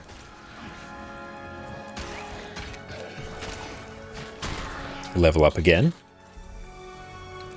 Make sure we just equip some underwater weapons. Beautiful. We got enhanced mighty gloves. It's cool. I don't actually engage with the sort of leveling gearing system as well that often. And equip that. Nice. Let's see what else. Character Adventure Guide. Character Adventure Guide Volume 1. Yeah, can we track that? No, it's not letting us. Okay, let's maybe drag this just sort of over here. Our profession mechanic skills. Deal with that. So we've got to scout the area and use emotes. Oh. There we go. Yeah, you get experience literally for using emotes. And Inferno, is the Red Dragon a M811 a good mouse? Does anyone know? Is that the 12 button one? Because I've tried the 12 button one and it was okay. I don't think it's as good as the Naga, but it's good as like a nice budget option.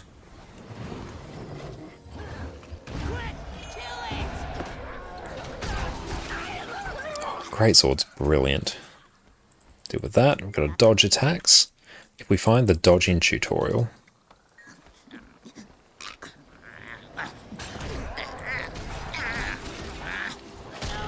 And 12, oh my god, oh, that's what the other Naga has, yeah. And yeah, Peter, you got the Naga X, which has 12 buttons. Yeah, I've got the wireless Naga, which has got 12 as well. Absolutely fantastic MMOs. Yeah, you hate how you can't track the Adventure Guide achievements. Me too, yeah. I feel like as you're leveling a character, it should sort of default to just those being shown there. Because you don't, like, I don't care about this achievement I'm tracking here right now. I care more about the Adventure Guide. Oh, they're using 2 keyboards? You get used to it. But no, like, I have all my 6, 2, 3, 4, like my first bar here, all on my thumb, effectively, and I can, like, shift use it with my thumb as well. So then I can basically use almost all my skills while still moving. Let's go grab a Vista. And we got a... What's it? We've got a scout out there. Let's go deal with that one. Oh, we got a point of interest in here, which we'll probably need.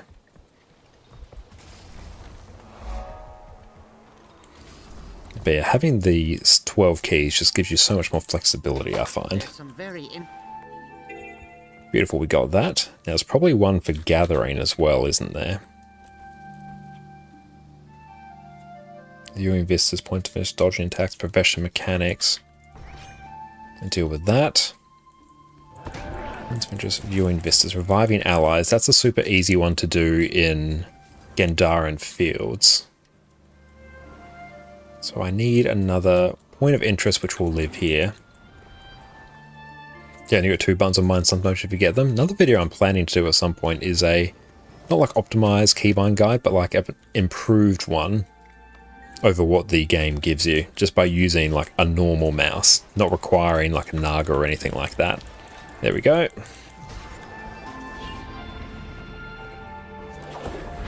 Oop, pull them in. Let's wait for my Greatsword 4 to come off cooldown, and... Ouch. Hang on, this one's going to be a bit spicy. Ouch. Hang on, we might be able to kill it. 2%. There we go. Excellent. Level up again. We love it. Gathering tools. We'll go and equip those. And here we got enhanced mighty leggings.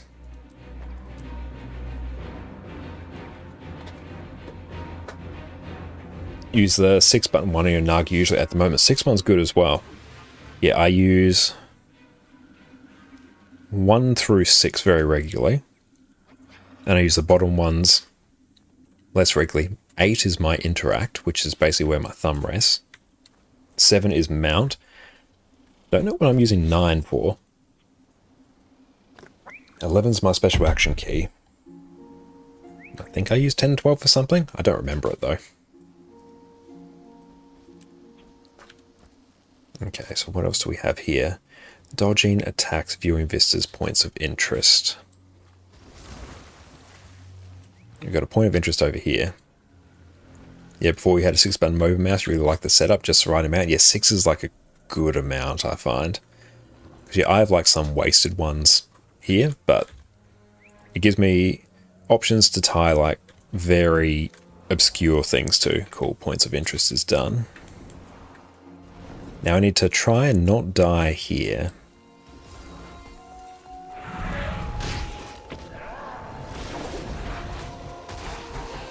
Okay, cool, that worked. Brilliant. Farming Guildhall nodes is huge XP as well, especially with the booster. True, yeah, I probably won't be able to gather them though. We got reviving allies done, because I won't be able to equip high enough gathering things. Although even, that shouldn't really matter, even if I do... Yeah, even if I do get the not good stuff, it should still be okay.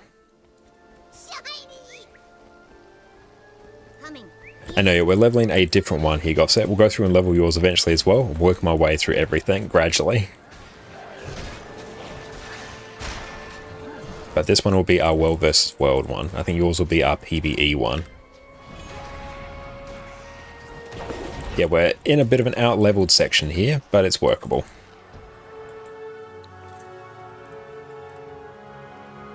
And dodging attacks, viewing vistas, leveling up. We need to get to level 10, which we should do after this event. Oh, we got a vista up here. Brilliant. Let's grab that.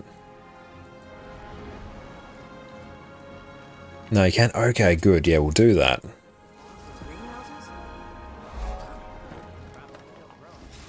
We'll go grab this waypoint as well. And okay, yeah, the thing with your 12 side buttons is you find only using 6 regularly, 3 rarely, and 3 haven't bound because too much other stuff is muscle memory. Yeah, eventually you do find some more obscure things to buy in those other keys too, but I'm in very much the same boat as you.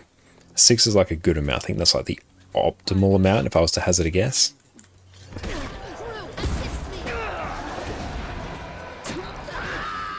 There we go.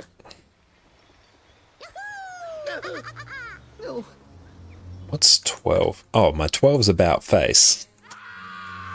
Which is handy sometimes. Using all 6 with your modifiers like, oh yeah, I use shift bind a whole bunch of mine as well. And what do you think of your Condi support build? It seemed to be going okay, guys. Like, I didn't have arc DPS, so I couldn't really tell like how we were going to the boons or damage, but as long as you enjoyed it, that's good. Is that like Condi quickness firebrand?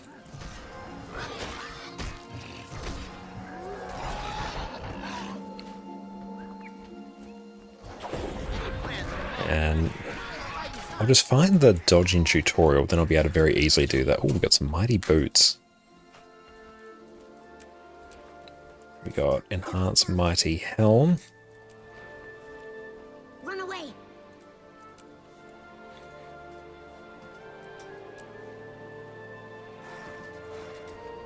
That's the same.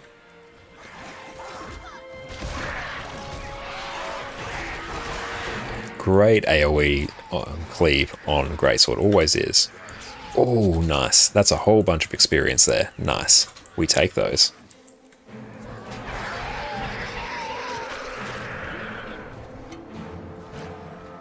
And remember, how are you keeping that many buttons in your mind? It eventually all just becomes muscle memory.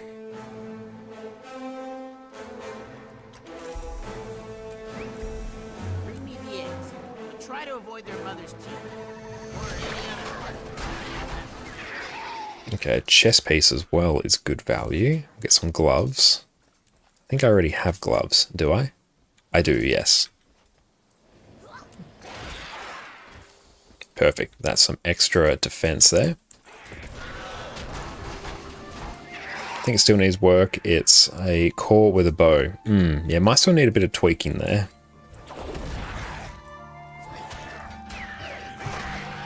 But no matter how many keys you end up using, once you spend enough hours with it, it just becomes muscle memory. The Relic are It takes a while. I got this mouse a few months ago, still not fully used to everything. Yeah, and I've used the Naga almost since I've started with Guild Wars 2. Okay. Dodging attacks, viewing vistas. Nice. We can find another vista nearby.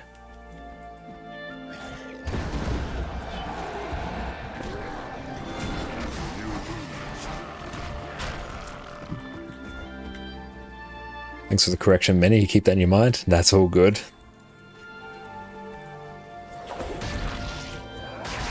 But yeah, even if I was to go through and just change my keybinds slightly, it would feel awful for a good couple of hours until I finally got it back into muscle memory. That's the case whenever you change keybinds. Further up on the hill? Easy. So as rear 6, you always find it awkward to move the base part of your thumb to hit those. Yeah, it depends on the size of your hands as well. It's another thing to go through and consider. But yeah, 1 to 6 I find very accessible. 8's very accessible. It's just the bottom row is a little bit tight. Mad Boy much better than before, it's still improving. We're all in a constant state of improving. It's a good mindset to have.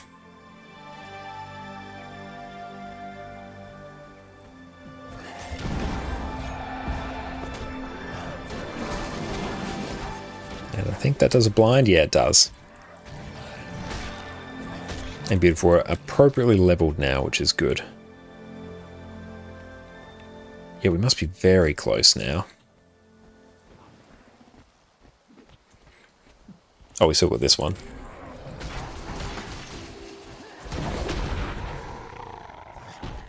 And we should get another level as well after this. It's good how quickly you actually level now, which is very nice. Another level, outstanding. Ooh, what can we unlock now? Ooh, skills, okay. What do I want? I probably actually want to get... Yeah, we'll get that.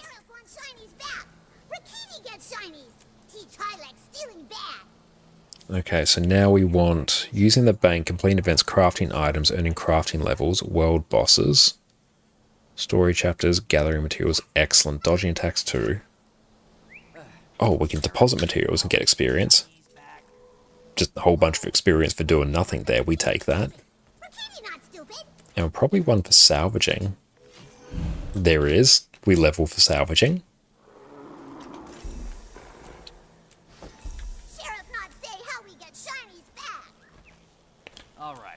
And follow Rikiti. Does it really matter? Probably not. Let's grab that. That completes our daily. Can we get anything good? Obi shards, bags of gold. I think we're really just at bags of gold now. Yeah, we basically are. It's obliteration time.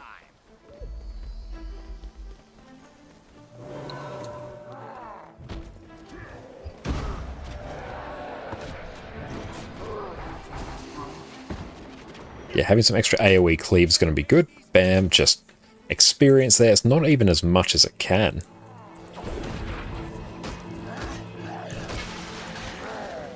Remember, we never use a multi-button mouse in your life, even play games with control for 3 to 4 years. Too many buttons intimidate you. You don't have to use all of them though. Like, you can just like gradually add to them. There's no need to go like, I need to use all 12 or else I'm failing. No, you don't need to at all.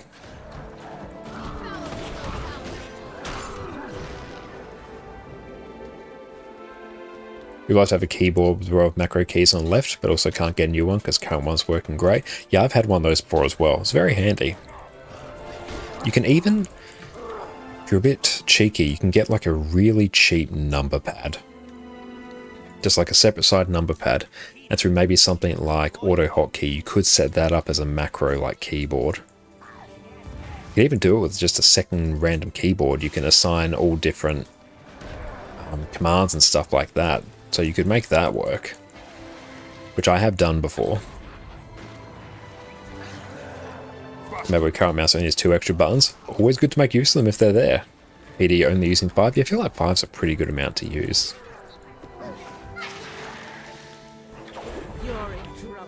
So I'd say generally I'm using 1, 2, 3, 4, 5, 6. Regularly 8. I'll sometimes use 7 and 9, sometimes like 12, but much less regularly. And level up again, using utility skills. You take that.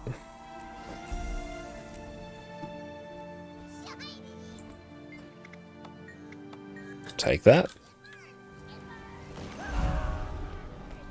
More hero points, very good. Make sure we go and destroy a whole bunch of these.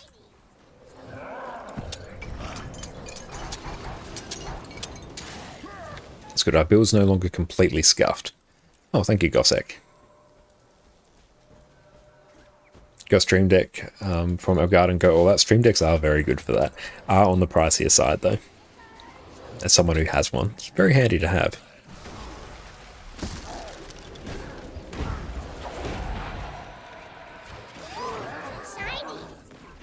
But just having some buttons there to toggle and auto-click, and even for the chat codes as well that I was pasting during Sabbatha as well, that was very handy. Like throw arrow, throw circle, I've just got them set to buttons on my Stream Deck. Nice, you decided to dip your toe again to rank PvP, and oh boy, did you get destroyed. Oh, well, best of good work on jumping into PvP. It's always super intimidating getting in. Think your build may not be working.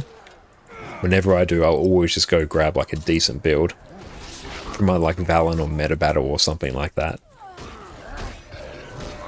But you're getting in to take advantage of the PvP rush, are you? And what build were you playing?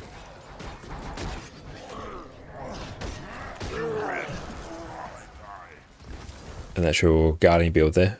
Oh, okay. No, I see what you're doing. It's sort of like a healing build there. Nice. But you definitely want to try and get some extra boons in there if you can. Oh, it was a Decapper Druid build from Blindside. Ah, okay. It's been a hot minute since I played some Druid in PvP. Martial stats. What are martial stats? It's one I don't really use very often. We check Valen and Meta Battle. Yeah, Valen will always be a fantastic shout as well. Where's the last building out here that I need to destroy? It'll be in the last place I look. Yeah, straight up, I have no idea. Yeah, Harzduck has some as well. Yeah, Harzduck do great work as well. Oh, cool, we can mount. Excellent. Yeah, where is the last building? Oh, it's up here.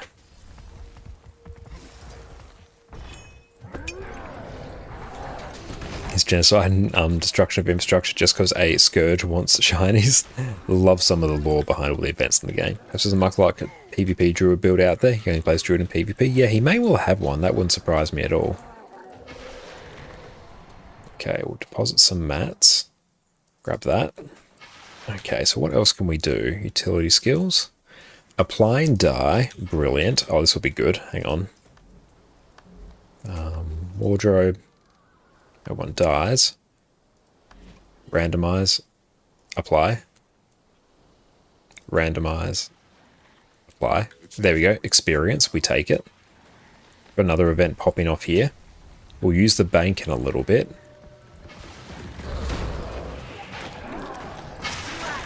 Muckluck had one called Hot and Cold also. Nice.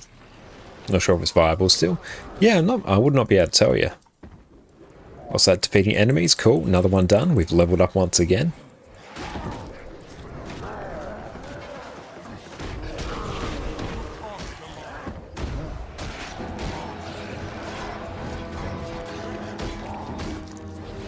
And yeah, I'll have to make sure I go and set the Candy Corn Gobbler on this character for a few hours. Cool, that's done. So let's go pop this character in here so we can do some uber quick crafting. I could level up. I've got Chef. Hang on, let's actually take a look. What builds do I not, or what things do I not have? Count characters. Let's drag this over here. Just wait for this. We got Chef there, Jeweler, Tailor, Weaponsmith, Artificer. Yeah, we need an Armor Smith. So let's go and do Armor Smith. Bam, experience. Use crafting to level new tunes like 2 hours, but you have the mat so it works. Oh yeah, crafting's a great way to do it. Deposit. There we go. Experience for using the bank. Defeat world bosses, leveling up. Crafting items, crafting levels. If I get some of these, oh, and that.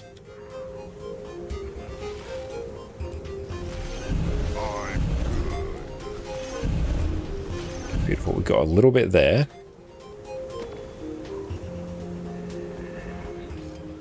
And then if we go here, what else we got? Dodging attacks, utility skills, POI, viewing vistas, waypoints, story, swapping weapons. Oh yeah, if we do this, just equip something there, swap. There we go, swap a couple times and we got more levels. Mad Boy's my EU account, right? Absolutely, yeah. And do you have the other heal yet? The one that returns X percentage of its damage as healing? Probably not. I haven't actually unlocked much. And Dothras, thank you so much for the follow. I appreciate that. It doesn't work anymore until 400. You only get 7 levels per discipline unless you go to 500. Yeah, it's a little bit rough. Let's get a different... Is that a meditation? Yeah, it is. Litany of Wrath. We'll get that. That's good. Signets. Let's get... Where's Bane Signet? Where does that sit? So we'll get that. We'll get Bane Signet.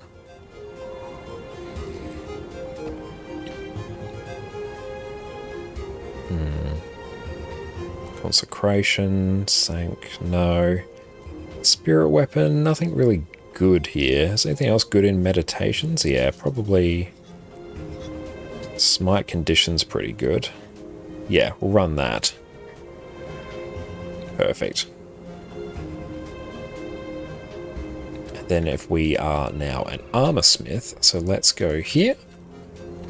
There's probably a whole bunch of stuff we can refine, like all these bolts of jute.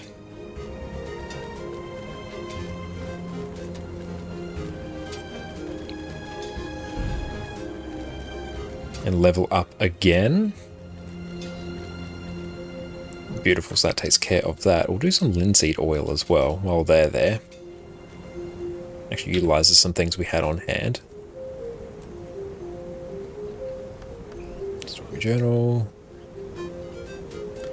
What bosses rally and level up story chapters. Gather craft materials, cool. So let's quickly go into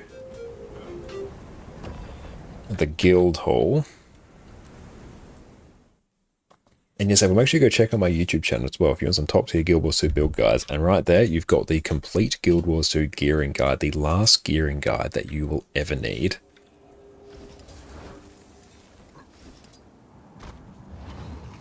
And yes, I know I don't have any stats there.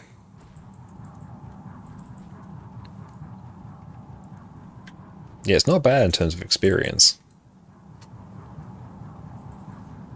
Oh good, it's actually letting us. Outstanding.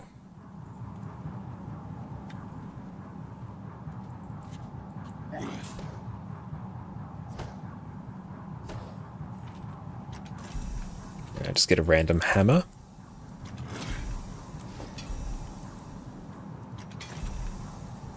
And toughness, we get the power one. There we go.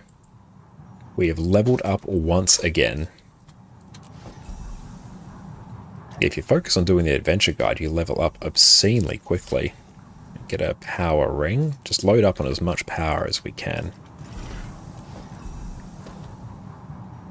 We'll equip that.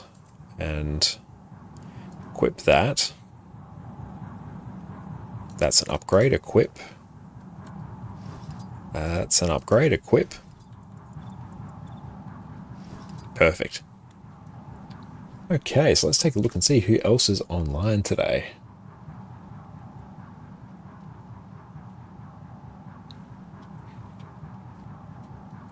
I think Zalandra is online.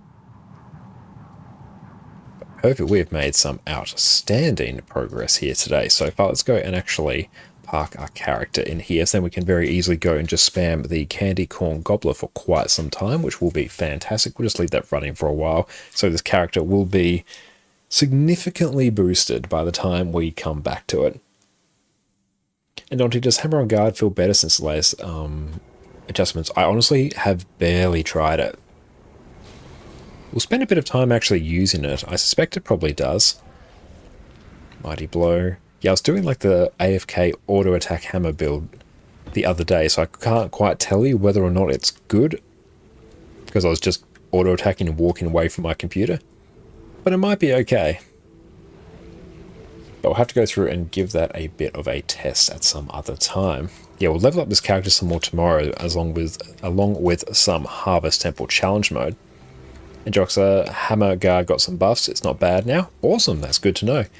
I have always enjoyed using Hammer on Guardian in various other points. Let's go through and grab Zalandra's name. Excellent. We'll tee that up in a minute once the ads are all finished. So I don't think there's really anything else we can easily take advantage of now. Gather craft materials. Oh yeah, we can still do that. Story chapters, dodge attacks. Oh, what we can do there is if we go hit up Shaymore, just because I know where the dodging thing is, so I can just sit there and just like keep dodging backwards and forwards, and that will give us a whole bunch of extra experience.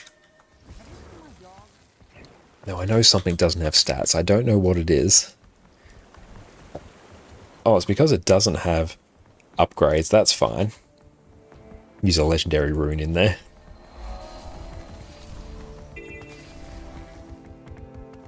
Oh, good. Zalandra's going through and doing some strikes at the moment. Outstanding. And beautiful. Here is the dodging challenge. We'll grab this waypoint first. I assume this counts as dodging.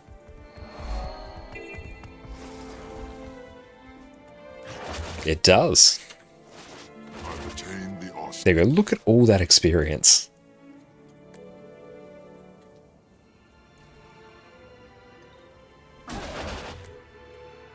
Dodging attacks 2 is complete. Brilliant. Yep, this insane amount of experience you get from the adventure guide is absolutely unhinged. That did so much. Like, we almost leveled just from doing like 2 dodges. If you're in Vistas, objective 2 or 3, we'll literally get another one by heading over there. And then we'll level again. Absolutely crazy. I love it. Even quicker with mounts as well. We can move through the world even quicker. But yeah, as a pro tip, if you're going through and leveling a new character, focus on the adventure guide. Run as many boosts as you can and run the adventure guide. There we go. Viewing Vista, that is done. Sweet, that is literally everything in Adventure Guide Volume 1 done. So we do Adventure Guide Volume 2. So we need to level up more, defeat more enemies, story chapters, points of interest, so we need like 5, but we need to start doing it in different maps now. That's the trick. Discovering waypoints, yeah, you have to go through in different maps now. Just pop tomes will go faster. I literally have no tomes. That is the problem. Yeah, tomes will go insanely quick, but I've used up all the tomes. If I could, I'd use them all up for my main account. But excellent. Let's go through and tee up the raid today. We're going to raid out to the wonderful Zalandra, who's going through and doing some strike missions at the moment. It's currently doing Aether Blade Hideout. I very much enjoy that strike. And Orca, you like popping tones solely to annoy people. I do enjoy that as well. And Dante, want turtle report? Oh, thanks, mate. That should be all good. I can very easily get there after, so that is no issue at all. Mad Boy, when you hit level 50, only did map comp accept hearts and story missions for level up. That's a good way to do it as well. Just going through and doing map explorations, a really quick way to level. And Master Lu, you have a fantastic night as well, mate. And yeah, we'll catch you at HTCM tomorrow, and hopefully Arc DPS is fixed. I'll at least try and see if I can maybe get it working on my end. But yeah, we'll see how we go on that. If not, we might be flying a little bit blind. I can usually tell where we're at on Jormag by the audio cues now, so we should be okay. So we'll catch you all in a couple of hours. We're going to be back again tomorrow with some Harvest Temple. It's going to be an absolute blast. We'll level this character a bit more. Good to actually get some more characters up and running and activated, so that's going to be great. Also need to focus on getting some more provisioner tokens now to make up for the legendary rune. But thank you so much for watching tonight, and thank you Ape Junk as well for the raid. Thank you everyone for subbing, really appreciate that. But you will take care now, and we'll catch you in a bit. Cheers. Today, you're going to learn exactly how to gear your character in Guild Wars 2. I've played Guild Wars 2 for 11 years, and one of my favorite features is the lack of gear grind. The gear I got back in 2012 is just as good now as it was back then. But despite how convenient this is in the long term, getting your first set of gear as a new player can seem overwhelming. There's dozens of different stat types, multiple tiers of gear, and so many different ways to obtain the gear that you need. So today I'm taking my 11 years of experience and breaking down exactly how you should be gearing up your characters. Let's dive in. Welcome back, friends. Before we delve headfirst into raids, strikes, fractals, or world versus world in Guild Wars 2, you're gonna make your life so much easier if you start off on the right foot with a good set of gear. But there are so many ways to gear your first character in Guild Wars 2, it can be hard to know exactly where to start. There's collections that reward you with gear, countless different vendors that will sell you what you need, and that doesn't even touch on crafting. The good news is, once you gear your first character, it becomes so much easier to gear your second, your fourth, or in my case, my 23rd. So by the end of today's video, you're going to know exactly how to efficiently gear your character and be ready to dive straight into everything Guild Wars 2's Endgame has to offer. But before we start, let's dial in the types of gear you actually need to care about. When it comes to gear, they're not all created equal. There are 7 different levels of rarity, from basic all the way up to legendary. But once you reach level 80, however, we really only care about the last 3. That being exotic, ascended, and legendary. Ascended and legendary have exactly the same stats. It's just that legendary has a whole bunch of quality of life baked in. You can swap stats anytime while you're out of combat, you can remove upgrades freely, you don't need to consume transmutation charges whenever you swap skins, and you can use the legendary item on multiple characters at the same time. Legendary gear is one of the pillars of endgame goals, with everyone deep down wanting every single piece of their gear to be legendary, so you never have to think about gear again. Everybody stay calm! What's the procedure, everyone? What's the procedure? Stay calm! There's no stat increase over Ascended though, so it's all about that quality of life. So then when it comes to getting your first proper set of gear, you only need to worry about exotic and Ascended gear. In terms of the difference between exotic and Ascended gear, exotic gear has slightly lower stats than Ascended. It can only be used on a single character, with the trade-off being it's typically much easier and cheaper to obtain. You can even purchase a full set of exotic gear off the trading post if you have enough gold. Ascended gear, however, is going to give you the best in-slot stats. Ascended gear is also account bound, so you can swap it between characters whenever you want. You also have infusion slots, so you can customize your armor with extra stats and agony resistance, so you can do higher and higher levels of Fractals of the Mist. If you want a breakdown on why you should be doing Fractals, check out my previous video here. For all these extra benefits,